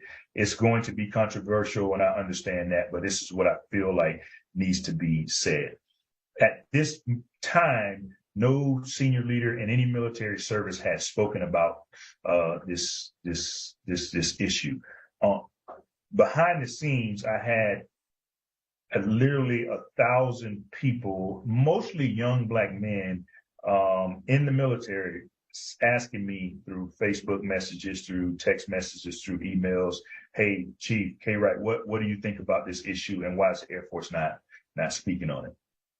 And so I'd be lying if I didn't say I felt some level of pressure, being in the position that I was in, right? Heavy is the head that wears the crown, that I needed to speak out about this issue, because I was mad too, right? I was upset about what was happening here in our United States, and that came to a head with George Floyd.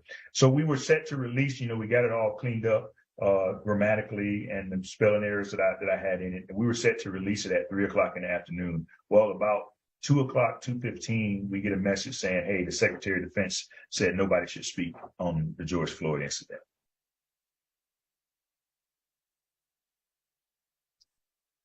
So I took a little bit of time, not a whole lot, but I took a little bit of time, and I thought to myself, what's the impact of releasing this against the wishes of our Secretary of Defense? There's a pretty good chance I could lose my job. And I'm going through all of this in my head. There's also, a pretty good chance that I won't. I think I have enough credibility built up with the force that even if I lost my job, I'd be okay. I got the support of my boss, General Goldfein. I think I'll be fine. And we decided to release it anyway, against the wishes of, higher levels of leadership. And as you can imagine, first of all, I didn't get any pushback from the Secretary of Defense's office or from my boss or anything. I did get a lot of pushback. I did get a lot of disagreement from, people across the globe, a lot of Air Force people. I got my fair level of support on the issues that I wrote about, and my fair share of criticism and judgment, which I was perfectly fine with. But one of the things that happened, it kind of catapulted the discussion, and more senior leaders started to speak about this issue. And so I just really felt like it was important for me to sing off key, right? To say what nobody was willing to say at the time about, such a critical and challenging issue. Now, you don't have to write an op-ed. You don't have to speak about something. You don't have to put your career on the line. But I think your people do expect, when there's a lack of resources, when there's a toxic person in the organization, when things aren't happening the way that they're supposed to be happening, when there's a say-do gap in leadership, I think your people expect you to sing off key. I think your people expect you to speak up on their behalf and say what needs to be said, regardless of what the circumstances might be. Now, again, I'm not encouraging anyone to be reckless and go out and lose your job and get fired. Well, K. Wright told me I can just come in here and say whatever needs to be said and sing off key. It's always important to approach, challenging topics with some level of caution. But I wouldn't be afraid, and it's a good practice to learn as a leader that sometimes you have to sing off key in order for your voice to be heard. Craig Groeschel is one of my favorite. The Craig Groeschel Leadership Podcast is one of my favorite podcasts that I listen to pretty regularly. And he talks about this concept called the hard right. Now, this is not the hard right as it refers to politics, right? Right and left in that fashion. But he has a concept where he talks about the hard right, meaning the right thing to do that's always hard versus the easy wrong, right? Doing the wrong thing because it's easy versus doing the right thing because it's hard. And I'll tell you a story that happened to me, experience that I dealt with recently. I had a member, senior member on my leadership team that was toxic, right? And it started with just a few people. It got to a point where nobody in the organization wanted to work with this person. And frankly, for a couple of different reasons, I pretty much ignored what was happening. I ignored what was saying. I just thought to myself, and I didn't really think this, but I wished and hoped that it would just go away, that the situation would become better, that, this person would somehow change and we'd all grow to love each other and work together. Because I chose the easy wrong over the hard right. The hard thing to do was to have a conversation with this person about their behavior, about their inability to work as a team, about the way that they talk to their teammates and their colleagues. The hard thing to do was to fire this person. And for really the greater part of 2 years, I chose the easy wrong instead of the hard right. And it wasn't until, and I wish I could take credit for saying that I came to my senses and I decided, you know what, this is the right thing to do and I'm going to do it. But it was my staff. I started to lose credibility. My chief of staff, Chris Rogers, who I served with in the Air Force and is now the chief of staff for Air Force Aid Society, came to me and said, "Hey man, you're losing credibility on this issue and you have to do something, right? People refuse to work with this person." And so I finally did. I finally had to release the person, and it was challenging for me to do that. But it was a great lesson for me with Craig Groeschel's theory of how important it is as a leader to do the hard right, the right thing that's hard to do. And I know many of you have probably been in that situation. You've probably been on the other end of the situation, asking yourself, "Hey man, why doesn't the boss do something about this? Why are they choosing the easy route?"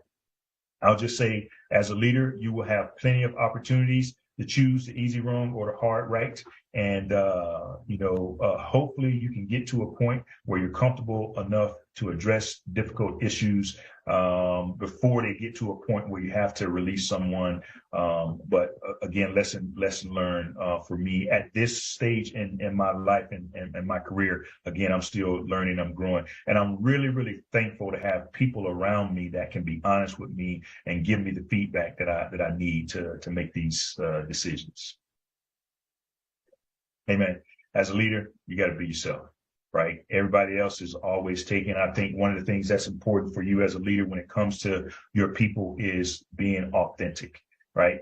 This whole fake it till you make it, I don't know where that came from, but it is not a thing, because people know when you're faking, right? So don't just be who you are. If you take into consideration the things that we've talked about, trying to understand you, right? Having assessments done on yourself, getting feedback from your peers, your colleagues, and your bosses, and really trying to understand, here's where I am as a leader, and being able to walk into an organization and say, "Hey, look, team, I don't know everything.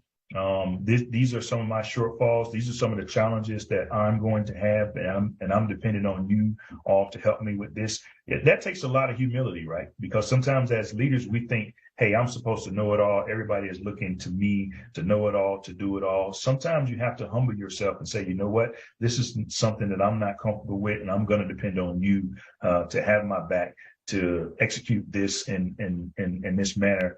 Something that I've done really my entire career. I've really had no problems with trying to pretend to be something that I'm not, right? I was a dental tech who became the chief master in the Air Force. I didn't show up in the office thinking that I'm, some warrior and that I've had, years and years of hardened battle, and that's what I'm going to bring to the table. I knew exactly what my strengths were. I knew exactly what things that I could do to push the Air Force forward and to to be successful at being in the position and being a good teammate to my boss and all of my colleagues. And I did just that. And I felt like I did it my way. It wasn't always right. It wasn't always effective. It wasn't always, I didn't always make the right decisions, but I always stayed true to myself and who I was.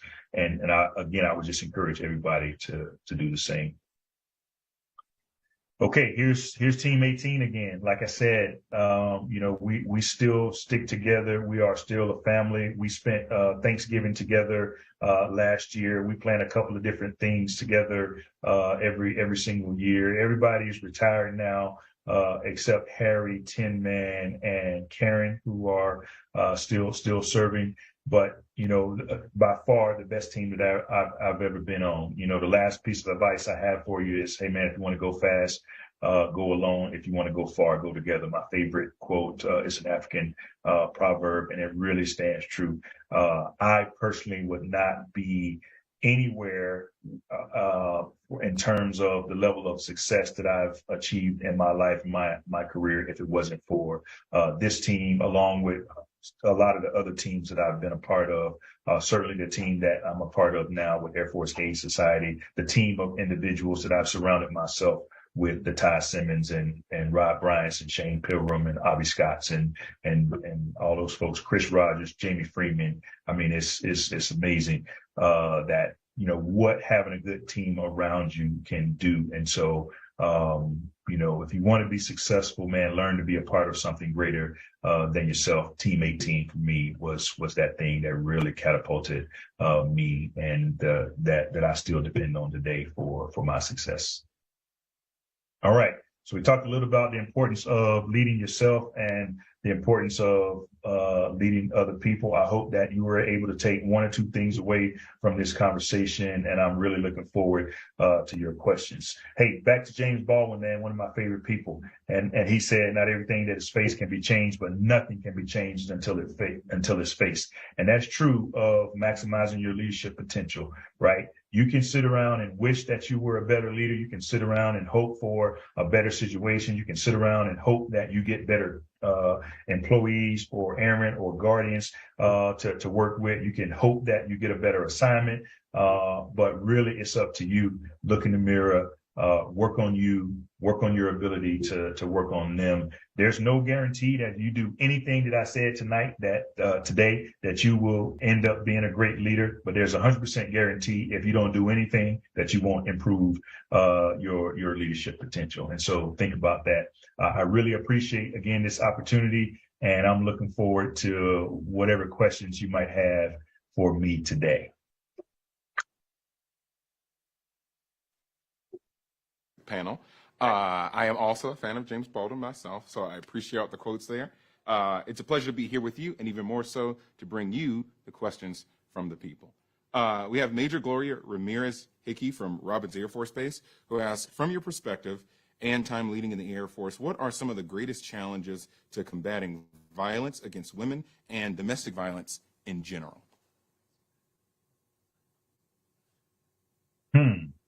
So I would say some of the greatest challenges to combating violence in general and domestic violence against women is, one, I think when let's go with, after things like this happen, I think we have to do a better job of holding people, men, or whomever commits these acts of violence against women, of holding them accountable. There are times when folks are held accountable for domestic violence and are allowed to continue to serve. And I get it. I understand that, people make mistakes, and one mistake or one crime shouldn't necessarily define your life or your career. But I think overall, the Air Force has to do a much better job of saying, hey, I don't care what position you're in. I don't care, how valuable you are. I don't care how much money we spent getting you trained to do whatever it is that you do. When you commit acts like this, you have to pay that. There has to be serious consequences that act as a deterrent for other people to commit these types of acts. And then I think the other challenge is finding effective ways of providing all of us training on how to deal with relationships and how to understand and work our way through challenging relationships where some of the domestic abuse comes into hand. I think there's a challenge with screening, not just people before they come in the Air Force, but people while they're in the Air Force. You know, some of the destructive and violent behaviors that men and other people kind of engage in, sometimes it's based on experiences that they've had in the military, whether it's through deployment or other traumatic experiences. And so I think we need to do a better and more effective job in assessing and training, not just always computer-based training, not just training and information where you just check the block, but really being able to sit down and have open and honest dialogue about, how to deal with difficult relationships, how to deal with stress and other things that might lead to violence and domestic violence. Thank you, sir. We have another one from the 20th Air Force staff at F.E. Warren Air Force Base. Master Sergeant Griffin asks, from a leadership perspective, is there room, in your opinion, to have flexibility to stray from what policies dictate and consider what is best for your members or families?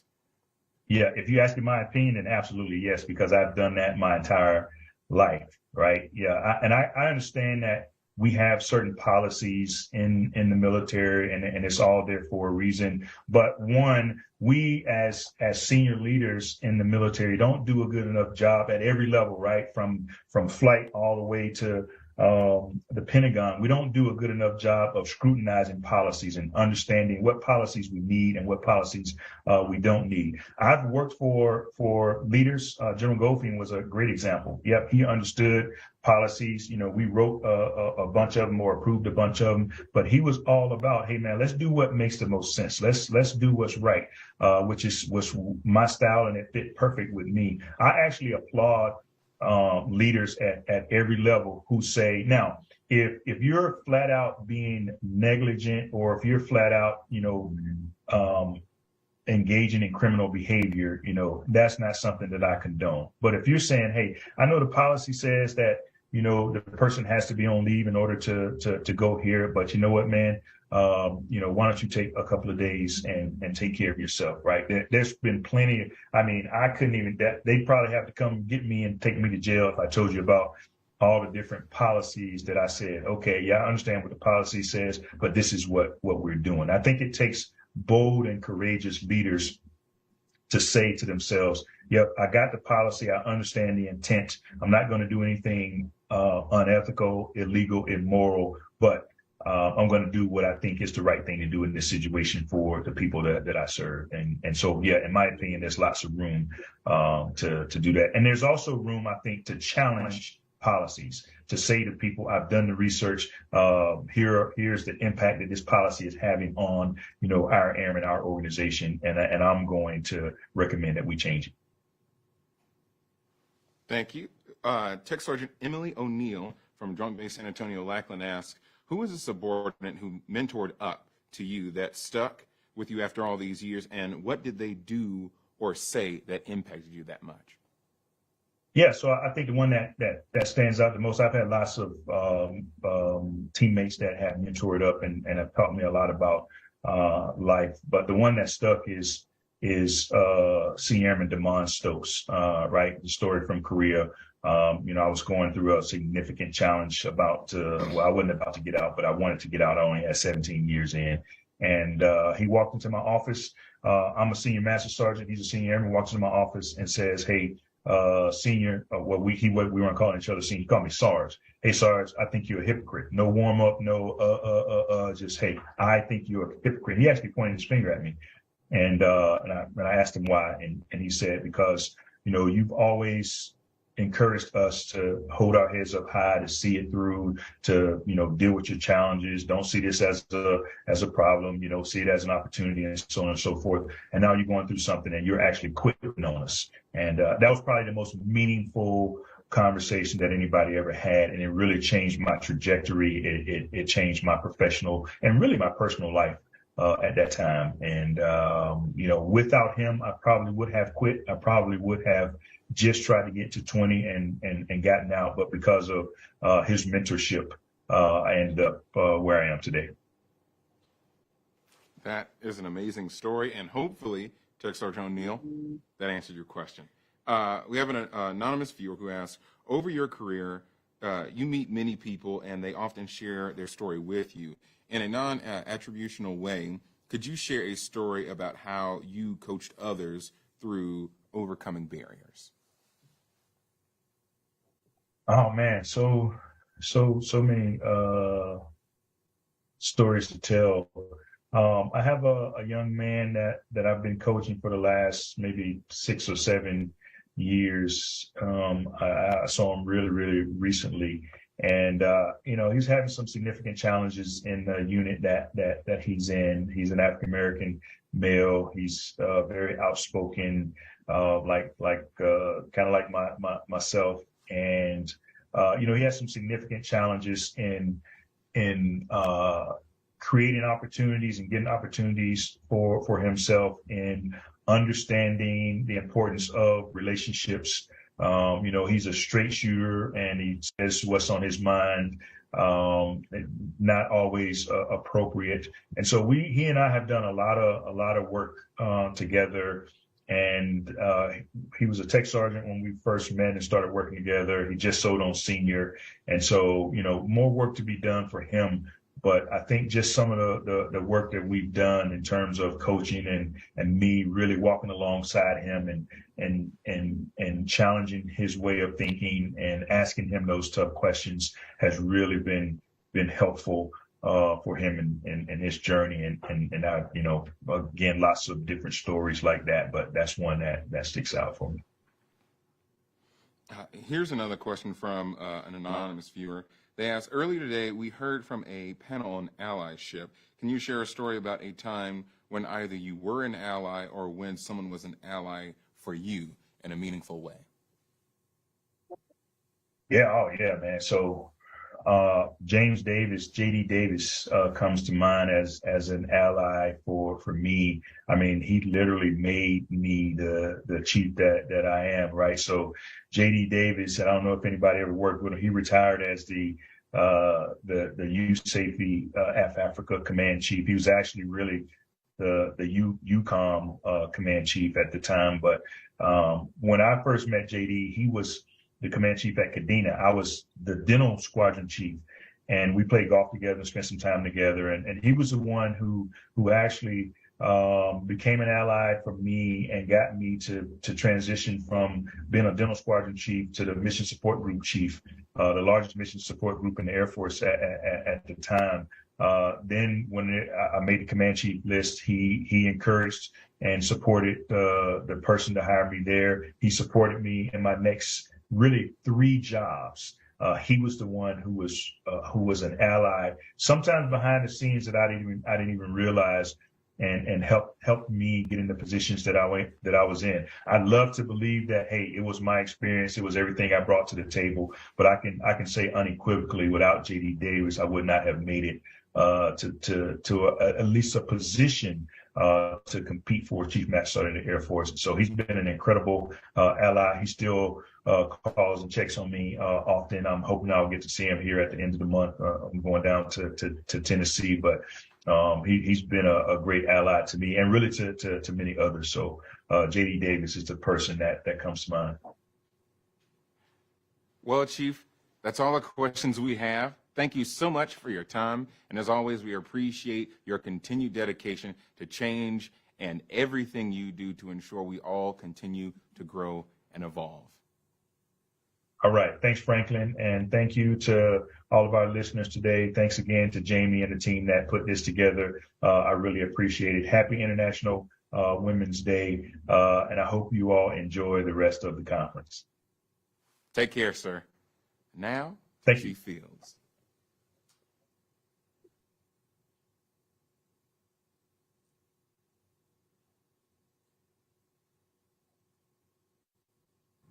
All right, Airmen and Guardians, we have made it to our 4th panel, How to Make Change in a Bureaucracy.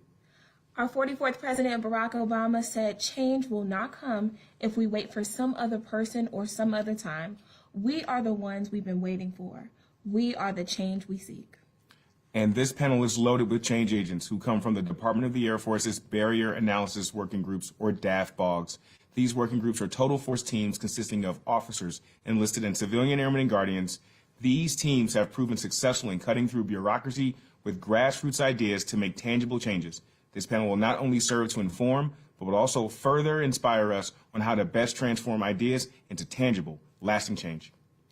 We have a great panel with service members who are literally on teams and in rooms who make the big decisions. Unfortunately, Master Sergeant Samantha Payne was unable to be here, but Technical Sergeant Anna Sylvester will be with us today to moderate this discussion. Technical Sergeant Sylvester, over to you.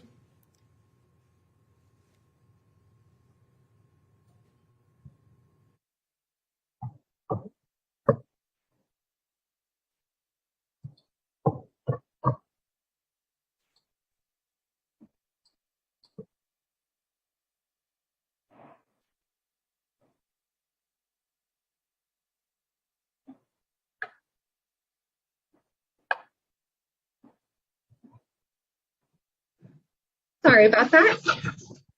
Good afternoon, everyone. I am Tech Sergeant Anna Sylvester, and I'm excited to introduce you to the next panel of speakers who all have experience influencing and making change that serves all members of our diverse force.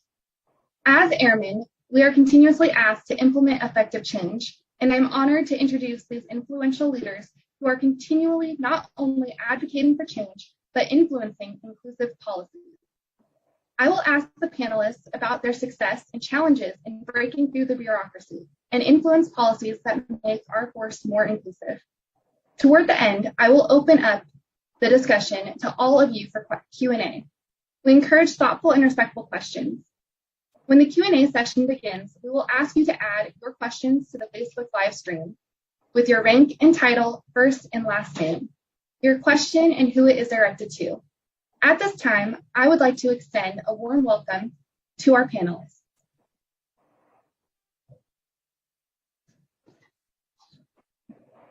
Thank you for being on this panel today and sharing your experiences leading change in diversity and inclusion policies.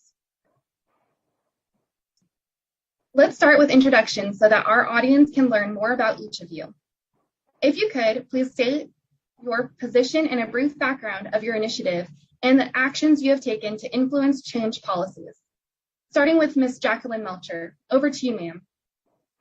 Iowa State, Jacqueline Melcher, Oklahoma, Sioux, born and raised on Pirates Indian Reservation in South Dakota. I joined the Air Force 203 4 years ago and currently work in the 88 Civil Engineer Group, Installation Management Director for Wright-Patterson Air Force Base. I'm the proud mother of 2 sons and an active duty military spouse for a member of Joint Base Charleston. I'm the co-lead for the Initiation and Quality Team in that. We received our charter in March 2021, and for the first time in history, American Indian and Alaska Natives have a voice to address the 3 R's: remove barriers, retain, and recruit. We've made great strides with spreading awareness and have 3 policy initiatives we are currently addressing: gender neutral hair policy, wearing regalia within uniform, and permissive TDY. As of today, 6 of our active duty airmen have received those accommodations to grow their hair long. Indigenous peoples represent less than 1% of the DAF, and INA is proud to have this opportunity to educate and be the voice of change. We are America's first warriors. Ilamaye.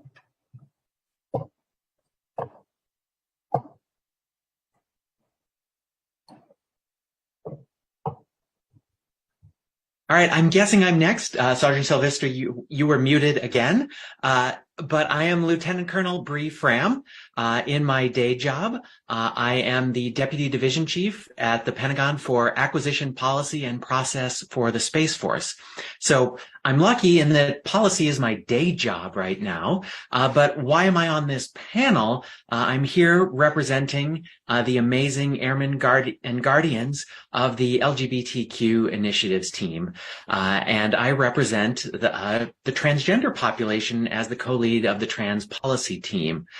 We've had some big challenges over the past 10 plus years as we've looked to create more inclusive policies and knock down those barriers in terms of enabling everyone to serve as their authentic self and reach their full potential. So in terms of letting people use pronouns in official email and understanding the impacts of having a diverse set of people in your workforce is really something that we're passionate about from an education and awareness perspective.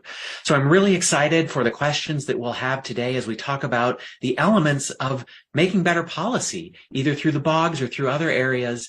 We all have an opportunity to drive change, no matter who we are. It's an amazing opportunity to make things better for everyone. Thank you so much, Lieutenant Colonel Fram. Next, we will hear from Chief Master Sergeant Yumiko Eakins. Hello, everyone. It is great to be here on this panel. I'm Chief Master Sergeant Yumiko Eakins, and I've been in for about 25 years now, or close to it. And right now, I serve at AMC's Integrated Resilience Office, and I also serve as the MAGCOM Functional Manager for all equal opportunity professionals within AMC. I guess you can say that's my day job. On my nights, weekends, holiday job is being a part of the Black/African American Employment Strategy Team, short for, well, that's the acronym for BEST. And we have several initiatives going. First and foremost, let me say I served as the co-lead for the BEST for about 2 years, just relinquished that duty in February of this year. However, I am still a member of the team, and there are several initiatives that we are working. One that is most notable is the inclusive male grooming standards. We are also looking into barriers to Black and African American women as it relates to career advancement and promotion. We also have a civilian advancement team where we are looking at or identifying barriers to civilians of this particular demographic that have experienced some challenges, and we're looking to get past those. We also have a recruiting initiative as well as an ROTC initiative. We had quite a few accomplishments within the last 2 years that the BEST has been. We were established in June of 2020. And so some most notable, there was a change most of you may be aware of in the honor guard policy and the first sergeant policy as it relates to facial hair or shaving waivers for males. Thank you. Thank you, Chief. Our fourth panelist is Captain Francis Castillo. Hi, everybody. I'm super excited to be here and share this screen with all of you amazing ladies. I am Captain Castillo. I'm prior enlisted. For 10 years, I was a logistics planner. Then I crossed to the dark, and now I am at Fort Meade as an intel officer. I love that, we started to talk about day job, night job. So my day job, I have 3 flights. I'm flight commander for 3 flights. And then I also have an operational job at Fort Meade. And then at night, I'm a single mom of 3 little kiddos. And it's super fun, super busy.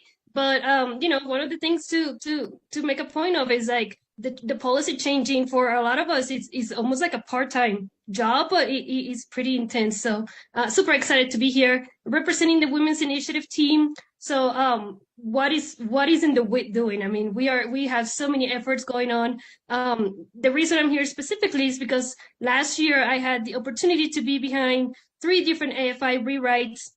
One of them was allowing pregnant women to apply to the officer training school. That wasn't a thing. And so with the championship of the Undersecretary of the Air Force, that is now in AFI policy, that if you're pregnant, you can still apply and compete for a commission.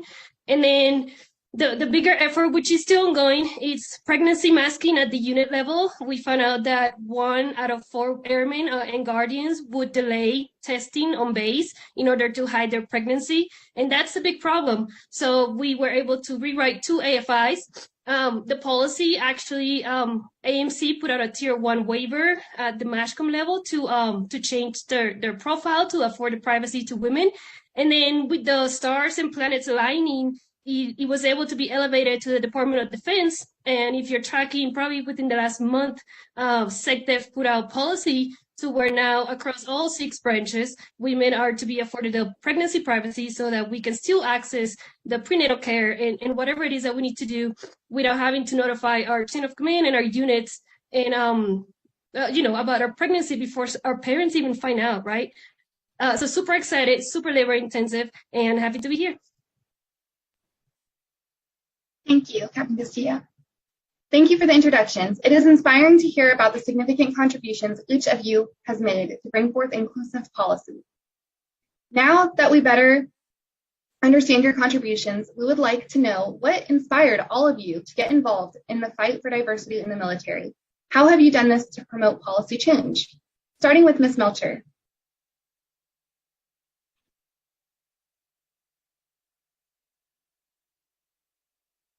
Ma'am, you're muted. Sorry, I'm sorry. So I've experienced racism my entire life from both sides, being on the reservation and having lighter skin, being off the reservation, being from the reservation. I've been in fists because of my Native American heritage. And so when I came to the Air Force 4 years ago, they had a diversity day at Joint Base Charleston. I had a little booth there with some regalia, a poster board of my tribe, some food, some wonjat beef, some fry bread, some buffalo stew, and I was the only person there with Native American, presence. And then, of course, it evolved into me being part of INACT. And historically, Native Americans and Latinos have been misunderstood and misrepresented in the history books, significantly, egregiously, if you will. Part of our challenge and my goal and passion is to change the perception and to educate leaders and my peers about our culture. We need to explain the why behind the ask when we ask for different things and why we do certain things. And that has been a key to our success thus far. My drive is basically, I have a long history of warriors. My mother was a Marine in the 70s during Vietnam. She was a tribal council member. So she's been fighting and advocating for our people for decades, along with other members of my family. So I think it's just part of who I am, my DNA.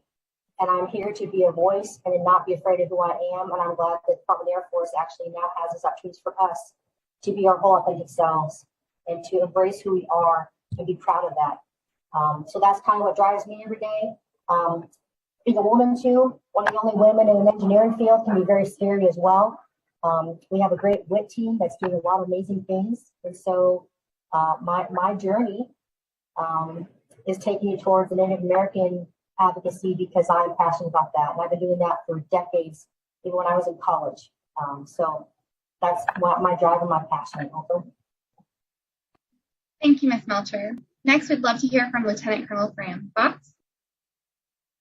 So I couldn't begin this story without saying it's certainly very personal for me, having served more than half my career not as my authentic self.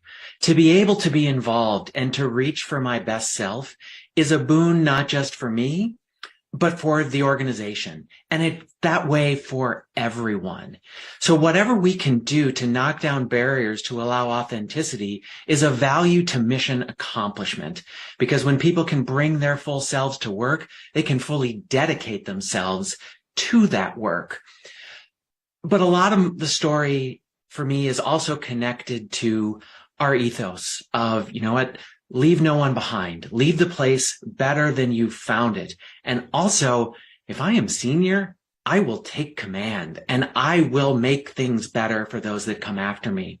So when I came out on the day that the ban on transgender service was dropped, I found myself one of the most senior folks in the department in that area. And later, when we had an attempt to ban us again, people would turn to me and what do we do? And to be that source of strength and advocacy for others, to enable them to continue to go further, is something I think we all want to fight for. And though I and many others on this panel have been called trailblazers, that's one of, I think, the most important compliments you can pay to any of us, not because of what it says about us and about what we did, but if the work that we did was to go cut down the trees and pave the road so that the people that follow us can reach where we have and still have energy to go further, that's what it's all about. If we can enable people to be their best selves, they are going to go further than we ever could and make this organization, the Air and Space Forces, more successful than they've ever been. Thank you so much, Lieutenant Colonel Fram. Next, we will be hearing from Chief Egan. So there are a lot of things that landed me to the involvement and the engagement that I have been over the last many years in my career, but I would like to just point out two because they were fundamental, especially when we talk about my work with the best and just with the BOGS period and the collaborations and so forth. One of those things is when I first came into the military, it was a very personal experience for me, and it impacted me in such a way that even it's just very difficult for me to put words to. But when I first came in, it was very fashionable growing up to have gold teeth. I know we see it now from what my son calls it is the whole grills, but I didn't have that. I didn't have a whole grill, but I just had a gold tooth in the front. And I came into the military with that, and I had no issue getting into the Air Force or anything. But there was a point in time where we were coming up for awards, and this was back then where awards, you actually had to go in, you had a panel that you had to face. It was more than just about your record. You had to ask questions and different things like that. And everyone just knew, including myself, that I had this award, it was mine. And then to find out at the end, it wasn't. What devastated me the most was the why. And the why was, and I thank my supervisor at the time for being transparent and telling me this as a young airman. But the why was several of the panel members did not believe that I reflected a professional image for the Air Force. So that was number one, right? That's what led me to cross-training into the equal opportunity career field, because I didn't want people to feel the way that I felt. And it was impactful for me. And it was so impactful that the following day I scheduled an appointment with the dentist's office, and within a month, I had it taken out. Hence, you don't see it now. The second thing is, and I didn't mention this in my introduction, but my son will be 14, Caden. He'll be 14 in July. Caden and I, a few years ago, we would go back and forth because Caden wanted to wear long hair in the form of locks. And I was completely against it because of the perspectives for young Black males with locks. And I didn't want my son to go through that. And he was around 10 at the time. So this was about 4 years ago. And we got into it's kind of hard to say me and my son got into it because it's just what I say. He doesn't have a choice. But we had a conversation, and it was I have to say, it was a difficult conversation because my son said to me, why can't you allow me to be me? I keep my grades up. I do work in the community. I just don't understand, why can't I be me? And here I am, in all of my years, I was projecting upon my son the name calling that I went through because of my hair and the texture and type of hair, because of me, that always sings in the back of my mind, or at least at that point, of how I did not reflect that professional image. And so I would have to say what has led me to this work is my personal experiences, and also the fact that I have a 14-year-old son in a couple of months. He's going to be a freshman in high school. So when we talk about not just retention, but when we talk about recruitment, well, guess what? He is in the home with a chief master sergeant who has been in the military for 25 years. I am recruiting. And how I live, how I portray the image that I reflect, that impacts him. And so some of the things that he has had just up until this point, this is why I do this work. I want things to be better for him, and not just for him, but for others that are coming behind us on this panel as well. Thank you so much for that, ma'am. Next, we will have Captain Castillo. Thank you. Hi, so what inspired me was actually this very same seminar last year, 2022. I had just gotten my OPR in 4 months late in good fashion. And at the time I was isolated. I work mostly with civilians doing staff work. And I got my OPR, and it was clear that my chain of command didn't necessarily value the things that I was focused on. I was focused a lot on the culture of the organization and the morale. And so I remember I messaged a friend of mine, and I was like, hey, I don't know how to bring my head back up. Like, this is like so on me, right? I've had this consistent record of performance, and then I see my OPR, and I might as well just be the next snack officer, right? Like Captain Castillo, she shows up to work. So I didn't know where to go from there, right? I didn't know what else I could do. So then I took leave, and I came back, and the seminar was going on. So I told my boss, hey, I'm going to go read Blue. I'm going to spend 3 days at home listening to the seminars, and we'll see what comes out of it. And oh my God, I mean, like, talk about read Blue, listening to the panelists, to the undersecretary, the Honorable Ortiz Jones, she's phenomenal.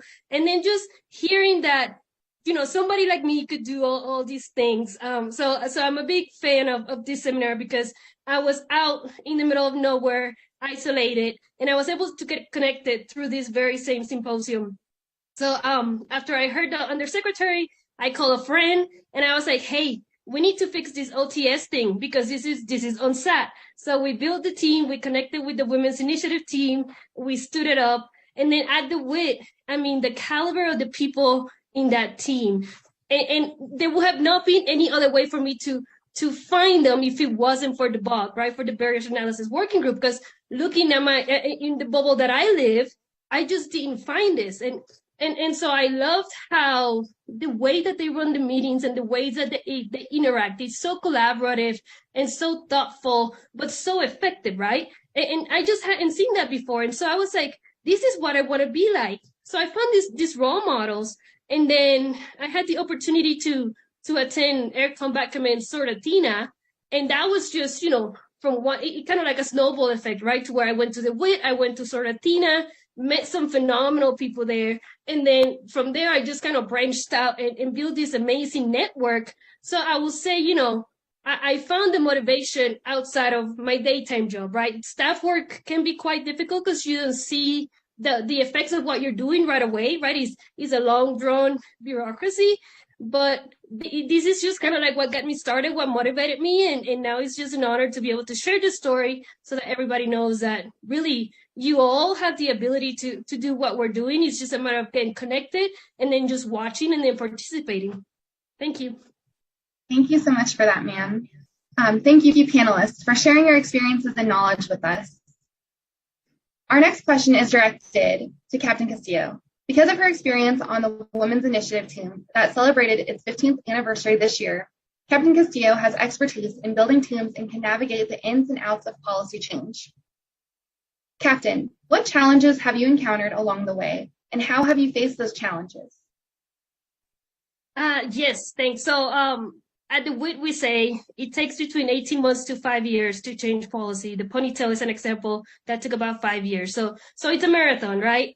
I will tell you the two of the challenges that I'll bring up. It's time.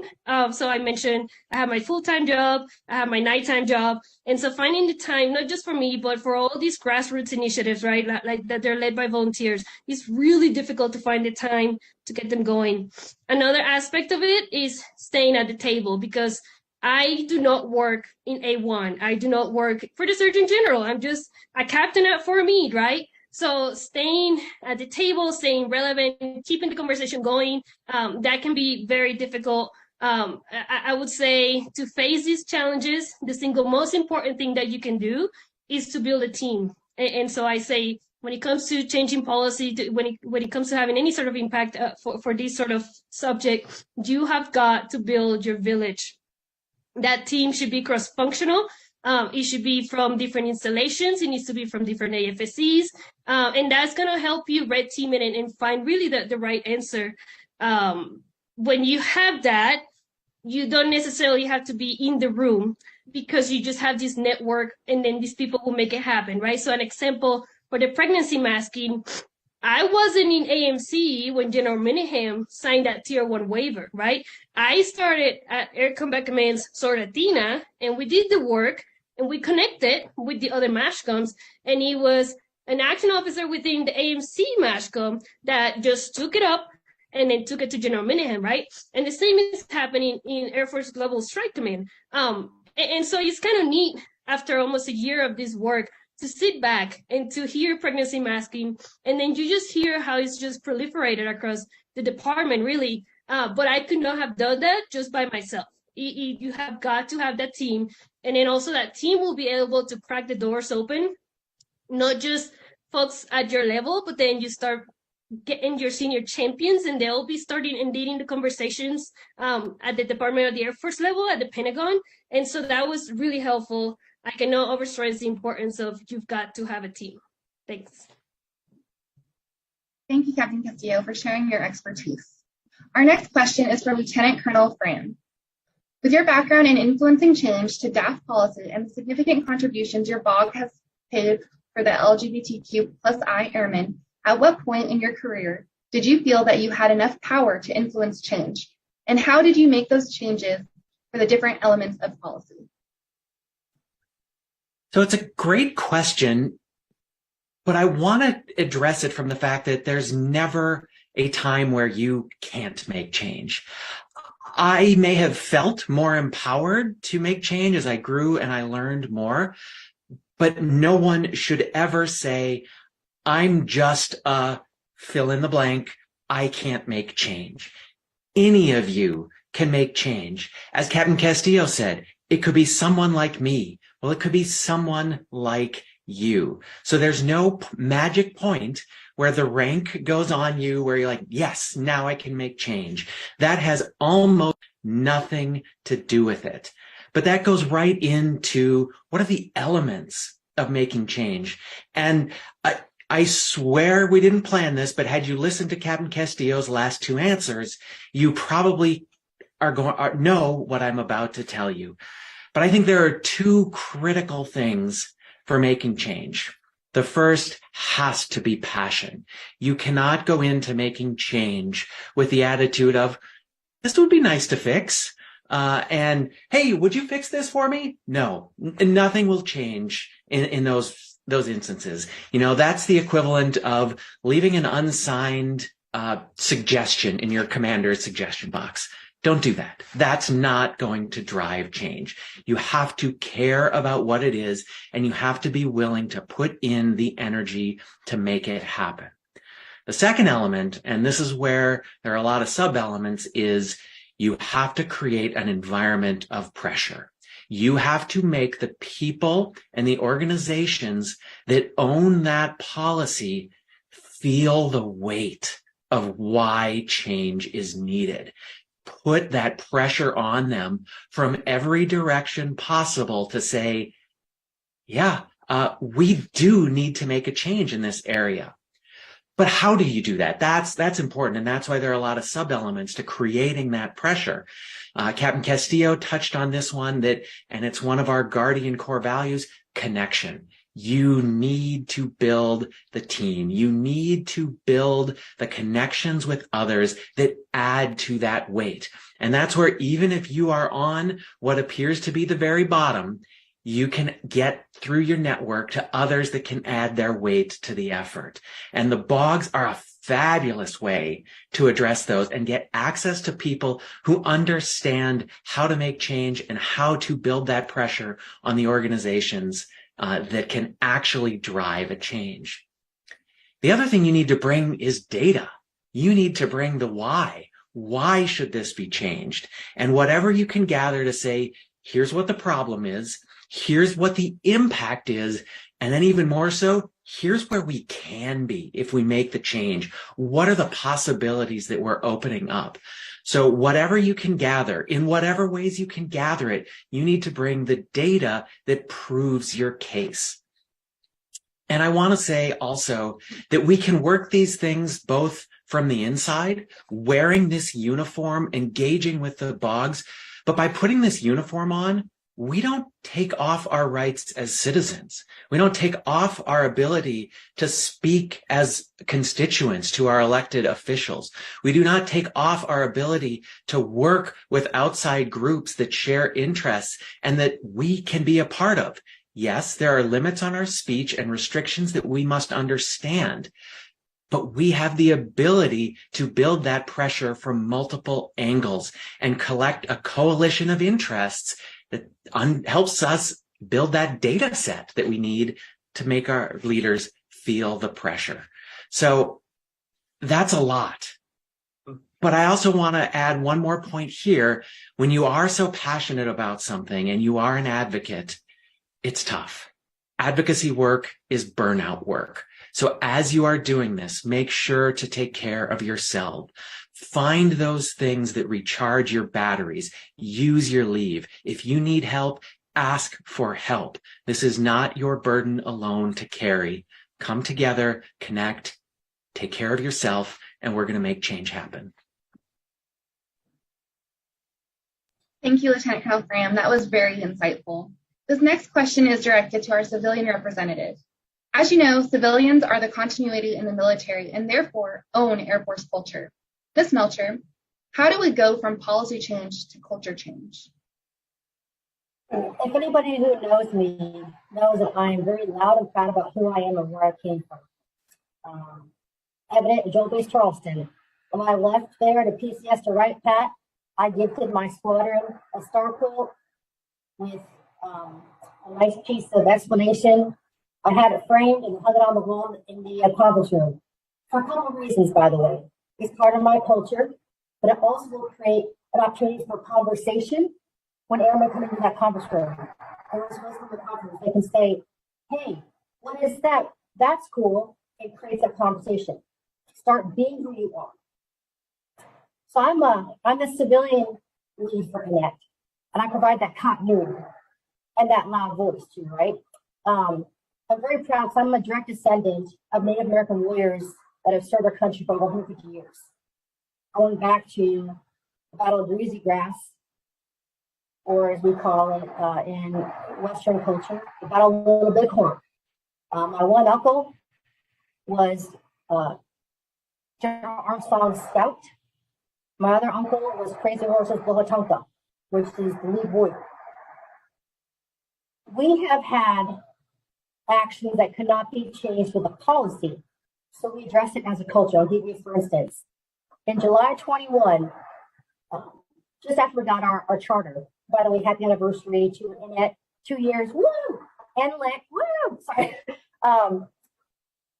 We were consulted on the appropriate use of the Chief Master Sergeant bust that is aligned with the Chief recipient. This conversation evolved to the point where we drafted a policy letter for Chief of the Air Force Bass, Chief Master Sergeant Air Force Bass, to sign. The end result was, because the Chief's troops are privately funded, they purchase critical items for their own funding, therefore we could not regulate it as part of the Air Force. However, I'm not easily deterred. We change strategies. What if we try to educate versus and change the culture versus change policy? Just last week, I was a guest speaker at the Wright-Patterson Air Force Base Chief Recognition Ceremony, where I discussed the cultural significance of the Native American headdress and bust that is coupled with the chief insignia. The response was overwhelmingly positive from not only the honorees, but the families and senior leaders in attendance. I don't get emotional, but I might, because this was very impactful to me personally, and to what we've been doing is in it. But one of the members came up to me afterwards and said, I'm Choctaw and retired Air Force chief. I wish we had had something like this when I was in the Air Force. That statement was a profound impact on me and made me realize how important and significant our work is in the box. Like Lieutenant Colonel Fram and Captain Castillo mentioned earlier, you never know what impact you're going to have by being your whole authentic self. So I'm very proud of what we're doing. And sometimes culture change will preempt the policy change. And that's what we're doing in some of our initiatives. Over. Thank you so much, Ms. Melcher. The civilian perspective always adds great value to our military. Chief Egan's, can you offer an enlisted point of view on this topic of policy change versus culture change? Yes, thank you. I really love this question because sometimes policy, when we think of policy change, many of us go automatically to changing the wording or verbiage that's in an AFI. And as my counterparts on the panel have mentioned several times, policy change, it takes a while. It takes a long time. It takes a lot of work, a lot of effort to do. And regardless of whether you're on the right side or the left side or in the middle of whatever you think that policy change is, it is going to take time, right? And so what do you do in the meantime while you're working to change policy? And so this is why I love this question so much, because it doesn't mean that while this policy change is going to this board or this office or this agency or whatever stakeholder, it doesn't mean that your work stops until that gets through, right? There are some things that you can also do to ensure that, which is what many of the blogs do, but to ensure that you are influencing cultures, the cultural mindset and perspective and views and ideas of what it is you're trying to get that policy change on. For example, I'll use the inclusive male grooming standards. The best went for a year. We took a year, and we had other initiatives, but that was one of our primary initiatives. We really wanted to get it across we wanted to make policy change.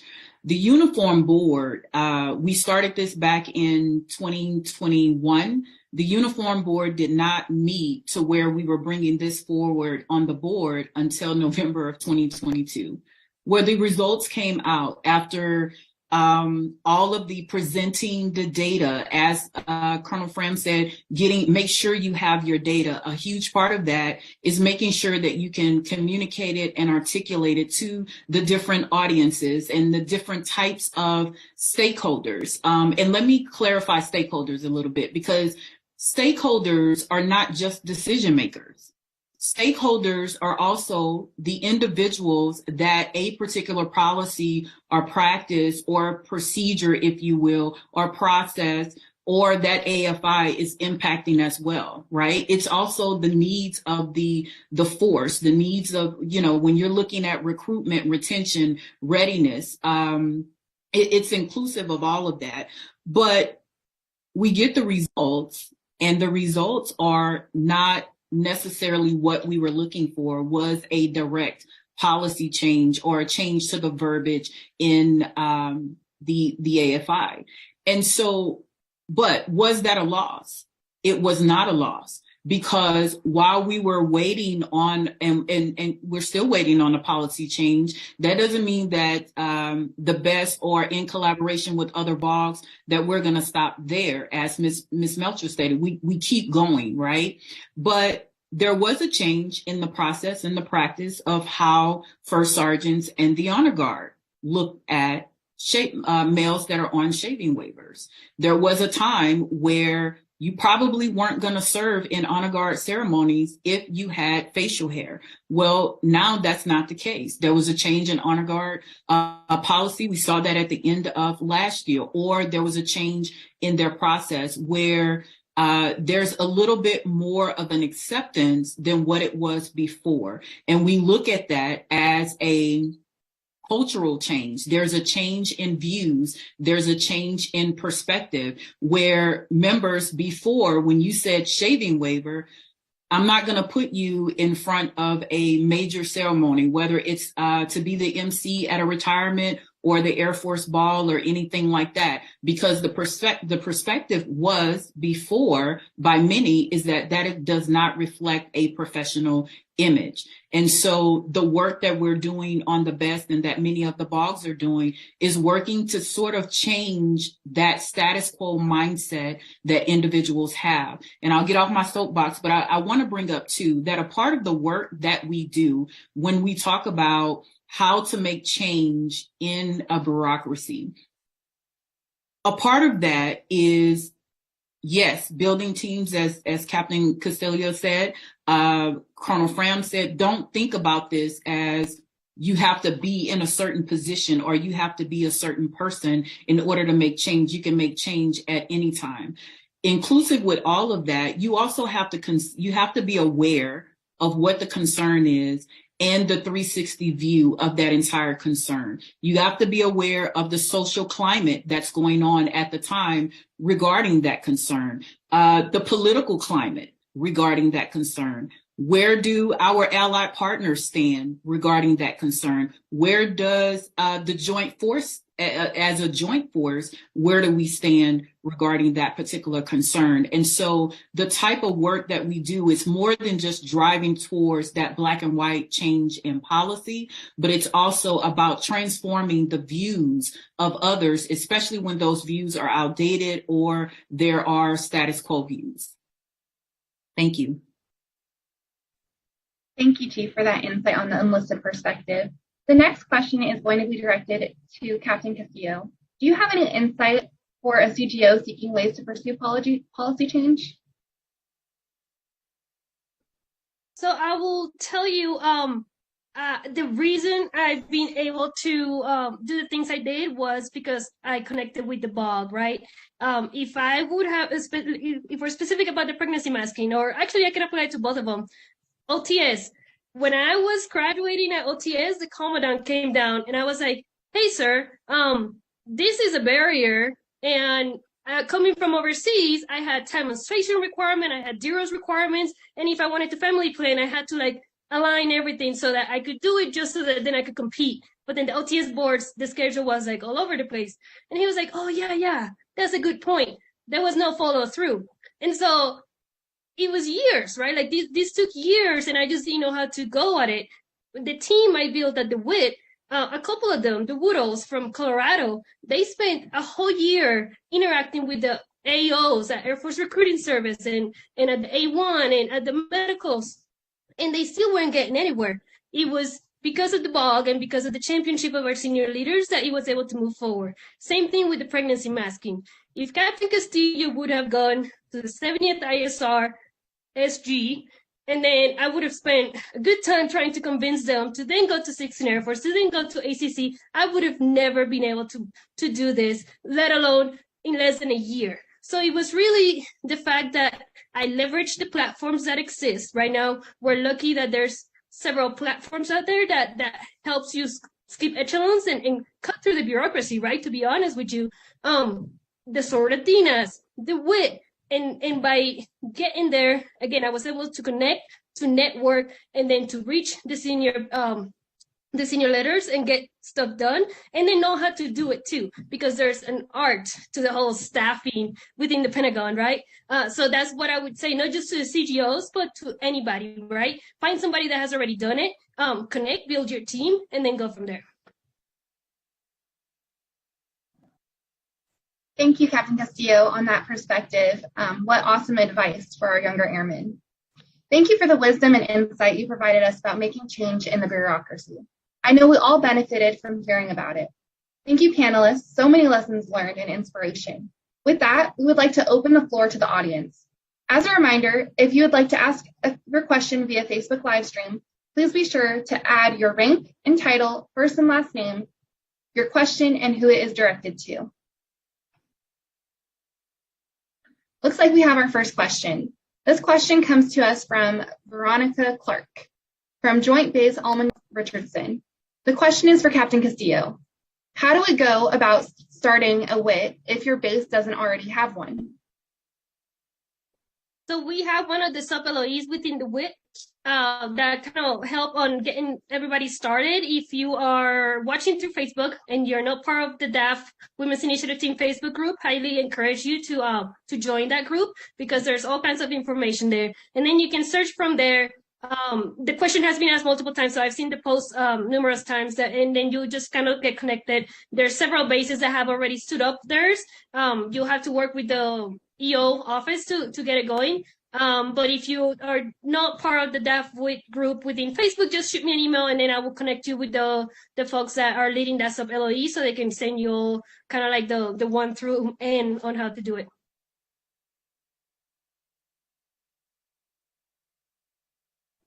Thank you, Captain Castillo, for that insight and the information on how to get that information. The next question is for Lieutenant Colonel Fram. This question is for you. Sometimes making a change is less about changing policy and more about understanding the current rules and educating teammates on those rules. In the chat during this morning's symposium, one viewer shared a concern about the limited length of time someone has to make an EO complaint. Another viewer shared that it didn't sound like a local EO office is following the correct guidance about the length of time being applied. Do you have any recommendations for our teammates about how to approach a barrier if it comes down to a difference of how an existing policy is being applied, or maybe more education is needed to explain a policy across the force to ensure appropriate application? Educating across the force is certainly a challenge, and no one wants to sit through another computer-based training to understand exactly what that is. The amazing thing is that we live in a world of on-demand training, and we can create the resources that are out there that can be accessed at any time to take a look at any particular issue. And I believe a lot of the BOGs are doing this type of work. We're trying to source the volunteers who can create the content and then put it on something like MillSuite where it's accessible, and you can reach out and kind of get the customized or just-in-time training that you need. If it's something that's specific or niche, or, hey, I need this for this group, and it's in relation to something that, say, the LIT would know about, reach out to us, and we are, in fact, developing a set of champions who can go out and discuss these issues and have expertise in certain topic areas. So there are people and organizations to reach out to for help in any of these situations. And if you see a training or education gap, that's the perfect example of a barrier that may be out there and something to say, hey, let's form a team. Let's identify what this is. So in many cases, we do simply have problems that are a result of lack of education, poorly understood or interpreted policy. And in those cases, those are the opportunities, again, to reach out, to work through others that may know more about the situation or may have connections to higher echelons that can provide guidance and help correct the issue. It does happen all the time. I can't believe there's anyone out there that hasn't had been told something and be like, no, that's not what it says in the AFI, or that's not the definition of that word. You have the ability to correct that. But there's a right way to do that, and sometimes it just takes a little bit of effort and that team building to find the people that'll help you address the issue. Thank you so much, Lieutenant Colonel Fram. The next question is coming to us from a Senior Master Sergeant Helder from RAF Mildenhall. They would like to ask Chief Egan's if she has thoughts on EO and DEIA aligning efforts to drive change for the future, and if she thinks this would be a good idea. What a great question. I kind of figured that would come up. So I would have to say that EO DNI, as well as other, as I call our allied partners, if you will, we align our efforts all the time. And so we collaborate, we sync on the information that we have, in initiatives that we're working within each office. So if I'm being asked, is it a good idea to do that? Yes. The equal opportunity offices, regardless what level you're talking about, it is a part of our strength, a part of how we are able to do what we need to do when it comes to advising senior leaders, when it comes to advising customers. A part of that is through our work with our allied partners, such as the Diversity and Inclusion Office. I am at AMC Integrated, and I work in the Integrated Resilience Office. Our DNI person there, I work very closely with her on several different initiatives that she's working, and we collaborate on many things. So do I believe that it is a great idea to sync on those initiatives and efforts and to collaborate and to ally on certain things that's happening? Absolutely. I also think that we must, I can't say all of that without saying we have to keep in with the understanding that these are, EO and DNI are two separate programs. Although our, what we're trying to do may align, but they are two separate things. Thank you so much, Chief. Our next question comes from Captain Joseph Conger from the 16th Air Force Staff in San Antonio. This question is open to anyone who would like to answer it. He would like to ask if anyone can discuss the scientific processes that BOGs use to get after challenges and how empirical research drives our process changes.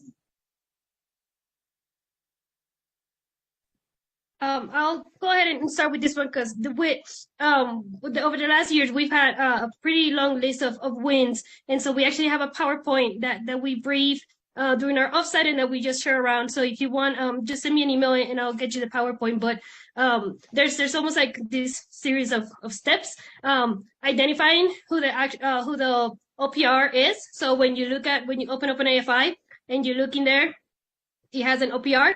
So that's the office you want to target, because one of the things I've learned is that just because you get a 4-star, 2 thumbs up, or like, yeah, what you're saying makes sense, that doesn't mean that it's going to change, what you're trying to change, right? So you do have to go specifically to the OPR down to like, for example, for A1 PPE, right? Like you have to be very specific so that when you go in a room, it's very clear, like, okay, this is the step that we're asking from you. This is the step that we're asking from you. This is the proposed verbiage. Absolutely, the data, it's pretty significant, and you want to make sure that the data is clean, if you will, right? If you go to Facebook and you ask for a poll, it's like, okay, who's actually responding? So you kind of have to be strategic on how you collect the data, but you have got to collect the data.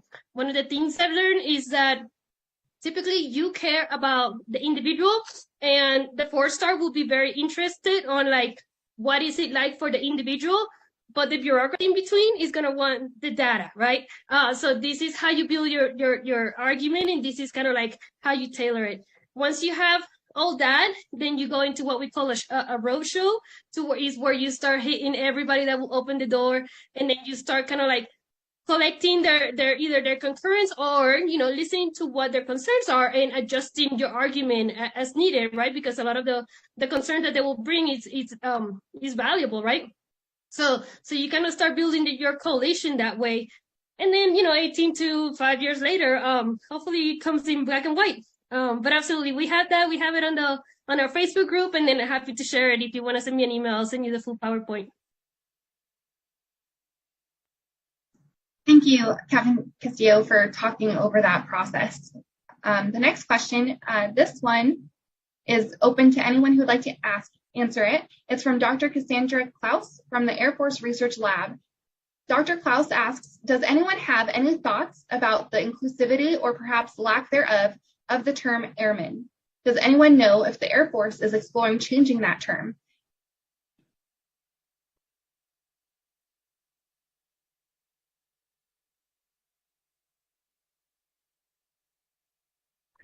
I could jump in, but I'm going to let the Air Force people answer this question.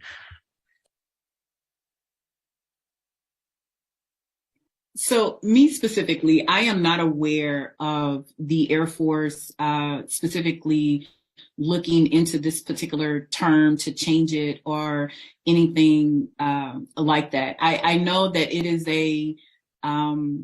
it's a term that we've used over time. It's a part of the tradition and all of that, but I know for the best specifically, that is not something that we have taken on, nor has that been a concern or an issue that has been brought forward to us.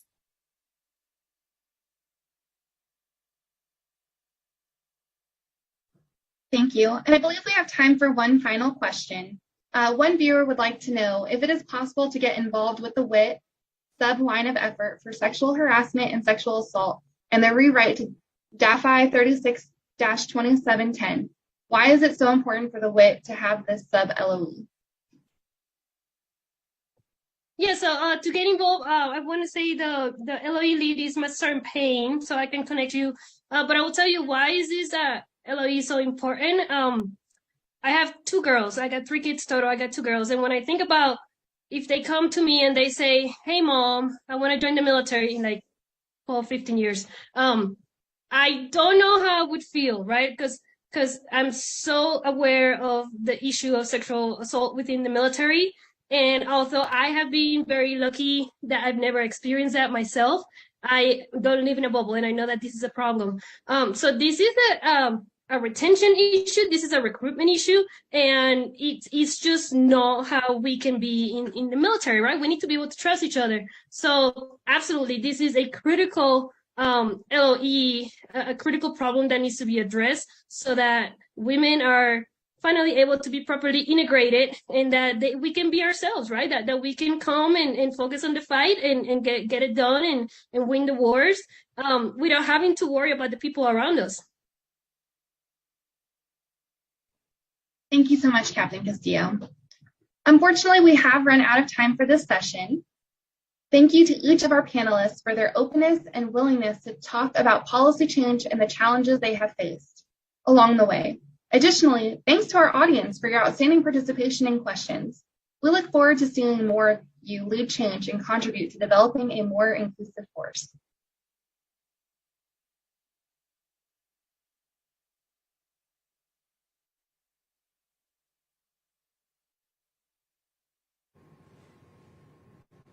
Thank you, Technical Sergeant Sylvester, Ms. Melcher, Lieutenant Colonel Fram, Chief Master Sergeant Eggins, and Captain Castillo for demonstrating the progress being made across the Air and Space Forces.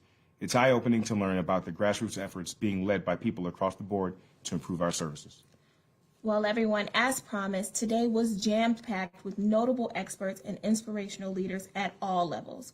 I can only hope you found today's sessions as empowering and as insightful as we did. On behalf of the 2023 DAF Women's Air and Space Power Symposium team, we are truly appreciative of you taking time to join us today and for sharing your insight throughout the comments and on Facebook live stream.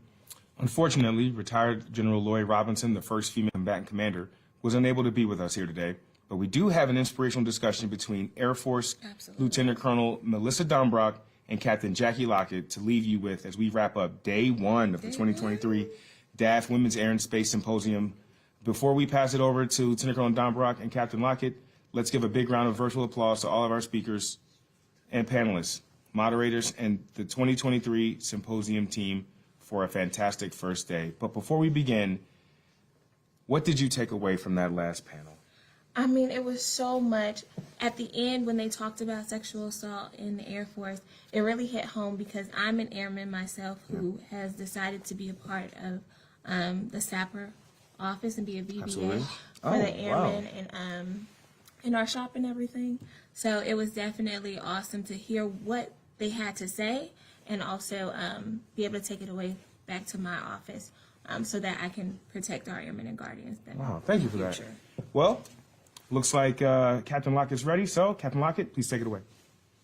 I know her.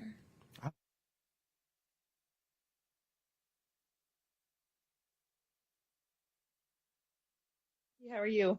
I'm doing great. So as we get started here, I just wanted to ask you to tell me more about yourself and your current position and where I'm talking to you from today.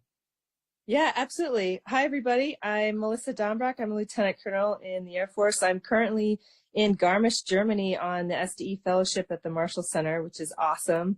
And a little bit about myself. I'm a daughter, sister, wife, mother, leader, pilot, FAO, and leadership coach. So in all of those words that describe me, I can thank the Air Force for about half of them, which is awesome. But thanks for having me join the team today. And I'm happy to share some more about my career and whatever else you'd like to know. Awesome. Thanks for sharing that with us. You truly are a jack of all trades. Could you tell us more about the beginning of your Air Force career and how you started out and maybe where you're from? Absolutely. I grew up in Denver, Colorado, and ended up going to the Air Force Academy down the road. So I'm a 2005 graduate and met my husband there as well. He's a grad. After that, I went out to Monterey for graduate school and then pilot training out in Oklahoma. Flew C-17s to start out, lovely, gorgeous airplane, and really enjoyed that, traveling the world to all the continents. And I was at Travis, and then I was up at JBLM in Washington State. From there, I went on to the Olmsted Scholar Program in Rabat, Morocco, and worked on language skills, cultural immersion, and going to school. That's where the FAO part comes in for me as I continued the career. And then from there, we moved up to Ramstein. So we've been at Ramstein for a while before Garmisch. I worked on the MAGCOM staff and then was the squadron commander for the 76th Airlift Squadron there at Ramstein. Lots of great experiences, tons of meeting wonderful people and challenges and leadership stuff and lots of growth. I also understand that you've sort of become a real champion for women aviators and for women flying while pregnant. Could you tell me more about that journey? Yeah, absolutely. I certainly am not the only one, and I've got a lot in my peer group and others. But I appreciate that sentiment. A champion is true. I feel like it's a responsibility if you're having a safe and healthy pregnancy to do what you can, if you feel safe and healthy about it. So I was inspired to fly. Originally, my mom is a pilot, and there's lots of other aviators in my family. She flew for United Airlines for a long time. And so I grew up with a mother that was just a professional working woman, and then she flew pregnant with my brother, with my little brother. So it never was really a thought in my mind that it was a barrier to overcome. Fast forward quite a while to my own experiences. My first pregnancy, I was a CAG chief on the MAGCOM staff, and so not in a flying position, but certainly in a high-pace, high-performance environment. And I have to say a huge thanks to not only the commander at the time, but also my team and building a strong team of people that can basically exist in your absence. So I appreciated that. During my second pregnancy, I was in the seat as the commander of the 76th Airlift Squadron and actively flying. So I worked through the updates to the policies through the years that have happened that allowed women to not only continue to fly, but in the second trimester, but work on the different waiver details. So I was able to work through that. For me, beyond health and safety, I felt like maintaining readiness and still contributing to the operational necessity of our mission was important. So that's what kind of drew me to continue to fly while pregnant. So I did that.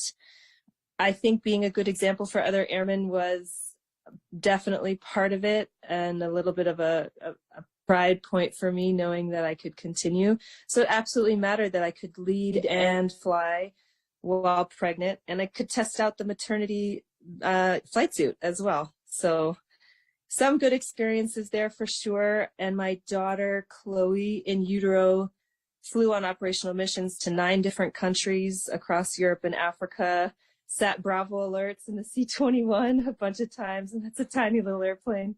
I ended up not being able to fit towards the end, of course, and then contributed to our giant footprint of the Global Gateway at Ramstein during Operation Allies Refuge. I'd heard that you'd played a really meaningful role in Operation Allies Refuge. So how did that go down, and what was that like for you?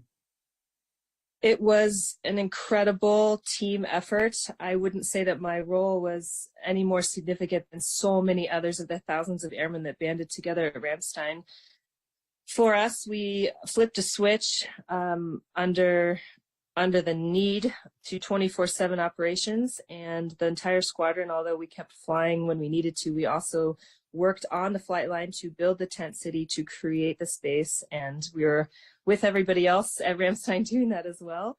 They needed a few folks that had the knowledge and skills to provide in an air boss role. So myself and a couple of other folks on a smaller team became part of navigating all of the inbound traffic coming from downrange to Ramstein, figuring out prioritization of aircraft, helping pass that information forward on the ramp space, and ultimately helping more than 35,000 Afghans pass through Ramstein and the global gateway.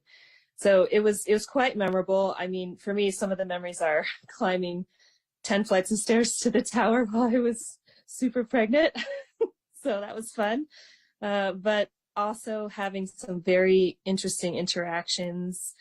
At the early days, we were down, we called it in the pods in the tent city, helping, literally passing out food and clothing and water and basic necessities. And I was with some other female airmen working with mothers and children. And I had a whole box full of diapers and bottles and formula, like all kinds of baby stuff. And there I am in my maternity OCPs, very pregnant, and this mother walked up to me with a toddler in tow and carrying like about a 7 or 8 month old, and she just looked at me, and I looked at her, and she looked at this giant box, and she couldn't carry it all, and so she handed me her baby, and then she took the box, and then she just looked at me and she said probably more than what I could understand, even with Arabic skills, and she just walked away with the box. So here I am holding her baby, and I'm standing there at the checkpoint with all the supplies with my other airmen going, okay, I'm really hoping she comes back. She's going to come back, right? So we waited for a little while. It was about a half an hour, 45 minutes, and I sat there with the baby just playing and hanging out. She came back, and she just was so thankful, and she just looked at me and she put her hands on my belly, and it was this universal motherhood and human moment. And that was in the early days. And I remember in that moment really identifying that it's a human experience to want to take care of your family, to want to provide, and to want to live with grace and honor, and she was doing it. So I have this anecdote for you that I like. It's a moment in my life I will never forget, and it was quite quite memorable. Yeah, wow. That sounds like a life-changing moment for sure. Yeah. You seem to just wear all of these hats, and we've only known each other for maybe 3.5 minutes, but you seem to wear them all just so well. And then I also learned today that you also are involved in like the Air Force's coaching program too. Do you want to talk more about that? Yes, I would love to share this because I am like, I have drank the Kool-Aid on coaching, and I hope that this will inspire others and the participants to check it out. So there is a leadership coaching program the DAF has sponsored. It's called the Coaching Culture Facilitators course. I was able to participate and become a certified coach and working towards certification, but the DAF cohort is now available to be matched to other leaders that are interested in coaching. And I can tell you, when we think about one team, one fight, investing in the future, like really getting after some of the softer skills that are important with leadership, coaching can be a transformational experience for people, including myself. So speaking from firsthand experience, I had some Better Up coaching as part of a leadership initiative at Ramstein, and those 6 months pushed me in a positive way on the journey to think, wow, how can I do this better and fill my own toolbox and maybe help others? And that's what led me to the coaching course. And then now here I am. So after a few months of the training and the course graduation, now I'm part of the cohort, which has been going for a couple of years now, but it's still pretty small. So I advise you to check it out. We have a whole bunch of people that are ready to lead and ready to coach and help you on your personal journey. So I really believe it helps leaders become better leaders, better communicators. And when you know yourself more, you're better off helping others. So shoot me an email on the global, I guess, or check it out, look it up at DAF Coaching and see if you would like to be paired and check it out. You better be careful. I don't know how many people are watching us right now, but you might get a lot of emails. I'm not the only one. There's an incredible bunch of people. You'll be matched with someone amazing. Everyone's ready. Yeah, it's a good So thing. awesome. The more I learn about you, the more that I have to ask you this. How do you balance all of this and like do it all well? Jackie, that is such an excellent question. And I know I'm not the only one that can say we talk about this a lot. And for me personally, I don't like the word balance because there's always something that's out of balance in your life. For me personally, I use the word harmony because that means that everything is kind of like working together. Sometimes you have to search forward for work. Sometimes you have to search forward for family and the home life. And prioritization is too strong of a word, but I think you have to really understand your own values and what makes you tick. What's your philosophy about your own life? How are you going to wake up every day and live into something that's meaningful for you? Because some days you might wake up and think, okay, I can't be my authentic self at work today because there's too much going on with A, B, C, D that's happening at home. Or it might be the opposite. Oh, I have got some big projects at work, some big deadlines, some big operations, whatever it is. I need to communicate with my family and make sure that that's known. So I think it ultimately comes down to knowing yourself and living into your values. For me, that means I've learned how to more respectfully say no thank you and really only do the things that I can devote time to and that I value. And certainly as a commander with a newborn and a 3-year-old, there was plenty of times when I had to do that. And I'm really thankful to my leadership and the squadron of supporting that kind of harmonization, if you will, of even just the day-to-day schedule. But it's important to remember that kind of stuff is not just about parents. You have partners, you have fur babies, you have family far away or family close by that you might take care of, or you have your social circle. Everybody has a life regardless of your definition of it. And understanding that from your own perspective, and then also thinking about that, like whatever you've got going on, Jackie, like you've got to balance it or harmonize it too. So that's a really long answer. And I don't know if I answered your question very well. You did. Yeah. You absolutely What do you did. think? No, that's great perspective. I appreciate it all the time. And it's something that like we need to be told over and over again, you know? It's not like a question that I can ask you and you give me the perfect answer and then I'm set for life. So like I appreciate a leader like you just kind of like reaffirming that like there really isn't a perfect way to do that. No, I mean, I could go with like some nuts and bolts things of like clear white space on your calendar. Make sure you communicate clearly what your needs are. Like, of course, there's a little bit of a checklist mentality to some of those things you can do, but at the beginning and every end of every day, I want to wake up and have my feet hit the floor and say, like, today I'm going to live and be my authentic self, and I'm going to be brave about it because my values are there, and whatever that means. And then at the end of the day, reevaluate and be like, ooh, I'm out of whack. Maybe I need to set the coaching hat on the shelf for a while, or maybe I need to, you know, whatever it takes. So, yeah, thank you. I love that. Thanks for asking that. I love the perspective. I just have a feeling that you weren't born this amazing leader with all this great perspective.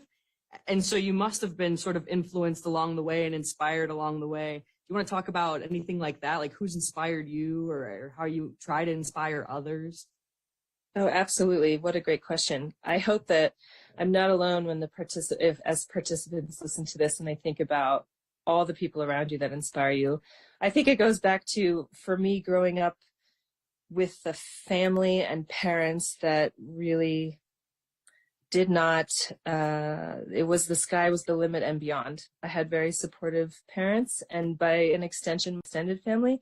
So to me, that was an inspiration because I felt like, well, I'm going to go do and be the best version of me because I'm watching that happen with my family.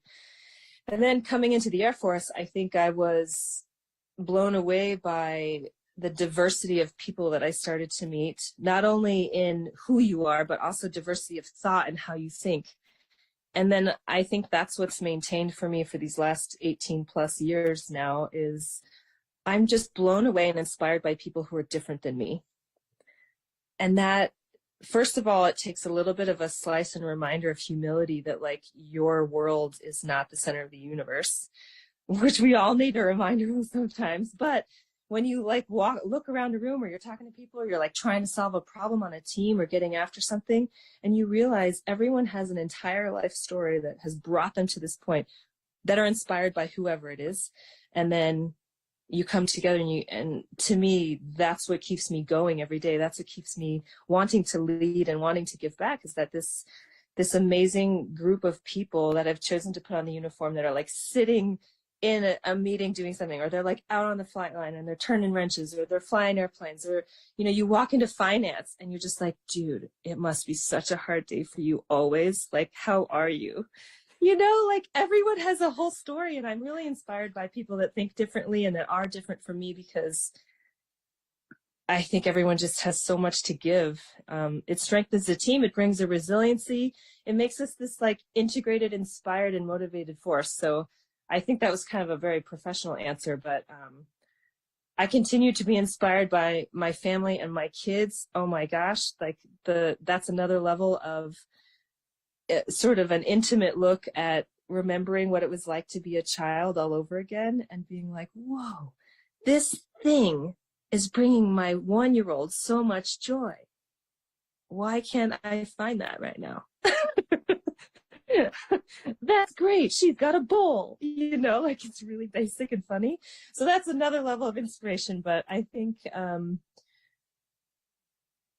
continuing to seek inspiration in daily life is the thing that can keep you moving and happy. So I guess I go all the way back to my parents and my family to thank for that. But then every day I wake up, and now like I'm going to get off the phone, a conversation with you, Jackie, and be like, man, I got to keep in touch with Jackie. She's doing great. I can't wait to hear more. What's your story? And so then I'm like, I just run myself right into it. So, I hope that helps. I hope you are inspired also. I am inspired. And I think you really nailed it. Like, and I agree with you that our differences and our backgrounds are really what make this the greatest and the most powerful air and space forces in the world. So that's really what it all comes back to. That's the difference between us and our adversaries, is that we can embrace and work together and be more integrated. And that's what makes us sharper and stronger and better thinkers and faster thinkers and better leaders overall. It's just truth. All these truth bombs, you know? For sure. I couldn't agree with you more. Ma'am, this has been such a blast. Thanks for your time today. I know it's the evening in Germany, so we really appreciate you talking to us and joining the symposium. I'm totally about to go slide into your email inbox because this has been too much fun. Is there any message that you'd like to leave us with today? Oh gosh, we covered so much in such a short time. I think I just want to say thank you, not only to you and the team, but to all the participants that are choosing to spend their time with the symposium. It is so important. The work that all of you guys have done behind the scenes to make this happen, obviously that's incredible. And then, I don't know, the connections we make, the learning that happens, not only the networking, the connections, but the perspectives. It's got the collective power to change the world, and I'm thankful to be a part of it. So thank you. Thanks for being an inspiration. And I hope the symposium continues to be awesome for everybody. Thank you so much. Thank you, ma'am. Talk soon. Thank you, Lieutenant Colonel Don Brock and Captain Lockett. Wow, today was truly inspirational, Chief. I cannot wait to see what's in store tomorrow. We will shift gears and focus on the theme, developing skills. Before we get into what's going on tomorrow, remember we had our hashtag WASPS 2023, right? Yes. So we've had some watch party photos start rolling in, and we want to show you what success looks like, all right? So thanks to all of our airmen out there who reached out, used that. The 105th. Oh, the 105th Airlift Wing at Stewart National Guard Base in New York. Thanks. Look at you guys. They were there watching it. Mm-hmm. Oh, look at that. They were at the beginning. Yeah, they were there. They were at the beginning. That's awesome. Yes. That's awesome. All right, the 78th Air Base Wing. Yes. Thank you guys out there at Robins Air Force Base, Georgia. Air Force Lifecycle Management Team. Air Force Global Strike Command, Barksdale Air Force Base, Louisiana. We see you. Look at that. This is awesome. Love the team showing up and showing out. Appreciate you guys. Hey, we had a great lineup today, right? Yes, we did. Hey, Sergeant Harris, what was your favorite thing about today? Tell us about it.